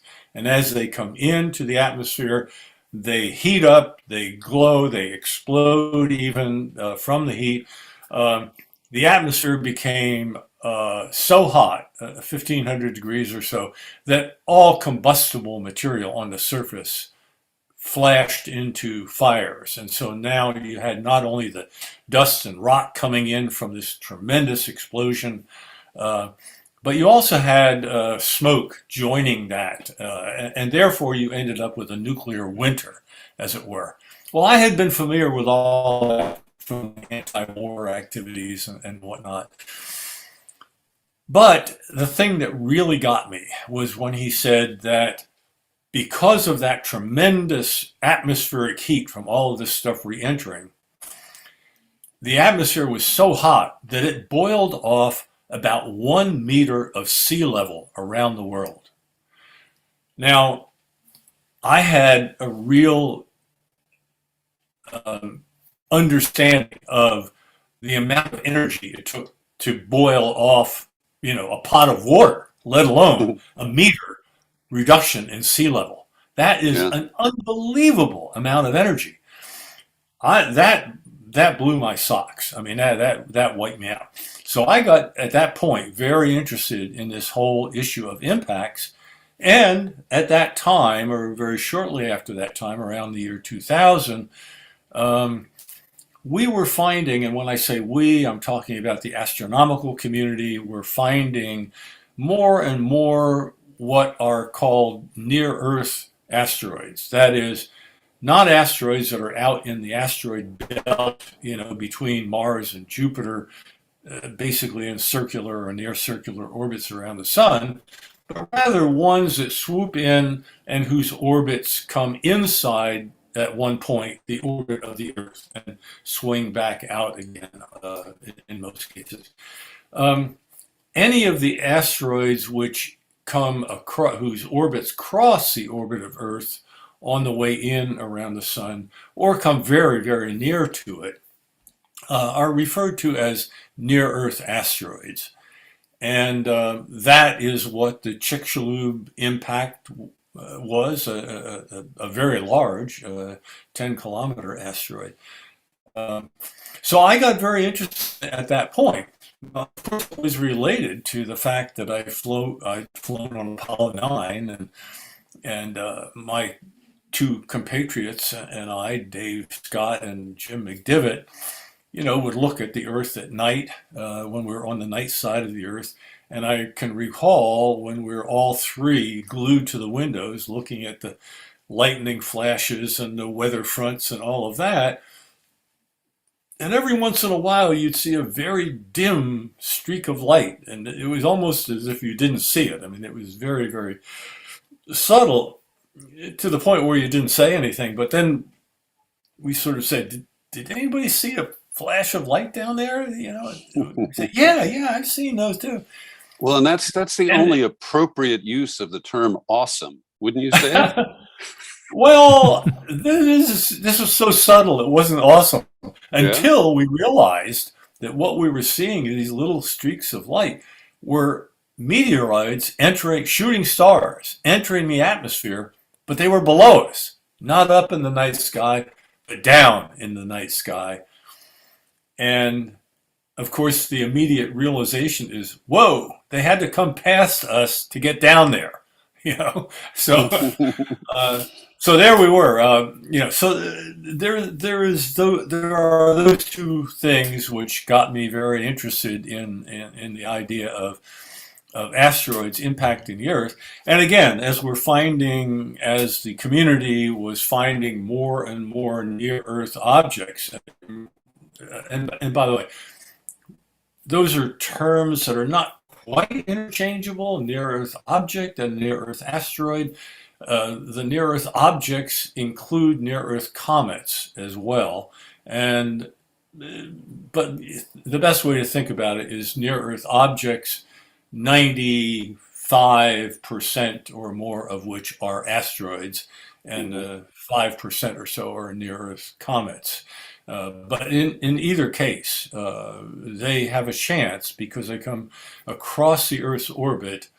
About 4% or 5% of those whose orbits come inside or closer to the sun than the Earth, their orbits come close enough to ours. I mean, you can picture that they're like this, but if they're in the same plane, if they cross the plane of the Earth, a few of them have an intersection. Their orbits intersect the Earth, and the closeness of the two orbits is less than the radius of the Earth. And therefore, if the Earth is in that intersection, when the comet goes through the intersection, then we have a collision. And we realized that around the year 2000, that more and more of these things were being found, but nobody was doing anything about what do we do about it, or can we do anything about it? So Rusty, just for a second, I want to mention that you are free to use as many space puns as come to mind, and you have a free license from the Carl Sagan Institute to say billions and billions whenever you like. Yeah, we all lived through Carl's billions and billions. But Carl was a good friend, and I might mention, David, from your prior session, I couldn't help thinking that one of the early astronauts and one of the astronauts who assisted me, frankly, in forming the Association of Space Explorers, which is our professional organization of astronauts and cosmonauts from around the world, was Prince bin Salman. and he was a very good friend. He is the stepbrother of MBS, and he was the first Saudi, and to this date, the only Saudi astronaut. But Sultan is today a very good friend. But we can talk about that later. In any event, David. Yeah, go ahead, David. Rusty may want to bring some graphics in. Mm. So can you enable screen sharing? Yes, yes. So that he can do that. Because Rusty, I want to turn to the events of 2 weeks ago, the DART mission. And one of the things that I learned from the commentary at the watch party from you and former astronaut Ed Lu, and a little bit from former astronaut Steve Smith, Brian May's on tour with Queen. He couldn't be there. He's on your board at B612. He's the superstar in your little firmament. But one of the things that I learned was that NASA did not have a mission to conduct planetary defense. And it was the advocacy of you and Ed Lu that started in his kitchen with several bottles of wine about 20 years ago that led to the formation of B612, which is named after the Little Prince, and the efforts that you took on. You testified before Congress several times, notably in 2005. You basically put it on the agenda. And then finally, you got funding in about 2017. But part of that was resistance from the NASA bureaucracy saying, well, you know, we'd love to, Rusty, but it's not in our mission and we don't have a budget for it. Yeah. Well, and it's a little less, let me say, a little less their position than you describe it, Peter, in that by law, a federal agency is not permitted to request a budget, to request money for something that it is not specifically authorized or directed to do in its basic legislation, in its founding legislation. So NASA's responsibility up until we got it modified in this instance was to conduct space science and exploration, as well as aeronautics and a few other things. But in terms of space, it was to do science, space science, and exploration, as in human or other exploration, but not public safety. And when you're talking about deflecting or preventing asteroids from impacting the Earth and wiping out people and whole species, it's an existential threat. But that's a public safety issue in a way. It's a cosmic public safety issue, but it's not space science. I mean, it's an engineering activity. You're protecting life. So that was a problem, and we really that NASA could not legally, basically, ask for a budget to do these things. That did not prevent the Congress, by the way, from telling NASA to do something. In fact, to discover all of the astronauts over 1 kilometer in diameter by 2008. They did that, and they gave NASA 10 years to do that in 1998. So, the Congress could always tell NASA to do something that they weren't even authorized to do, and it always, to be frank about it, pissed NASA off, because what that meant was they didn't get any more budget, but they had to take the money to do whatever they were directed to do out of their existing budget. So NASA was always opposed to this idea of taking action here and spending money to develop a planetary defense capability until we were able to modify the NASA legislation so that they were responsible for developing the technology to do it. And even today, it's not explicit that NASA has a responsibility operationally to protect the Earth from asteroid impacts. that's still a little squirrely. But well, they and do I'll just mention a political comment that the agency with an acronym that just has one fewer letters than NASA has been very expansive in broadening its mission, and that's the NSA, the National Security Agency. Well, yeah, these things get changed and modified in many different ways. But in this particular case, NASA was not terribly happy to have this new assignment, even though I think most of the people in NASA understood that it was really important that people will die in the future as a result of impacts of asteroids on the Earth, and millions of times. In fact, 100 tons of asteroidal material enter into the Earth's atmosphere every night. People don't understand it's that large. They look up and they see shooting stars, which are in fact little bitty pieces of asteroids and comets, but they don't understand that they're seeing a very small percentage of them. You add that all around the world, you get about 100 tons coming in every night. Most of them are about the size of a grain of sand, but there are bigger ones out there too. And of course, the population drops off as you get to the larger sizes.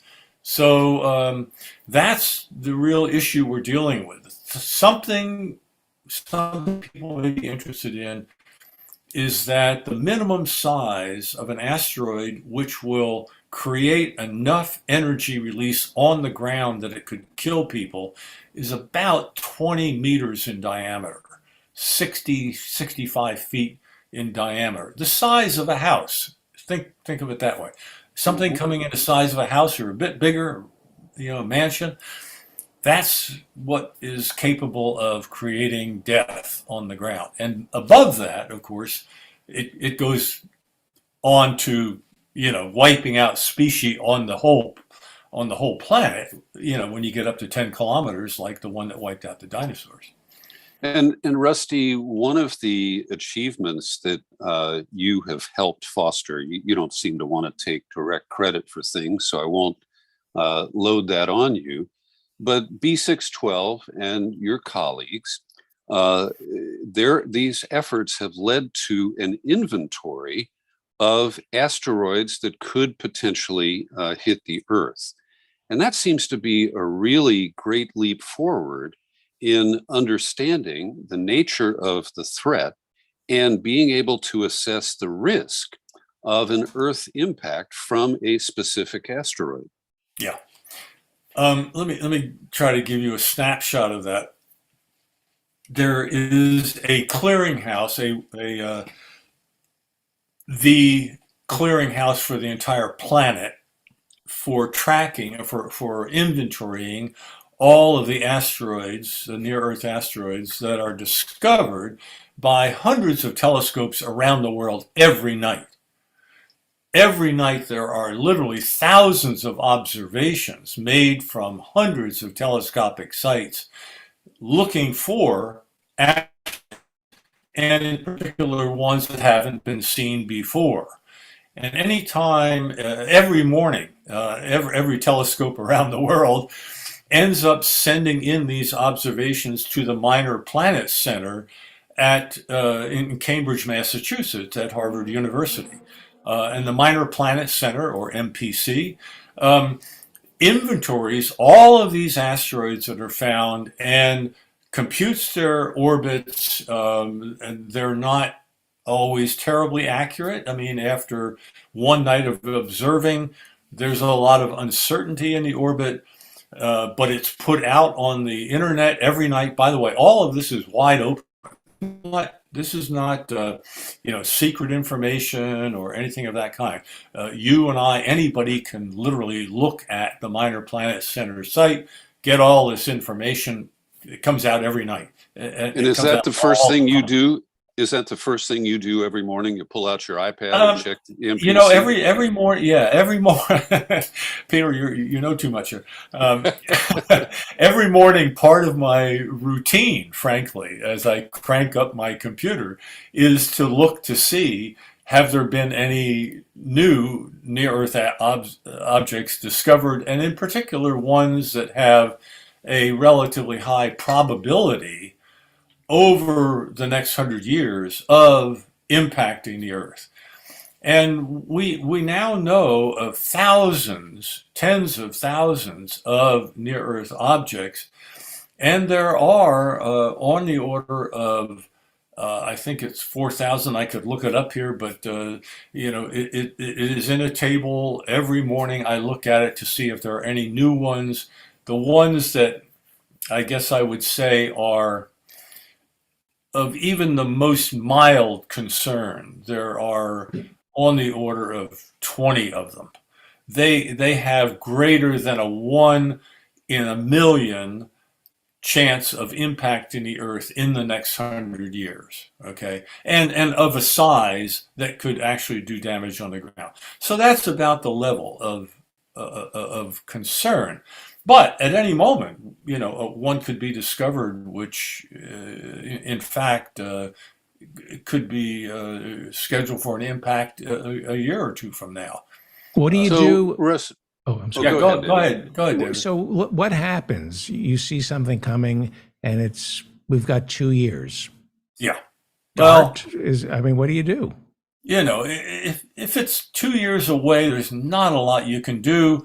But frankly, what we do when we discover a new asteroid, we determine whether or not its orbit is close enough as it crosses the Earth's orbit. Okay, that going like this. As it crosses the Earth's orbit, if the sun is over there, okay, if it crosses the Earth's orbit from outside in, then the question is, how far apart are those two orbits when you turn it down, okay? If they are very close, like the diameter of the Earth, then there is a potential impact. That happens about 4 to 5%. You know, we forecast for the next 100 years. And if at any time in that 100 years, there's an intersection where both the Earth and the asteroid are in the intersection at the same time, that is an impact.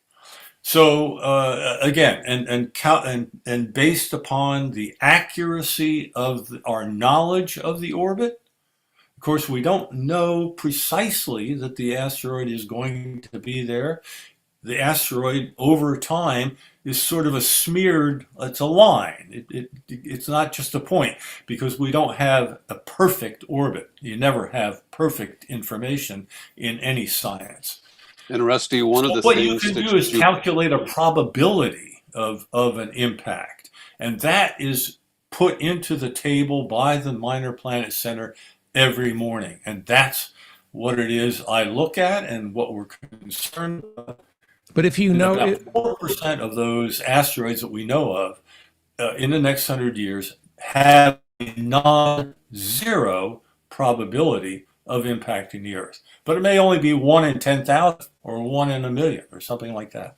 But in the movie Don't Look Up, if we have some lead time, and this I guess is what DART is all about. But like right now, if today we discovered we've got 2 years, what would you recommend? Number one, we've screwed up, because what we should have is decades of warning. In other words, what we want to do is build an inventory of all of the near-Earth objects that are out there that can be harmful, okay, and be able to predict their orbits 100 years ahead of time. So we have a vision, a sort of time horizon of about 100 years once we discover these asteroids. We don't find them just as they're coming in to hit the Earth. We find them out there in space like other planets, and we can predict their orbit. And so what we're looking for is to have the knowledge of where these guys are, a complete inventory, and the knowledge of where they're going, so that we will know decades ahead of time whether an object is going to hit the Earth or has a high enough probability to hit the Earth that we should do something about it. And that, to do something about it, which is what all DART and everything, that's where the action is. To do something about it, you need on the order of 5 to 10 years, something like that, to take action, because we can forecast that far ahead once we know the orbit of an asteroid, and it takes about a couple of years to get the equipment ready, to the launch vehicle, the impacting spacecraft that we'll use to hit it and to change its orbit, and to launch it, to rendezvous with it, to impact it, and then for that impact to take enough effect over time that it will cause the asteroid to miss the Earth instead of hitting it. Well, how did we do? How did we do? Well, that's wait a minute. Wait a minute. I'm sorry. You're Peter, we're getting ahead of you. I want to know if we're going to live. Can you mute the host, please? Sorry. I wanted to point out just briefly that one of my takeaways from the watch party was a point that you made, that once we have a projected trajectory, it becomes a thorny political question. Because if it is projected to hit David's high-rise apartment in Manhattan overlooking the air shaft, we would expend all kinds of resources. But to quote a former president, if it is projected to hit a shithole country somewhere, then the global community might not want to do much to prevent that. Yeah, you're raising a very, very thorny issue, which is the geopolitical component of the overall planetary defense issue. Now, Peter, I'm gonna ask if we can put off a little bit on that. Let me before we get into actually my favorite element of this, which is the geopolitical. Let me first start sharing a screen, because what I want to do is give people a sense of the technical, physical things that we do in order to protect the Earth. Now, again, we have two things. If this is the Earth's orbit, let's say the sun is over here. Okay, so this is the Earth going around like this, around the sun. And the asteroid is also going around the sun, but let's say it crosses the Earth's orbit from the outside in. There are other asteroids, of course, that can cross from the inside out. So the asteroid can actually come from the outside in toward the sun, or it can be heading outward toward aphelion. Well, I don't want to get too technical on things, but anyway, it can cross the Earth's orbit either way. Now, what we want to do, because what we're going to see is that every year, the Earth is in that intersection. Once a year, the Earth goes through that point. Now, the orbit of the asteroid may be 2 years long, okay? So it's only once every 2 years that the asteroid goes through there, okay? But sooner or later, the Earth and the asteroid, if that's a real intersection, a three-dimensional, they'll be there at the same time. So what we want to do is to interrupt that rendezvous.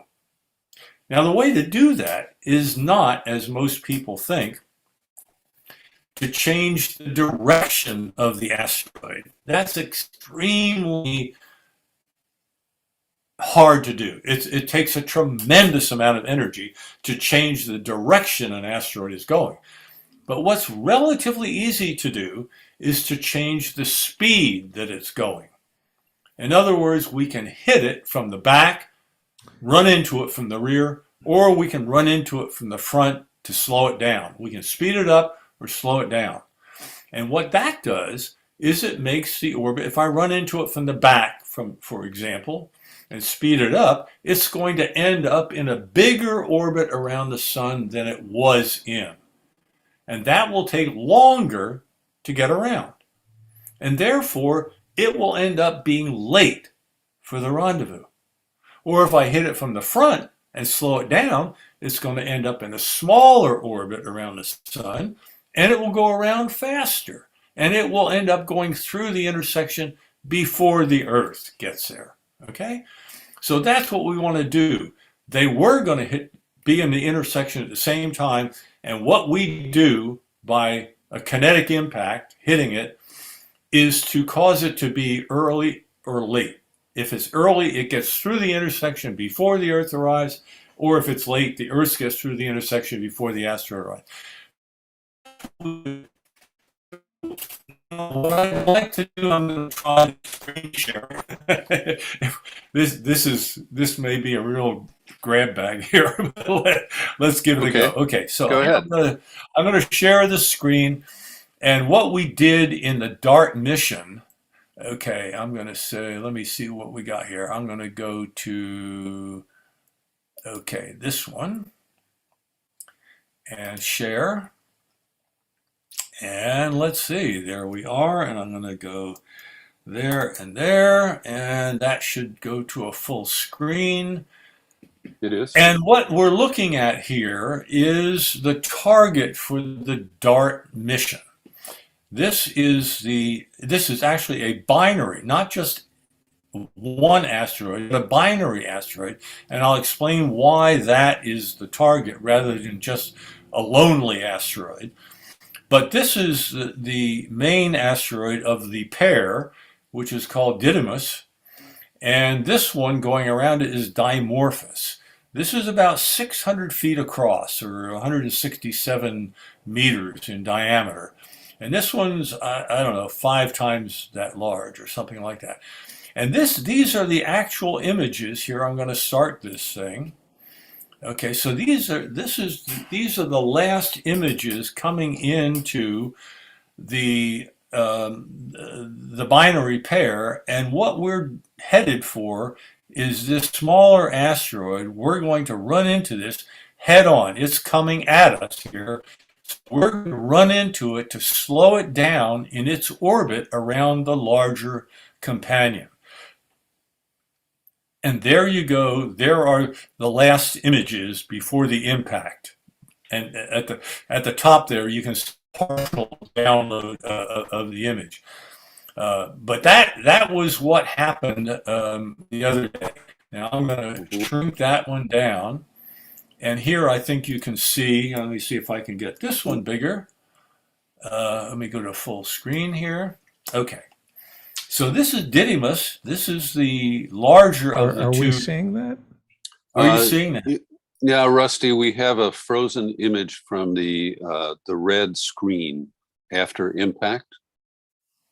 Oh, really? Okay. Now let's see why. And while you're fixing that, I'll just mention to people who are listening to this as an audio podcast that you should go to YouTube and locate today's show in video form, and then you'll be able to see Rusty's videos that he's sharing. Right. And can I just have a once in a lifetime opportunity to say to Rusty Schweikert, don't panic. Oh, thank you. There. Okay, great. There, I'm not panicked. Ooh, look at this. So you should be seeing the diagram now. Is that true? Yes. Uh-huh. Okay. So here's Didymos and Dimorphos, which is a binary asteroid. 2 of them. The smaller one, they go around each other, but obviously the big one has got the most gravity. And here is the orbit. You can see it going around the top here, the white line. And here is the DART spacecraft coming in and hitting it head on. It's coming around here, and we're going to hit it. And we dropped off a little spacecraft called Lycia, which is an Italian contribution to the program, which dropped away from DART and began trailing behind it. And it had a camera in it so that we could take pictures. Wow. And you can see that Dimorphos comes around, and we hit it at this point. And now, because it's going slower, it's going to end up in a smaller orbit around Didymos. And so this is the object, because what we're interested in is how effective is that impact? We've got a bunch of momentum here, the mass times the velocity of this DART spacecraft running into this here, this rock, is going to put a lot of momentum into it. It's actually going to reduce the momentum of Dimorphos around Didymos, therefore resulting in a smaller orbit. But we don't know how effective that is, and that's the reason for doing this experiment, to understand how much of that momentum can be transferred. And two things happen. If you picture this being a marshmallow, then running into a marshmallow, and this is huge in comparison to the size of the spacecraft, even though it hits it at 10,000 miles an hour or 6,000 miles an hour, and it weighs, a ton or something like that, that's minuscule compared with Dimorphos. So what we expected to happen is that if it absorbs all of the momentum of this incoming object of our DART spacecraft, it will change the period of that satellite asteroid around Didymos from about 11, let's say 12 hours, which is the original orbit period, to about 11 hours and 10 minutes, about 10-minute change in the period of the orbit. And by being able to measure that, by seeing the light reflected from this pair of objects, we can see when they occlude one another, when they go in front of one another, looking at them from the Earth, there's a dip in the brightness of the combination. And we will be able to tell by watching the timing between those dips in the brightness what the change in this period was, and therefore how effective this impact was. So Because Rusty, based on the data that's been collected in the 2 weeks since the impact, did you win your bet with Ed Lu? We don't know yet. We're not going to do that, Peter. Well, I don't want to explain the wager before you. Yeah, I'll explain the wager. Okay, Ed Lu and I were co-founders along with Pete Hutt of B612 Foundation, and Ed and I agree on 99% of things, but we have differences of opinion on a few. And I have always had the opinion that the amount of momentum that gets transferred to during an impact is a bit less than what other people have been thinking. Now, there are two components to the momentum that gets transferred to this object when you run into it. The momentum of the spacecraft itself is going to end up, it's going to end up being zero. It's going to hit that thing and and all of the momentum is going to be transferred to the asteroid. But in addition to the momentum of DART being transferred, it's also going to splash out a whole bunch of stuff. It's going to create a crater, and it's going to throw a lot of stuff out of that crater. Ejecta. Ejecta, right? And that we love that word. That ejecta, some of it is going to go backwards. It's going to be splashed out in the direction from which DART came in for the impact. And if that ejecta gets, if there's a lot of ejecta and it's heavy and a lot of it at high velocity, that's like a rocket plume coming out. So you get what we call a momentum multiplier because of the ejecta going back out in the direction that this thing came in. And that momentum multiplier is how much do you multiply the momentum that this object has coming in? How much do you multiply it by? Do you multiply it by 10 or 20%? Do you multiply it by a factor of 2 or 3, 2 or 300%? And Ed, I figured it'd be about 1.2 or this term called beta In other words, we'd end up with about 1.2 times the incoming momentum transferred to the object. Ed thought it would be 3, a factor of 300%. I figured it'd be a 20% increase. And Ed must not have heard me when I said that I thought it would be only about 1.2. He offered to bet with me at dinner based on whether or not it would exceed 300% instead of 20%. Mm-hmm. I don't know what got into Ed's mind. I don't think he heard me. But I was very happy to take a bet that it will be less than 300% momentum multiplier. But that's the reason we're doing this, because if you picture this is the Earth now, I don't want to do it. Let me just, I'll cancel, stop sharing here so you can look at me, okay? And if you look at me here and you see the Earth and think of yourself as an asteroid coming for an impact on the Earth, okay? So you're seeing the Earth out there in front of you. And the plane, the orbit that you're in around the sun, okay, you're in the plane, so you're looking at a line that goes through the Earth. That plane cuts through the Earth, or you're not going to hit the Earth. The plane through the Earth, it makes a line plus the Earth. Okay? And that line is called the risk corridor. If I'm going to hit the Earth, I'll hit somewhere on that line. But in general, we don't know if I'm going to hit the Earth or if I'm going to be on the line out here or on the other side of the Earth. In other words, that line goes not only across the Earth, but it goes out both sides. And it's an open question whether I'm going to hit the Earth itself or somewhere else.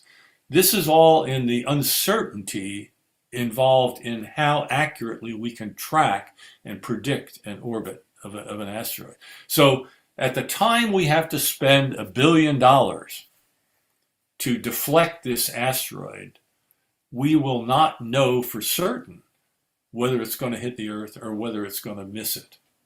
Okay, now think of that. There's your geopolitical decision.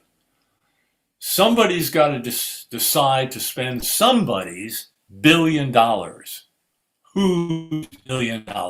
Okay, U.S., Russia, the country that's most likely to be hit. But, you know, there are 10 countries along that line all the way across the Earth. They don't even know where it's going to hit, if it's going to hit. So who pays for that? Who makes that decision? Yeah. Who handles it? Okay, now here's the tough part. If we don't hit it with enough energy, instead of moving it off the Earth, so it was going to hit in the middle of the Earth, we hit it with enough impact, we transfer enough momentum to it, it ends up over here. But if we hit it with too little energy, it goes from here to here on the Earth. So instead of hitting in the middle of the Atlantic Ocean, it hits in Nicaragua or China or somewhere else, which was not in danger initially. So what we want to do is we want to hit it with enough momentum that it ends up knocking it all the way off the Earth, okay? And we can either slow it down so it passes after the Earth has gone through the intersection, or we can speed it up, in which case it ends up over on this side of the Earth, okay? So along this line, there are 10 nations, let's say, or 15 nations, depending upon the line. It could be a lot of nations. And let's say it was going to hit in the middle. If it doesn't get all the way off the Earth, it's going to hit somebody who wasn't initially in danger. Mm-hmm. So the people on this side of the Earth say, oh, knock it that way. And the people on this side of the Earth say, oh, knock it that way, right? Well, who decides that? That's where the United Nations comes in. That's where the geopolitical decision-making to act comes in. But technically, we need to understand what this factor beta is so that we give it enough energy to get it off the Earth. So if Ed is right, you know, it's not going to take a lot of energy to get it off the Earth. If I'm right, you may move it too little. You better hit it with a bigger spacecraft or hit it faster, right? So that's the reason why this test is so important, because we need to know how powerful one of these impacts actually is to make sure that we hit an asteroid that's actually coming for us with enough energy, with enough momentum to make it miss the Earth entirely. So Rusty, I want to introduce you to my colleague here on the podcast. She is an actual physicist, Professor Marianne Cummings. An actual physicist! Wow! Hi, Marianne. I was teaching astronomy courses a few years back at Northern Illinois University, and that was a real education for me. I don't know so much about my students, but because I never took an astronomy class in college. I mean, all the astronomy I learned was reading Scientific American and Astronomy Today. Yeah, and, that's where I started. So, no, but it's actually fantastic. It's a fantastic way to introduce physics to kids who are not going to be scientists, but you might actually get a couple or one or two per class interested in doing that. And absolutely. And of course, one of the things I chose, because I've been kind of working cosmology into, my lectures all along, was to do the astrobiology section. Right. And I was like stunned. I'd never seen the Drake's equation before. And wow. I thought it was about time I go to the damn website. I heard about it. And it was, at that time was a few years ago. And already the catalog of identified planets was just growing by leaps and bounds. I think the first exoplanet was discovered in 1995. And since then, literally thousands. And I mean, like of the 8 or so terms in that Drake equation, 4 actually have things you can write with error bars that aren't ridiculous, so I'm going, whoa, this is like becoming a reality here. And Marianne, let me just jump in for people who don't know the Drake equation. I just looked it up. It's a probabilistic argument used to estimate the number of active communicative extraterrestrial civilizations in the Milky Way galaxy. Please continue. Yeah, possible. Well, I think wasn't Carl Sagan restricted to the Milky Way. Yeah, but well, it's the probability that we're not the only life in the universe, really. Yeah. That there is other life in the universe. But we're going to be sampling, from the Milky Way, so considering that the Milky Way is somewhat representative of what goes on all over the universe in terms of galaxies. But and this is fascinating because, you get to kind of talk about ridiculous yet, sort of relevant topics that people don't think of before. And, for instance, there's 2 things, but I'd like to ask you because you probably have more I've thought about this more practically. One of the things that's remarkable is the contention that because we have like big gassy planets, notably Jupiter, outside of the Earth's orbit, that basically allows life to be able to evolve. Because instead of getting the big reset every like 65 million years or so,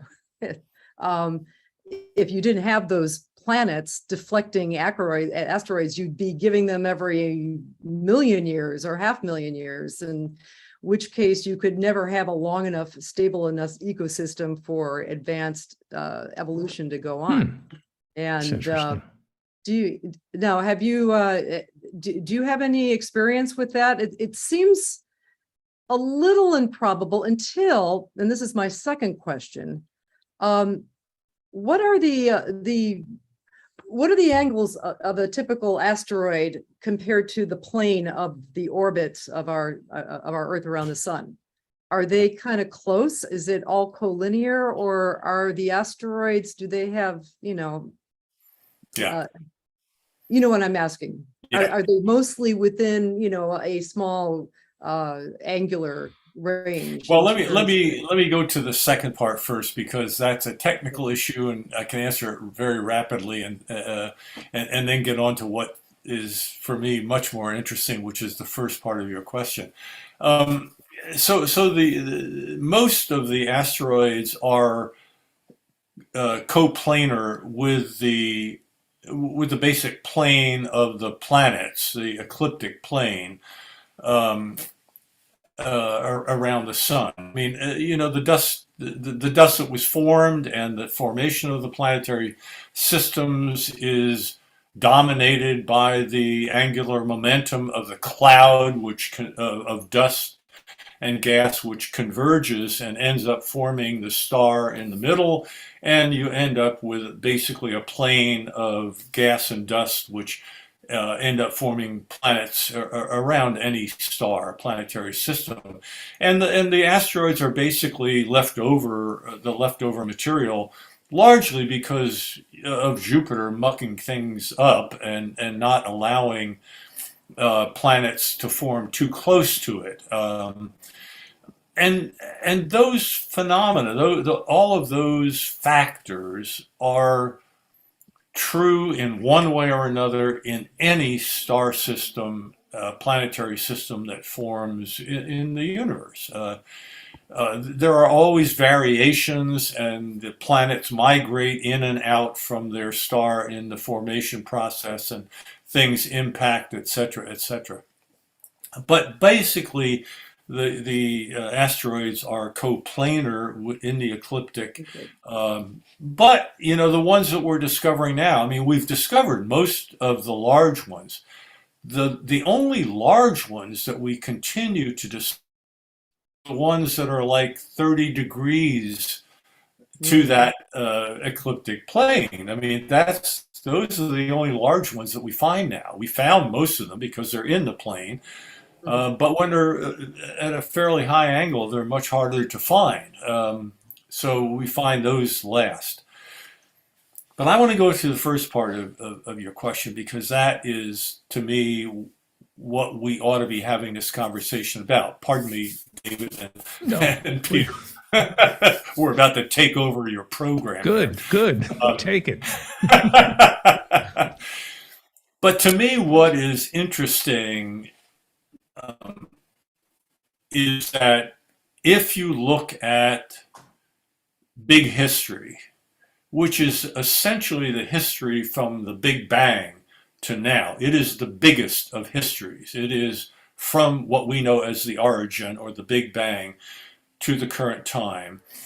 And if you look at that, I mean, you started out with a quantum soup of quarks and stuff, extremely hot and extremely compact, and that expanded very rapidly. I don't want to go into all the crap, but let me just say that it went, as things expanded and cooled off, you went from a quark soup to individual nucleons, protons, and electrons, and a few other species. And as things expanded and cooled, they formed into the basic elements, and in particular hydrogen and helium and a little bit of lithium in the beginning.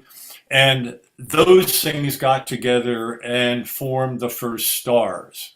Out of those stars, they would burn up the nuclear fuel and create heavier species within them. They would then explode, and then they started populating the universe with oxygen and nitrogen and other things.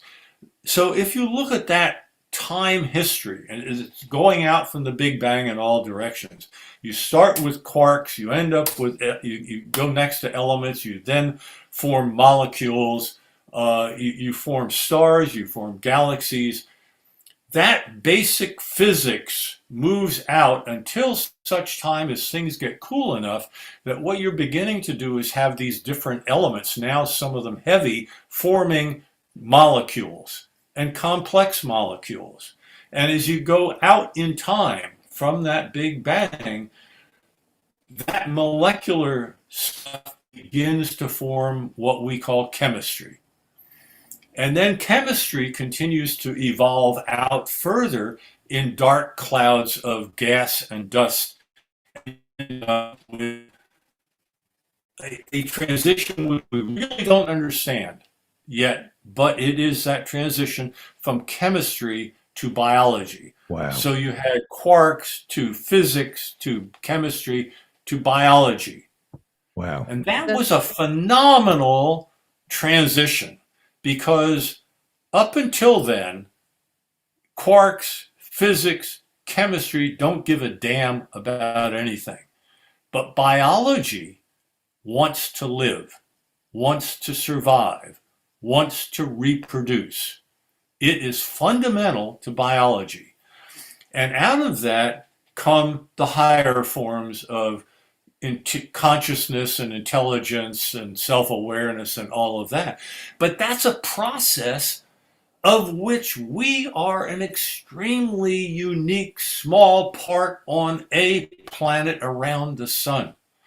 But it has to have been replicated billions of times, pardon me, Carl Sagan, billions and billions of times, throughout this universe. I'll be a little bit of a contrarian because I do. Good. All right. By the way, that Because was, excuse me for 1 second, that was amazing. I mean, Yes. that was was. for idiots like me. What you David, just that said. is what fascinates me, and in particular because we, beginning with Apollo, now are being born out of the birth canal of Mother Earth. That's when human consciousness first went outside the birth canal of Mother Earth, Gaia, out to the moon. My buddies, Bill Anders and Frank Borman and Jim Lovell. And lo and behold, to their surprise, they weren't even expecting it, turned their spacecraft around and the Earth came up over the horizon of the moon. And that's that iconicized photograph. And that is the first time that life, as we know it, realized that it was now moving out from the birth canal into the larger cosmos. And you had to like follow any that. child or anything that is born, any life that is born, the potential is all after that birth moment. And that's the moment of history that we are involved in. And that, to me, is what all of this stuff that we're doing is all about. Now, the planetary defense thing, that's just an existential threat that we are now able to influence by reshaping the solar system to enhance human survival. But we are part of this great experiment in life, and it happened, in our lifetimes. I interrupted you, Professor Marianne. I'm sorry. No, that was great. Please come back with your contrarian. That's a big question. I mean, because Yeah. David asked, about, what we would be discovering with the James Webb Telescope, which I think is going to be a profound scientific. I mean, the data that we are going to see from that is profound. One of the more disturbing things is what we may not see, at least not immediately, is any sign of life like ourselves. Because there is a big question with all, there are theories in physics about all the evolution that you just described, except for one, and that is when we had life, when we had the amino acids. I mean, those molecules happen, and they probably happen all over the universe. But when do you get a replicating form that you would call life? And that's my question: is DNA just an accident of a big chemical accident that happened on planet Earth, or on some asteroid that's crash landed into planet Earth? Or is there some organizing principle of chemistry and physics that makes DNA inevitable? Well, I don't know. Marianne, to me, the general answer to your question, or let me say, the contrarian thought to your contrarian position, is that, first of all, we're dealing with a limited number of elements and combinations of those elements that all relate to physical things of temperature and pressure and things of that kind. And improbable though certain things may be, when you multiply them by the number of planets in the universe, And what would that you're number talking be, about, sir? 10 to the 23rd or something like Millions that. and I mean, millions. it's a Yeah. humongous number. Yeah. And so the probability that we're the only ones who have, come out of that soup as intelligent beings, that we're the only ones is so improbable that while we may never see it in our lifetimes, I have little doubt that life is built into the fundamental nature of the universe. I cannot but believe that the universe, that life is inevitable given the fundamental nature of the universe as we know it. Yeah. Now, you can go to multiple universes if you want. I mean, it's enough wrestling with the one that we know about, but the probabilities are so low that we're the only life form that I can't deal with it at all. And of course, we haven't even, that's just only considering carbon-based life forms. I mean. Well, Maybe I wouldn't restrict it to that. I mean, I don't for a minute think that we are, the dominant form of life. Yeah, I mean, maybe that space travel might be a problem for us, what somebody described as talking meat creatures, whereas something based more reasonably like on silicon, not So, having. But If Marianne, I may, just for a yeah, second, go ahead, Rusty. Peter. I'm sorry, I have to go to another Zoom call, and it's going to be much more boring than this. But I want to say three things. One is, it appears that the book of Genesis is packed with lies. Number two, I hope that I am as sharp as you at age 86. Really? And number three, don't let these knuckleheads keep you up all night. They will go forever. And when you've had enough, just say, I gotta go. Okay. Thank you, Rusty. Well, this is a fun conversation. Peter, thank you very much Thank for you, Peter, passing because- on the invitation to me. Thank you. It's my pleasure. and it's been a Before you go, gas. Peter, before you go, Yeah. I've been very angry. I paid too much for this pair of shoes that I bought yesterday, and I'm starting to think it may not matter. In the scheme of things, maybe I shouldn't be worrying about what I paid for those shoes. Maybe. Well, Please, thank all you. right, Peter. carry on. Big thoughts are made up of a whole bunch of little ones, so it's okay. Here's what I'll do. My goal is to have you and Peter want to come back. So that's the smartest thing. So why don't we do this? Why don't this is incredible, and why don't I let Professor Marianne ask you a couple of questions, and then hopefully you'll want to come back. This is Great. Tremendous. So it's fine. This subject is so interesting, and I believe more than interesting, it has, at least for me, and I can only speak personally, but for me, the sense that I have of the life experiment of which we are a part is such a precious thing. It is part, seems to me, of the fundamental plan of the universe built into it. And here we are, just this unique one that comes out of Mother Earth. But it seems to me that we have a responsibility to see this experiment continue. And so to me, this recognition is the front end of an obligation to see that the Earth continues supporting life. I mean, we get right into climate and all kinds of, very real things. And that is part of our obligation as part of life, to see that this experiment, it's not going to be us. We're not going to recognize the long-term future of human life. I got another, if I'm really lucky, I got another 10 years on this planet.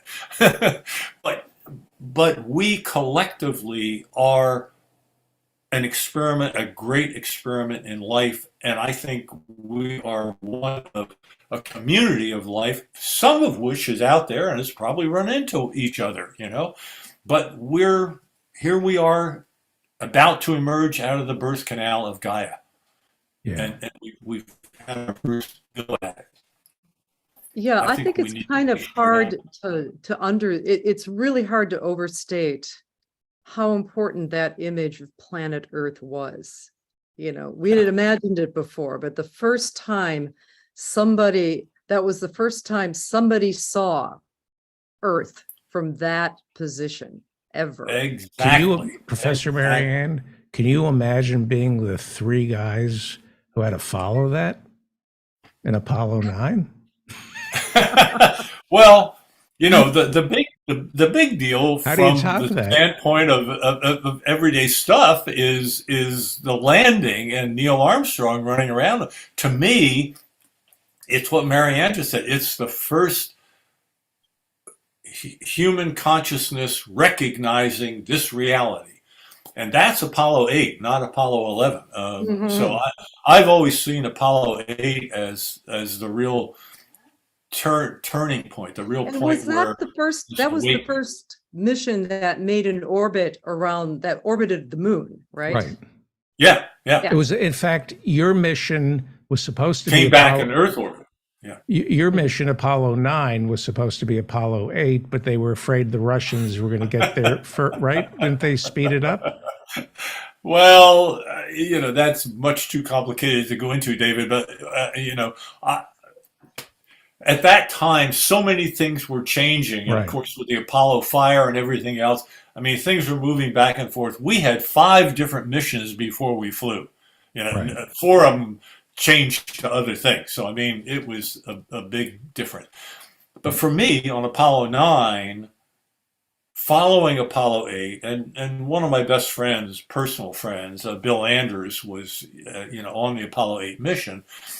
And so, in preparation for the mission, I had, done a lot of thinking and blah, blah, blah. In any event, while I was outside, I was testing the new Apollo suit, and I did the first EVA, extravehicular, the spacewalk, if you will, outside with the new suit and a backpack, which my buddies ran around on the moon with afterward, right? So I tested that stuff.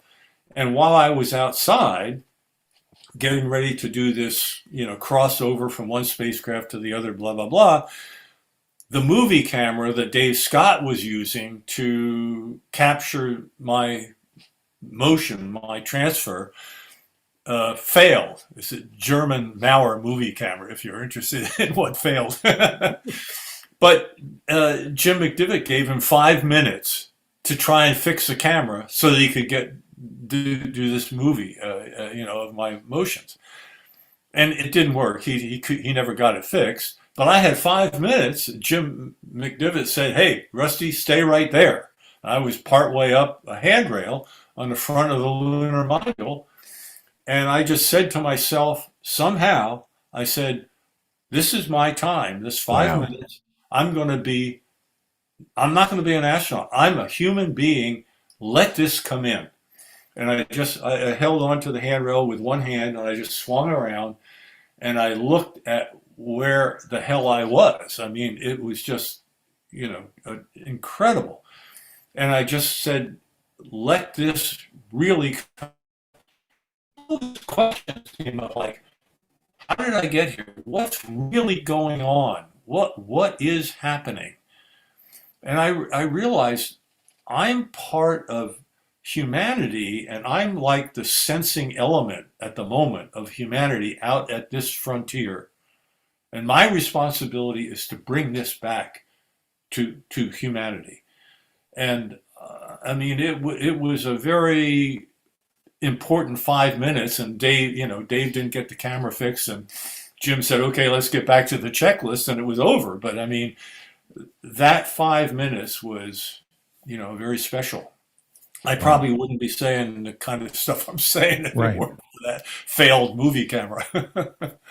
I'm going to There's so many things I want to ask you because Ask 'em. well, But you got other guests. No, I want to share you with Professor Marianne, and Yeah. so Professor Marianne. Yeah. What do your students think about all this, or what do you think that they think? Well, I about haven't taught for a few years, but at the time, I mean, it was what was great about teaching astronomy, because even a few years ago, there was like that Rosetta mission that was landing on the asteroid, that had been launched 10 years before and managed to land on this thing going like 60,000 miles an hour. I mean, there was like everything there. Oh yeah, and I think the Voyager, both of them, had officially left the building. And if you would have asked me what's the end of the solar system, before I taught this class, I would have had no idea. I don't know, the Oort clouds up there. I'm not sure, but it was basically the official end of the solar system is where the solar wind, which is the radiation, protons and things from the sun, hits with the interstellar gas. So we're dominated by solar wind within the solar system. And then there's this transition period where, the momentum of the ejecta of the sun and the radiation of the sun is on par with that of just the interstellar gas. And then they left. And I was so enthralled with Voyager, because to me, that was probably the single most successful scientific thing ever done. And it's still going. And it's still going. And it was supposed to be a 5-year mission, but they just decided that, the scientists and engineers over at the Jet Propulsion Lab just said, well, we're going to make this sucker, last for as long as it could possibly last. Right. And it's just fascinating that that they're still able to get efficiencies out of the system to keep that, sending data back to us. So, this is, and I think this saves the Earth. When somebody asks me about why are we doing this stuff, I mean, my standard answer, because I'm a particle physicist, but what good is this stuff? And my honest answer was, the standard answer is, we have no earthly idea, because we have no idea what inventions come from, we had no idea when people were discovering quantum mechanics. That was just a fascinating, little scientific exercise.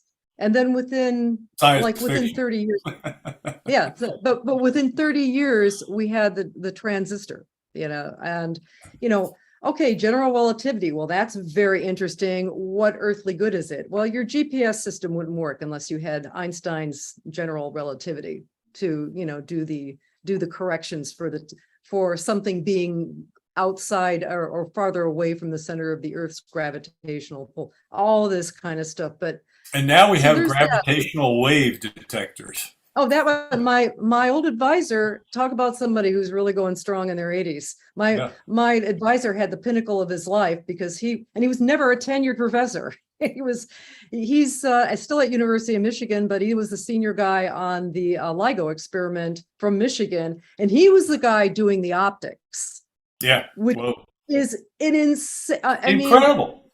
The kind of distances like a fraction of a size of a frickin' quark or something, or a proton accuracy in terms of David, this is the subject right now here. This is something which people have no idea. I mean, these are mirrors in orthogonal paths that are 3 kilometers long, okay? And they got mirrors at either end, and you bounce a laser off these things. And what you're doing with those laser things through interferometry is you're measuring the length between these 2 mirrors on each of those 2 legs, okay? And this instrument is able to detect a change in the length of this 3 kilometer long path that's equal to 1/10,000th of the diameter of a neutron. You get that? 1/10,000th of the diameter change in length, and they can measure it.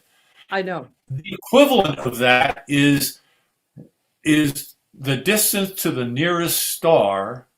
Okay, if the distance to the nearest star changed by the width of one of the hairs on your head, Now we are able to measure that kind of minuscule change in length. And what that says is that the universe is vibrating as two black holes converge trillions of miles away. I mean, more amazing than that yet is that a guy named Einstein with mathematics predicted that that would be the case 100 years ago. And they timed the paper to come out on the 100th anniversary of his general relativity paper, where he predicted gravity waves. Unbelievable. That is phenomenal. I mean, if you want to talk about science being amazing, I mean, gravitational wave detection. That was just, and you know the story of that. That was just a calibration run. I mean, they were that was just a calibration run, and then they get a signal that stood out like the Eiffel Tower, and they thought it was fake. In fact, there was took them a long while to decide it wasn't fake. The guy fake. from University of Michigan got a knock literally on the door at like midnight from guys from the Department of Energy, you know, like interrogating him because he was in charge of the data acquisition system. All that kind of stuff. But what they didn't know is that they were thought that they would be two neutron stars, which were big enough, heavy enough objects that could generate them. They had no idea that a binary black hole system was a thing. And that they saw a binary, two black holes. Now, once they saw that and ascertained that, then they kept it running for like 4 more months. But they only got 2 other events, a black hole and a 2 black hole neutron stars. So they were just kind of lucky. Then they turned on at the right time, you know, with their not optimized detector yet, and just saw this amazing, you know, thing that, so they, whether now, of course, are seeing a lot more. They have since improved the system, and they're. I picture Einstein clapping in his grave, you know, when that happened. But you know, I was going to say, but back to my original point, I think apart from just, you know, the technology of tomorrow, I think literally, and I am not kidding about at all, I think this saves the world. I think this saves the world. This saves humanity. This gives something kind of like Star Trek does in its weird way, gives us the concept of a future mythology, gives us we have a future. By the way, we have a professor here who teaches. We have a professor here who Yes. teaches Star Trek on our show. So And that's and it's fabulous. But I'm saying, it's that really did give. I mean, people really think in terms of like, you know, the Federation of Planets and Klingons, and I do, you know. Yeah. There is I was. I think it's happening out there. Home of James Tiberius Kirk, in you know, at Riverside, Iowa, and I mean, it was like, you know, but really, in my older colleagues would tell me that they would go to Russia at the height of the Cold War, and they were doing experiments in Novosibirsk, and they really felt that these experiments, they were first nuclear experiments, you know, nuclear physics, not the bombs, but then particle physics. And they really felt that they were preserving like global civil society by having these, you know, science, you know, just pure science, nothing to do with, you know, with military or anything practical. And where I kind of grew up intellectually, Fermilab, just a few miles north. I mean, it used to be the, you know, the biggest atom smasher in the world at the time. And I ran into Russians. The first time I met Russians was when my undergraduate summer as an undergraduate. And it was just like, there's hope because people have real connections with these scientific endeavors. And it is perspective. It is like, oh my God, these wars are so goddamn screwed up and ridiculous and unnecessary.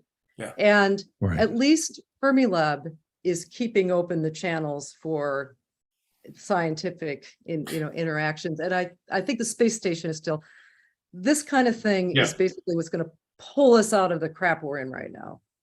Here's what go ahead. No, go ahead, David. What I'd like to your program, man. No, it's your program. What I'd like to do is, I'm going to beg you to come back. I mean, this has just been tremendous, and it's been great watching Professor Marianne talking to. On this show, she talks politics, and here it's just a whole other side. And I depress everybody. But I wanted, to me, what would be a great way to end this is introduce you to Lane and Professor Bick if they're here and they want to ask a question. Lane does comedy on our show. He's also a flyer. You flew. Lane, are you there? Hello. Lane? Well, the things I flew.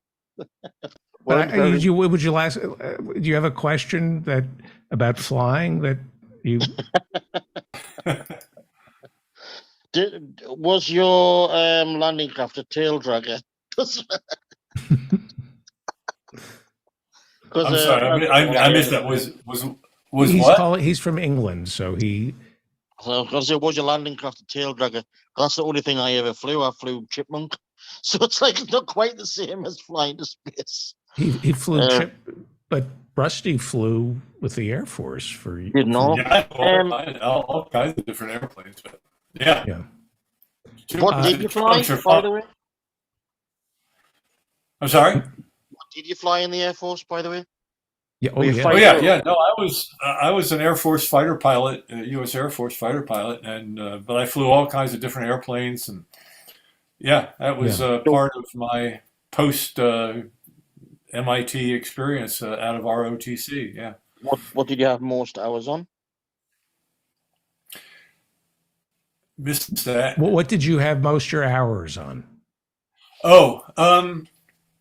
I suppose I never thought about most, but I would think probably the T-38s that we flew when I was an astronaut.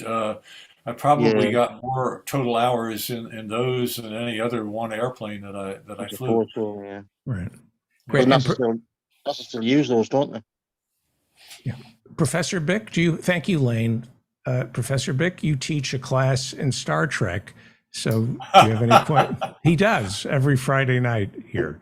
So great.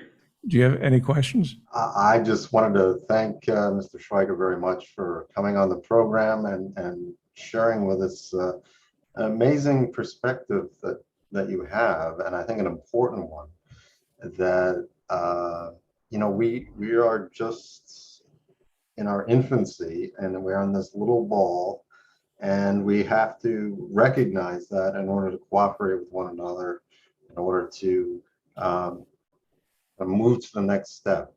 You made this analogy of coming out of the birth canal of Mother Earth, and I hope we are able to do that.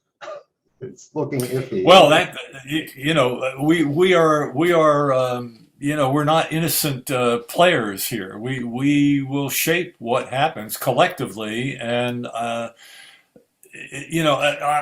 often think about an hourglass as a model.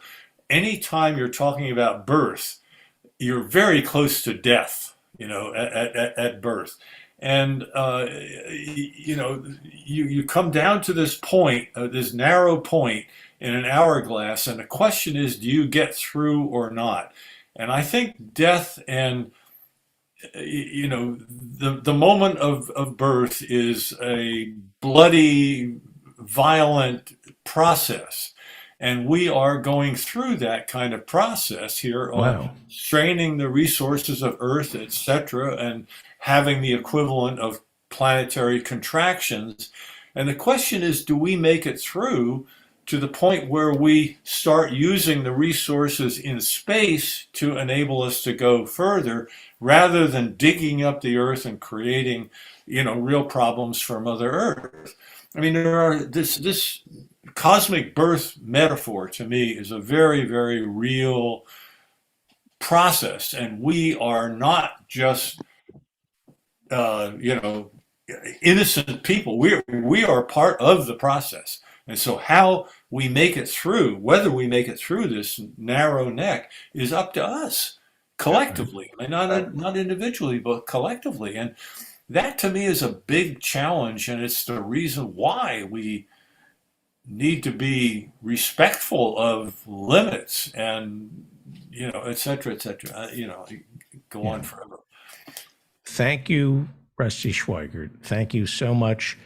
How do people, if people wanted to get in touch with you, how would they do that? Is there a website?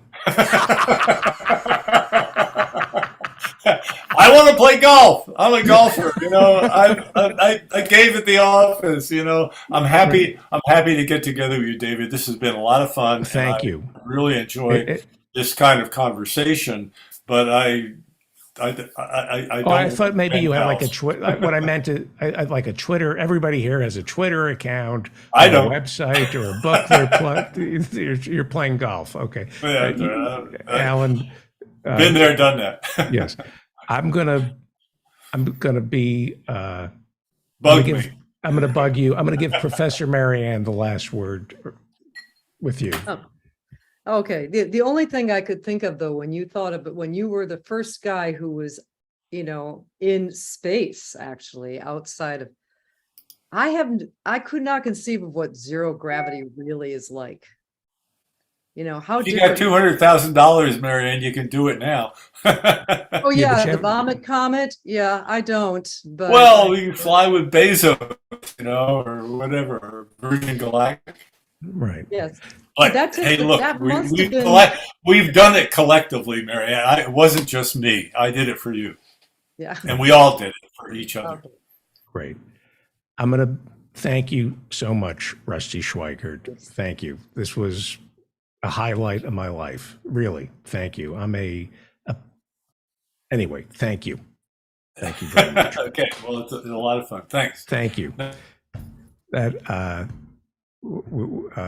That was amazing. Professor, where are you going, Professor Marianne? That was amazing. Yeah, that was. That was. He gave a very nice explanation of the LIGO project, by the way. Yeah. Too.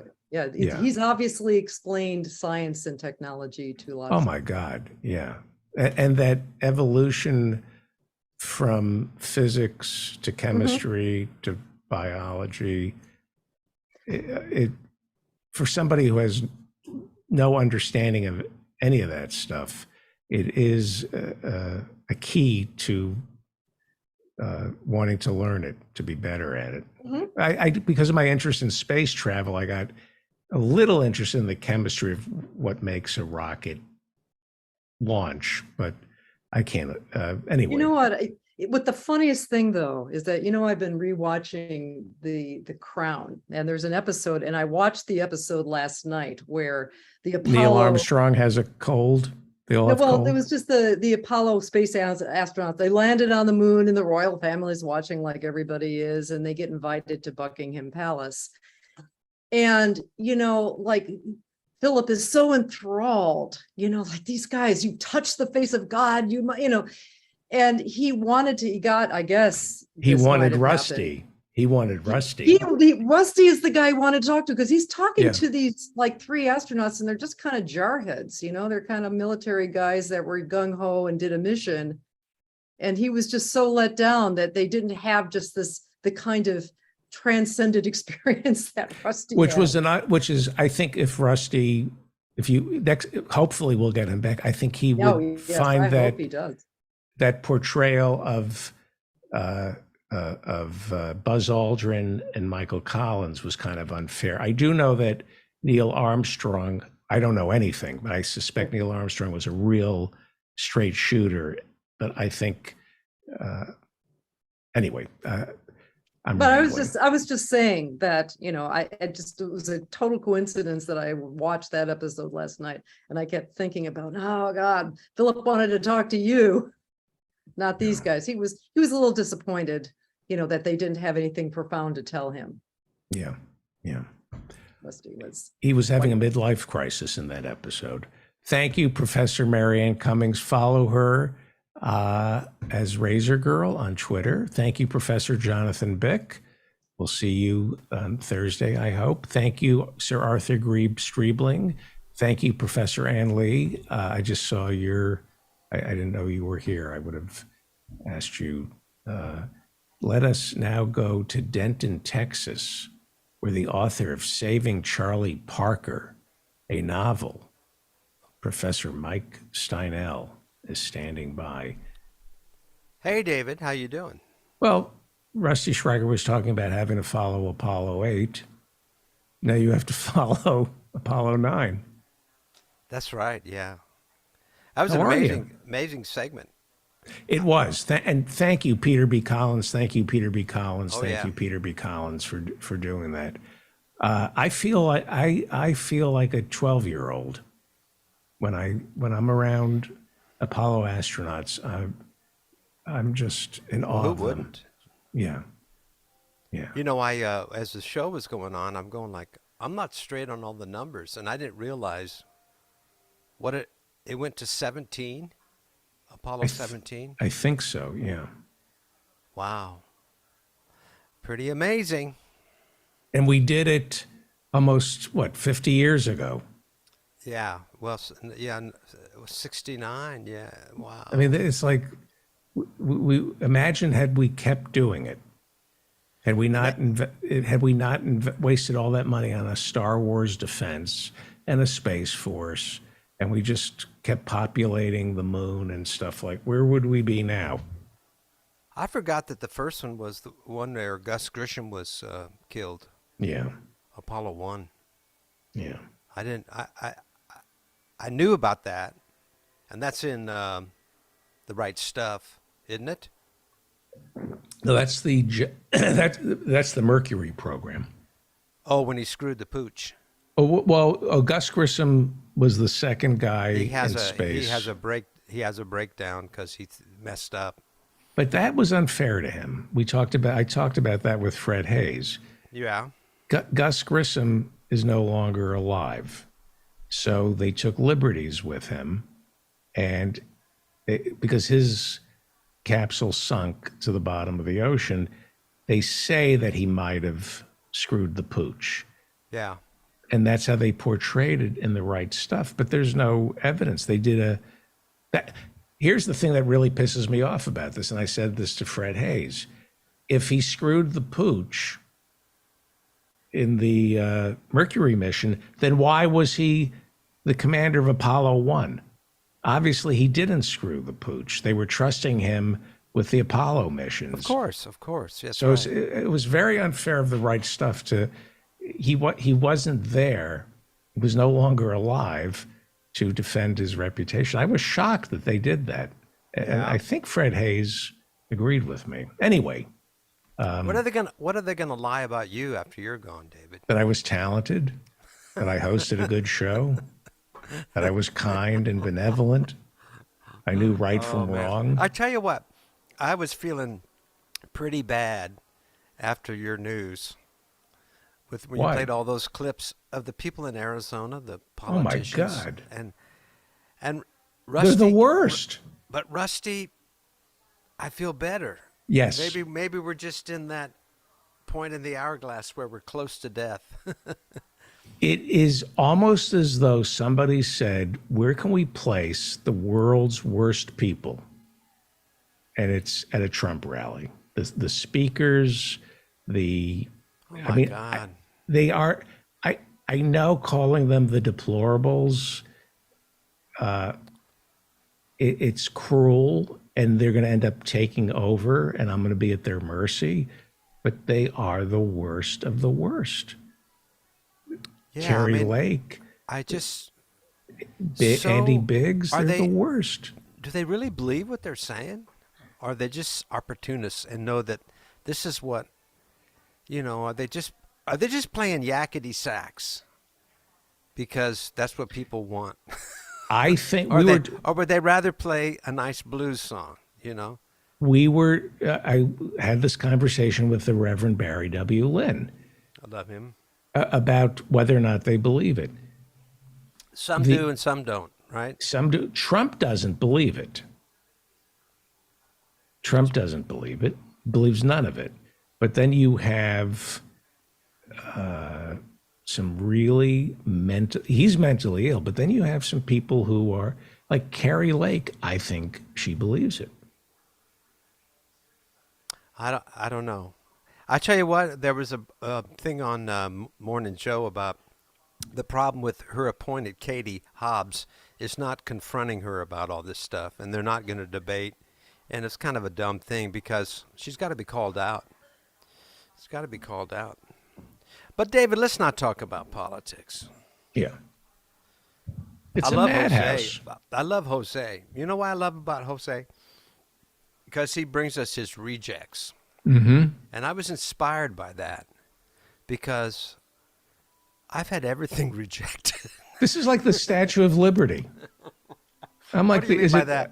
I'm like the Emma Lazarus. Did Emma Lazarus write the "Bring me your rejects, your cartoons that couldn't get into the New Yorker"? Oh yeah. So I brought my rejects. Good. I brought Your like, ejecta. We call it ejecta here. you know, lots of times I would bring a song and do it live, and then I would never really produce it for Mhm.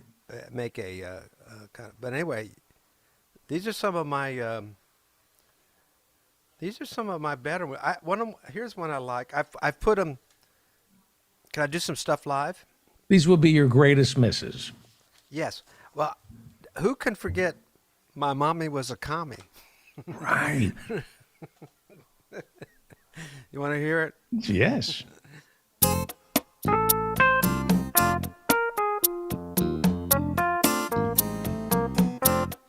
Okay, I forgot to put introduction, so I have to start singing right away. Sorry. My mommy was a commie, but not a commie rat. She slept with Louis Armstrong and taught him how to scat. My mommy loved her seafood, her kosher fish and chips. She cleaned up at my party by stripping for tips. I thought I won the lottery, but not the one I wanted. Now her place is empty and I think it might be haunted. My mommy was a commie. Yeah, who can forget that? I mommy love was a- that. I See, love that. I get inspired by little things you say. I want to tell, oh, we had a great week of music. We recorded, I've been working for about 2 weeks on music for a new project. So there was this big event Saturday, Denton Arts and Jazz. What's the radio station? KT. They didn't broadcast it. They did not broadcast it. We're really mad at them. Here's the thing. They used to call themselves the One for Jazz, and then they just called themselves the One. And then the new management came in. They moved to an indie format and moved all the jazz to. You can watch it you can listen to it on the computer. They'll stream. I have the to jazz. send you. There was the Bitter End does a jazz Yom Kippur service. Yes, I heard you talk about that. Unbelievable. Did you go? No, I watched it on TV. They streamed it. They streamed it. Yeah, it was amazing. That's Go ahead. pretty I'm cool. sorry. So anyway, we did. So we were going to play Saturday. And then I booked a Thursday night gig at the Wine Bar, and then Thursday, all day Thursday, and a half a day on Friday, we recorded new material. But And one of Nadine, when is Nadine's birthday? okay, today is the 10th. Her birthday is the 13th, Thursday. I spent all day working on the yard because we got folks coming in. We're going to have a drive-by. We're going to give out $100,000 bars to everybody who comes. And we're going to That's play all? some music out on the lawn. I got a tent to put up. Big deal. Wow. She's feeling really good too. Wow. She's eating good and got her hair done today. That's the big deal, man. She got her hair done. She's going to be 100 on Thursday. That's She was amazing. born on Friday the 13th, 1922. Friday the 13th. But she's had a very charmed and lucky life, I think. Blessed life, as we like Yeah. to say. Yeah. But anyway, Ah. so we recorded Thursday. See, there's and good news. Yeah, I have well, we had an issue a while back. We had Ants in the Kitchen. So I've been working on, we got a new song. It's called Ants in the Kitchen. And It's in 7/4.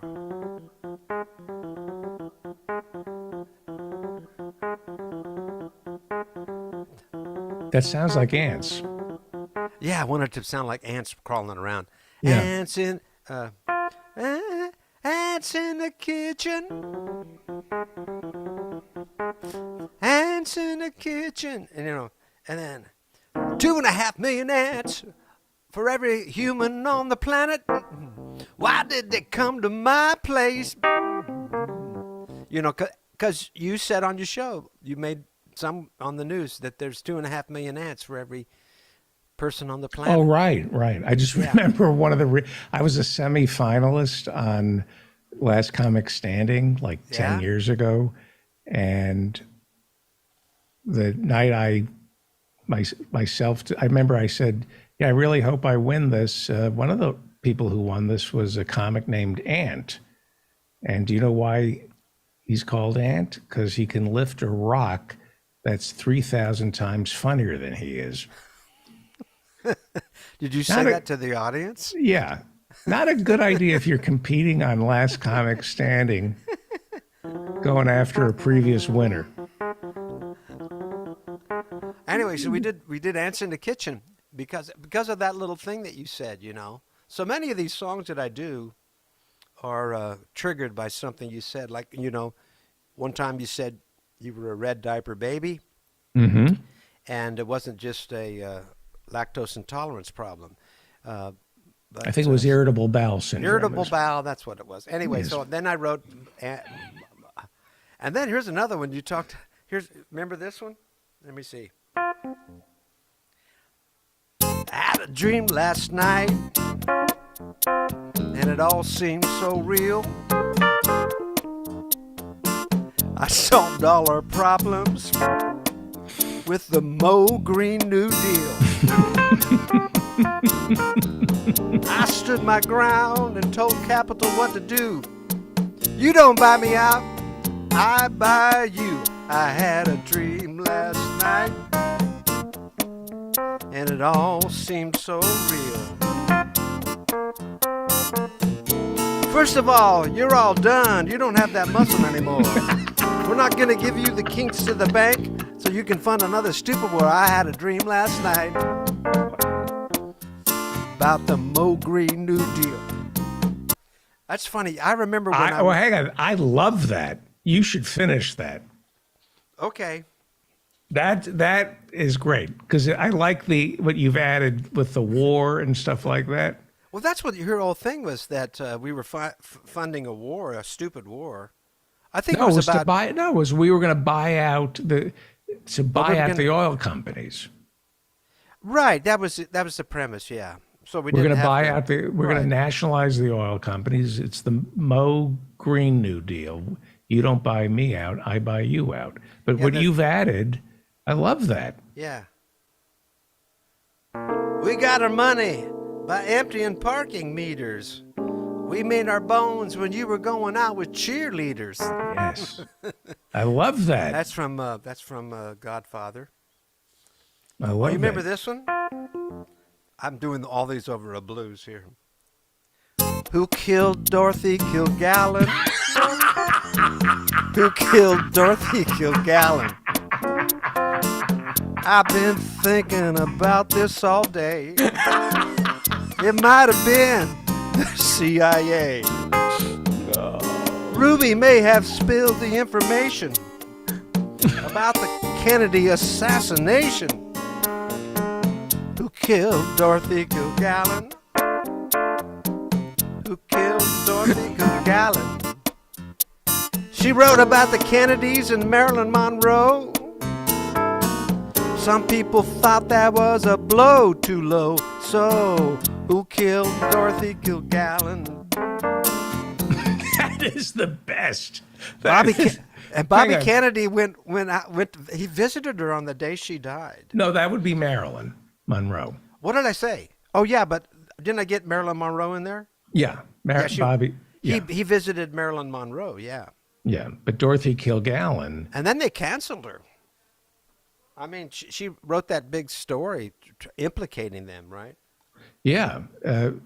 well, and she had some interview with Jack Ruby and was digging too deeply into the Kennedy assassination. And she died mysteriously. I think she was a columnist for the Hearst papers. People Her should death know. was very similar to the death of Marilyn Monroe. There was bruising, a strange bruising. How was it? I read all about it. There's a website that goes all into it. Yeah. And I go ahead. You know, I think Marilyn Monroe, I think well, I don't want to say what I think. I think she was, from what I've read, she was going to go public and bring down the presidency. And I think they might have let her self-destruct by injecting her with an overdose of barbiturate. Yeah. Yeah. Yeah. Anyway, But I love that song. What else you got there? You came in heavy today. You came in heavy. No, these are the rejects. But these are great. These are rejects that I've rejected. These are great. This is one. I'm not going to do the actual melody because there's implications. But this one, I don't think I ever played this for you. Let me see. If I had a hairline,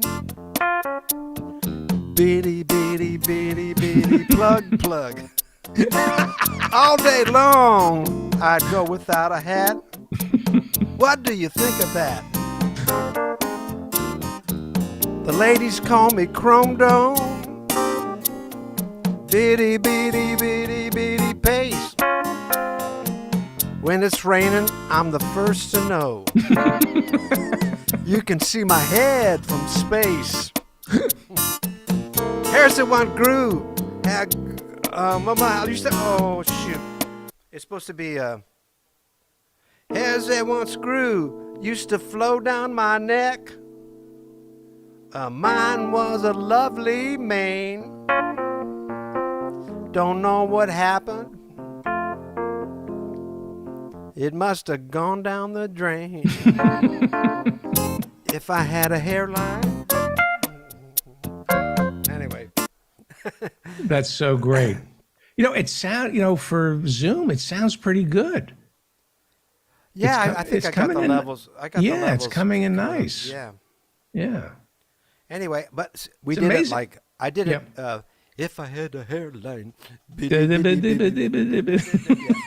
of that.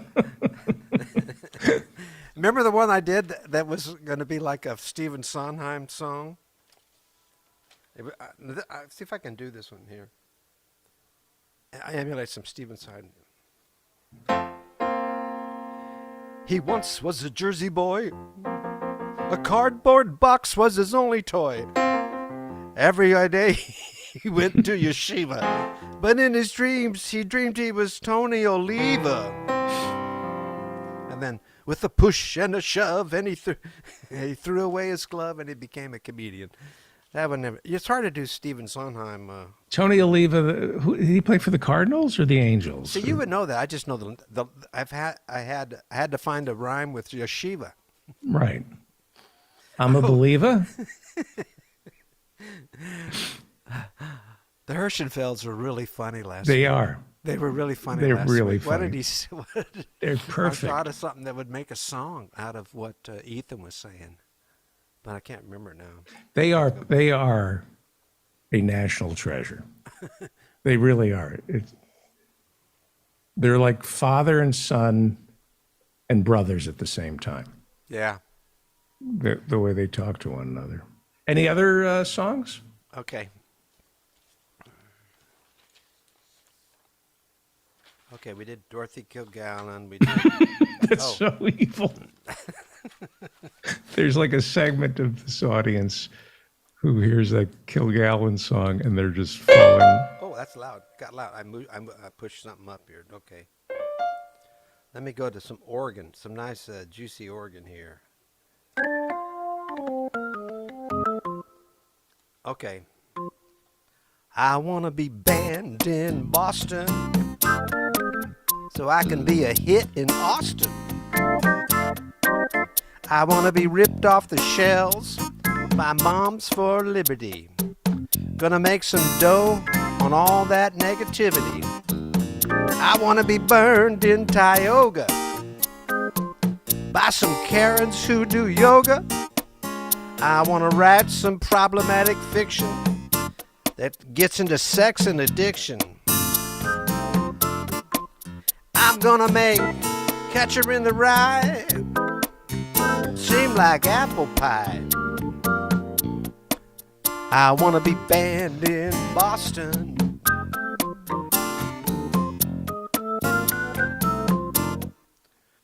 Remember when I did that one? Yeah, I that's the secret to success. Somewhere there is a, oh, here's a good one. This is, all these things get triggered by little things you said, okay? Or that John Ross said.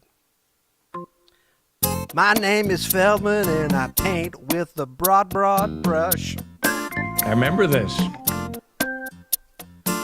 My name is Feldman, I tell jokes that could make a sailor blush. Got no time for shades of gray. Everything is black and white. Go ahead and say I'm rash because I'm itching for a fight. My name is Feldman and I paint with a broad brush.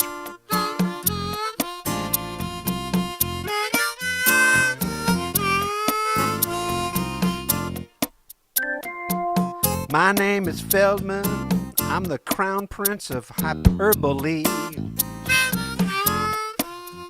In the field of exaggeration, I have earned a PhD. I can talk for an hour or more about the Mo Green New Deal, but I can also play the blues on my glockenspiel. My name is Feldman and I paint with a broad brush. Does that offend you, sir? I love it. I love it. I love it. Yeah, so it's been a really interesting last couple of weeks. And today I did a lot of yard work and I'm so stiff, you know. Did you play golf?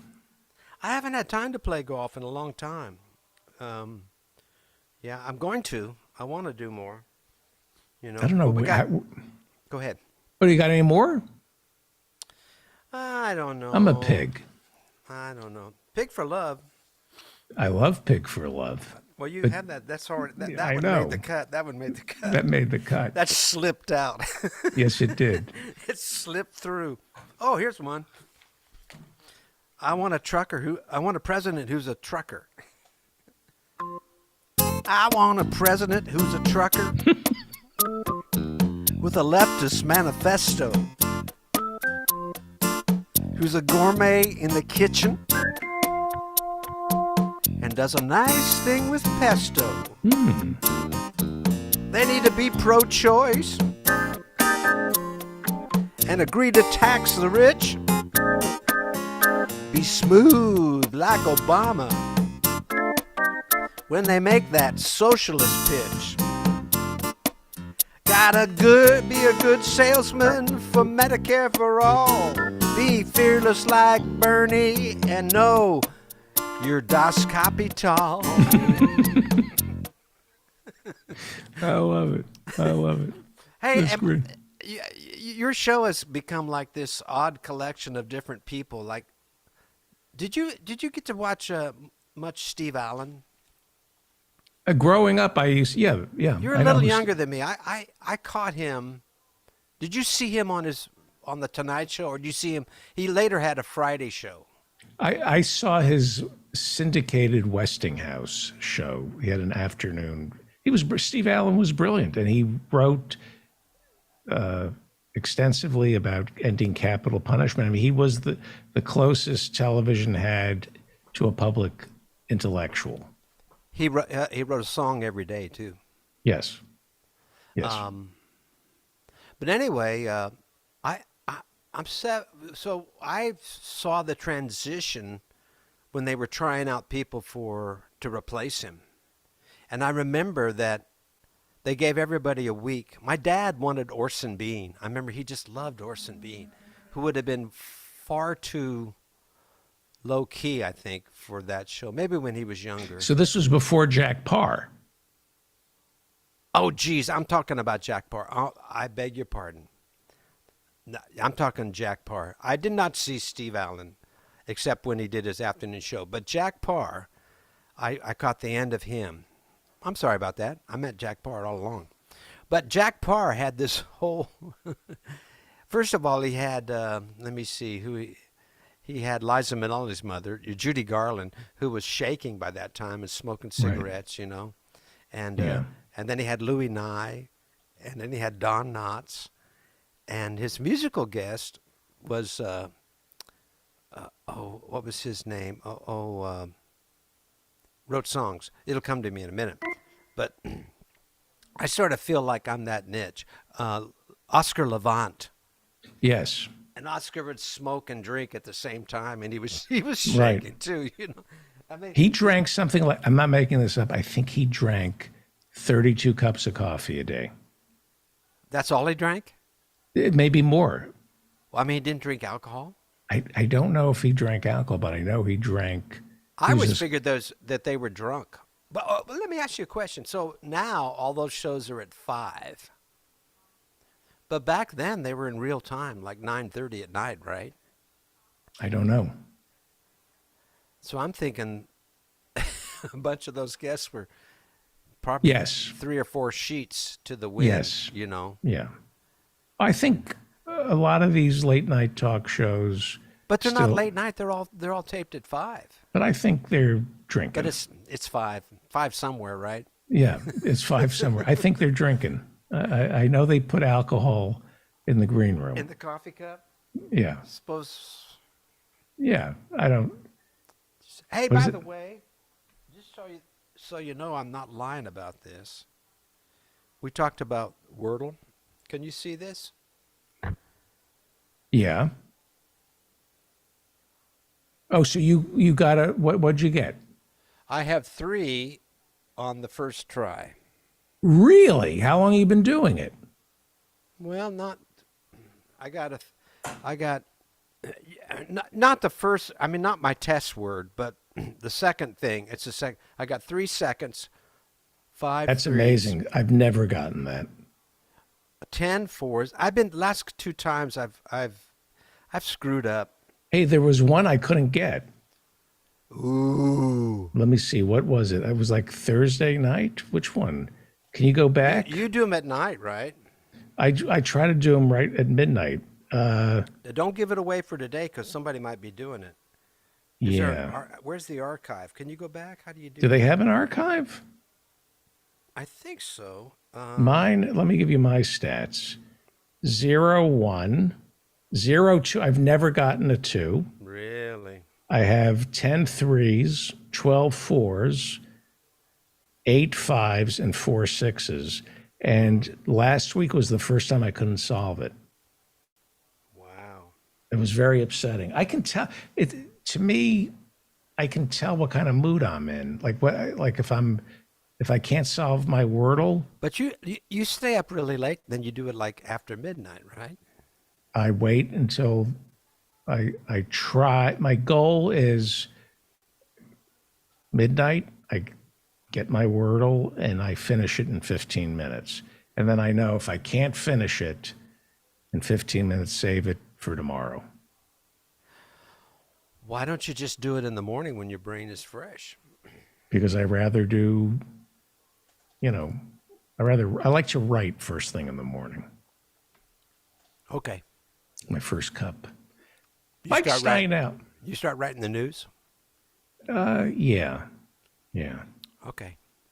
Mike Steinell is a jazz trumpeter, composer, educator, member of the University of North Texas Jazz Studies from 1987 to 2019, author of several highly acclaimed books on jazz theory, including Essential Elements for Jazz Ensemble, Volumes 1 and 2, Building a Jazz Vocabulary, and Running the Changes. His most recent release is Song and Dance, the Mike Steinell Quintet, featuring Rosanna Eckert. It's on Origin Records. I believe there's a new CD coming out. It's out. Saving Charlie Parker. The Well, suite that, is out.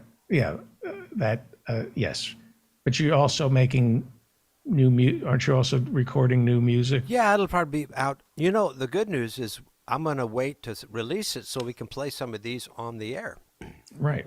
And his new book, his new novel, Saving Charlie Parker, a novel. It's published by Dorrance Books. Go to savingcharlieparker.com. Please. Please. It has the Feldman guarantee. If this book doesn't change your life, I will reimburse you for it. It's amazing. It's great. Thank you, David. Give my love to Nadine. Absolutely. Great job tonight. That was a lot of fun. Thank you so much. Okay. See you. Bye. We're coming into the home stretch. Rodrigo in Mexico. Hello, Rodrigo. Tonight I want to try to explain a very old magic trick. Many people have written about the failures of the left, particularly after World War II. This is not the whole explanation, but I think I can account for most of it. First, a little background. Immediately after World War II, Western society discovered that Stalin had, quote-unquote, killed 20 million of his own people, and the right started demanding that the US left distance itself from these purges. The left wasn't ready right after the Nuremberg trials for the accusation that they were okay with the alleged totalitarianism of Stalin and the purges, both his and Lenin's. The accusation went something like this. Stalin says he's a socialist trying to create communism. Stalin killed 20 million of his own people for real or imagined crimes against socialism. Therefore, either you denounce Stalin as doing socialism wrong, or you believe it's okay for socialism to kill 20 million people. I'm not trying to convince you that you can be against Putin and the United States at the same time, which you can be, by the way. But here's the thing. When you say that Reagan should not have invaded Grenada, killed 3,000 people, and then pretended it was somehow a manly thing to do, no one asked you to denounce capitalism. Somehow it's understood that the political decision to invade Grenada is not a, quote, capitalism problem, end quote.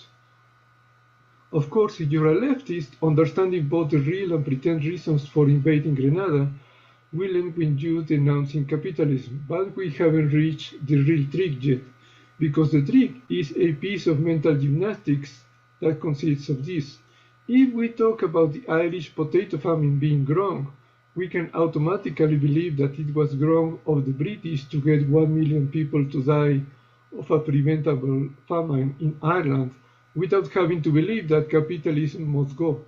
But if we're asked about Stalin's purges, we've grown up believing that we have to distance ourselves from Stalin's bad politics and must never defend his efforts to bring equality to a very large land for the first time. The same way that Bernie was denounced by Democrats for saying the very obvious truth that Castro eliminated analphabetism in Cuba. You may not be able to easily explain this to other people, but it's important that we understand the trick that's been played on the entire world. We literally cannot say that Stalin did some good things for his people without someone demanding to know if socialism and its tendency to breed authoritarian regimes are good. We're not allowed to say that Stalin had some very bad policies in politics and some very good ones in economics. But it's understood that all the genocides that have nothing to do with fighting communism in the last century, and this one, are not a reflection of all of capitalism. Even though if you study history as it happened, instead of the sanitized version we learn in school, we will discover that the fictional duality of capitalism and democracy is responsible for most genocides and wars that happened under capitalism. and a large proportion of the ones that happened under socialist regimes.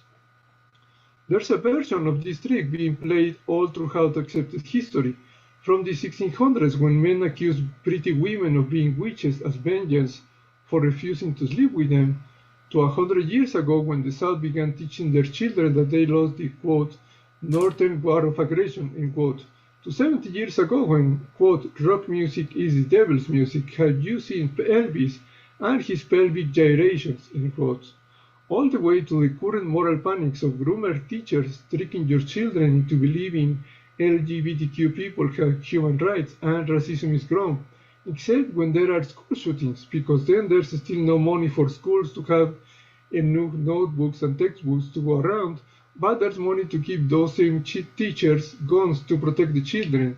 And the next one where we pretend that we can stop school shootings by spending token amounts on mental health that is taken off now. Or the next one where we pretend that people are voting for fascists in Europe because they're rejecting the quote woke agenda, end quote. Or another current one where Netflix and HBO Max have cancelled over a dozen shows with queer or non-white main characters because all the executives are convinced that queer/minority-centered shows are less popular, even when they're more popular than shows that are not getting cancelled. But the crybabies of the right are still whining about Black Dwarfs or the new Hobbit prequel. All of this is the same playbook of distractions. Again, I'm not trying to give people permission to like Putin or Stalin. I want everyone to understand that we could and we should hold capitalism responsible for mass deaths that happen under capitalism, instead of internalizing a worldview where, oh, that's not the same. We had to kill millions of people in Vietnam because they kept trying to have democracy, voting for the wrong people. Democracy only happens when people vote for the capitalist. Seeing through obvious propaganda is not the same as looking under the hood of capitalism and understanding why we can see the rest of it. A quick update from Mexico: leaked documents show the most surveilled group by the Defense Department is the Zapatistas, the EZLN, for disagreeing with the president's White Elephant projects. Other state enemies are feminist collectives, drug cartels, indigenous land defenders, and the parents of children with cancer. All of these are under surveillance for making the president look bad. Finally, companies that sell air purifiers are suing scientists for saying that purifiers don't protect you against COVID-19. Thank you. Thank you. Thank you so much, Rodrigo. I want to thank the people who put this show together, including Rodrigo. Rodrigo, thank you for helping out on the show. Today's show is produced by Dan Frankenberger, along with, I'm going to read it because I'm tired. It's produced by Dan Frankenberger, along with Professor Jonathan Bick, Andy Brown, Sarah Bush, The Invisible Ninja, Grace Jackson, and Joe in Norway, and Rodrigo. He's with us now. Thank you for joining us, Rodrigo. And I want to thank the mods. We have people keeping us honest in the chat room, and the mods who monitor our YouTube page are Autumn Leaves, MIDI Doctors, Bob Carmody, M. Toussaint, Chokin' on Ashes, Lexi 444, S. Scout is Taken, Dent F, Andy Brown, Sarah Bush, and The Invisible Ninja. I want to thank all our guests, starting with Jose Arroyo, Go by Somewhere in LA, a book of hours written by Jose Arroyo. It's a collection of his drawings and cartoons. It's a day in the life of Los Angeles. It's really funny. It's a great gift. Thank you to Colleen Worthman and Liam McEnany. We didn't have Howie Klein tonight. Thank you to David Cobb, Dr. Harriet Fraud. Thank you to Professor Adnan Hussein. Give to rahima.org, rahima.org. It is a food pantry for refugees here in the United States. It's run by Professor Hussein's parents. Go to rahima.org and donate, RAHIMA.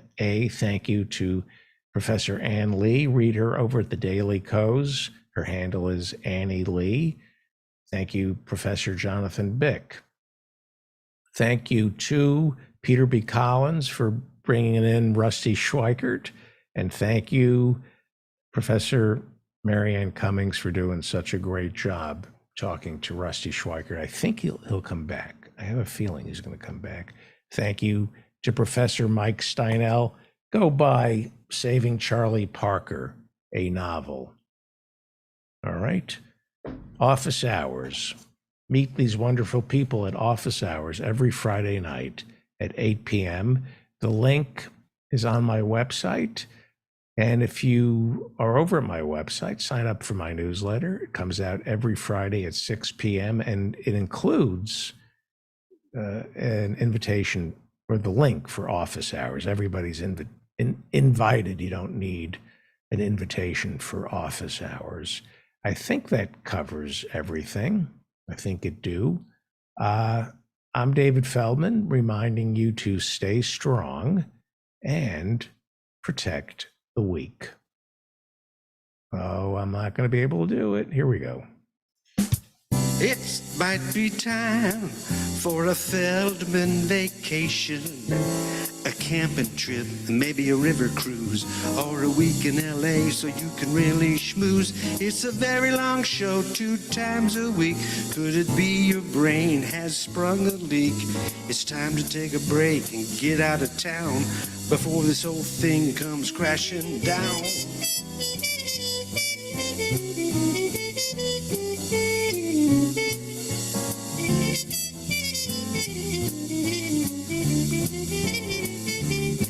Have you thought about doing a best of show where you could mine the archives and save some dough with all the crazy stuff happening each day? You could play old clips of Harvey J.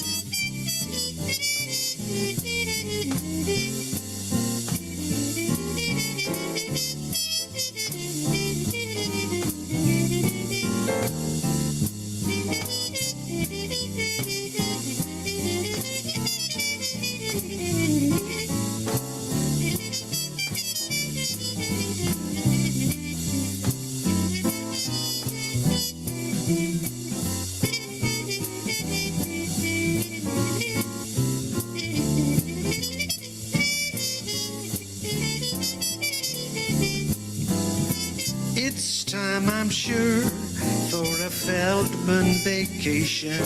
So go up to Nantucket, find the man who can suck it.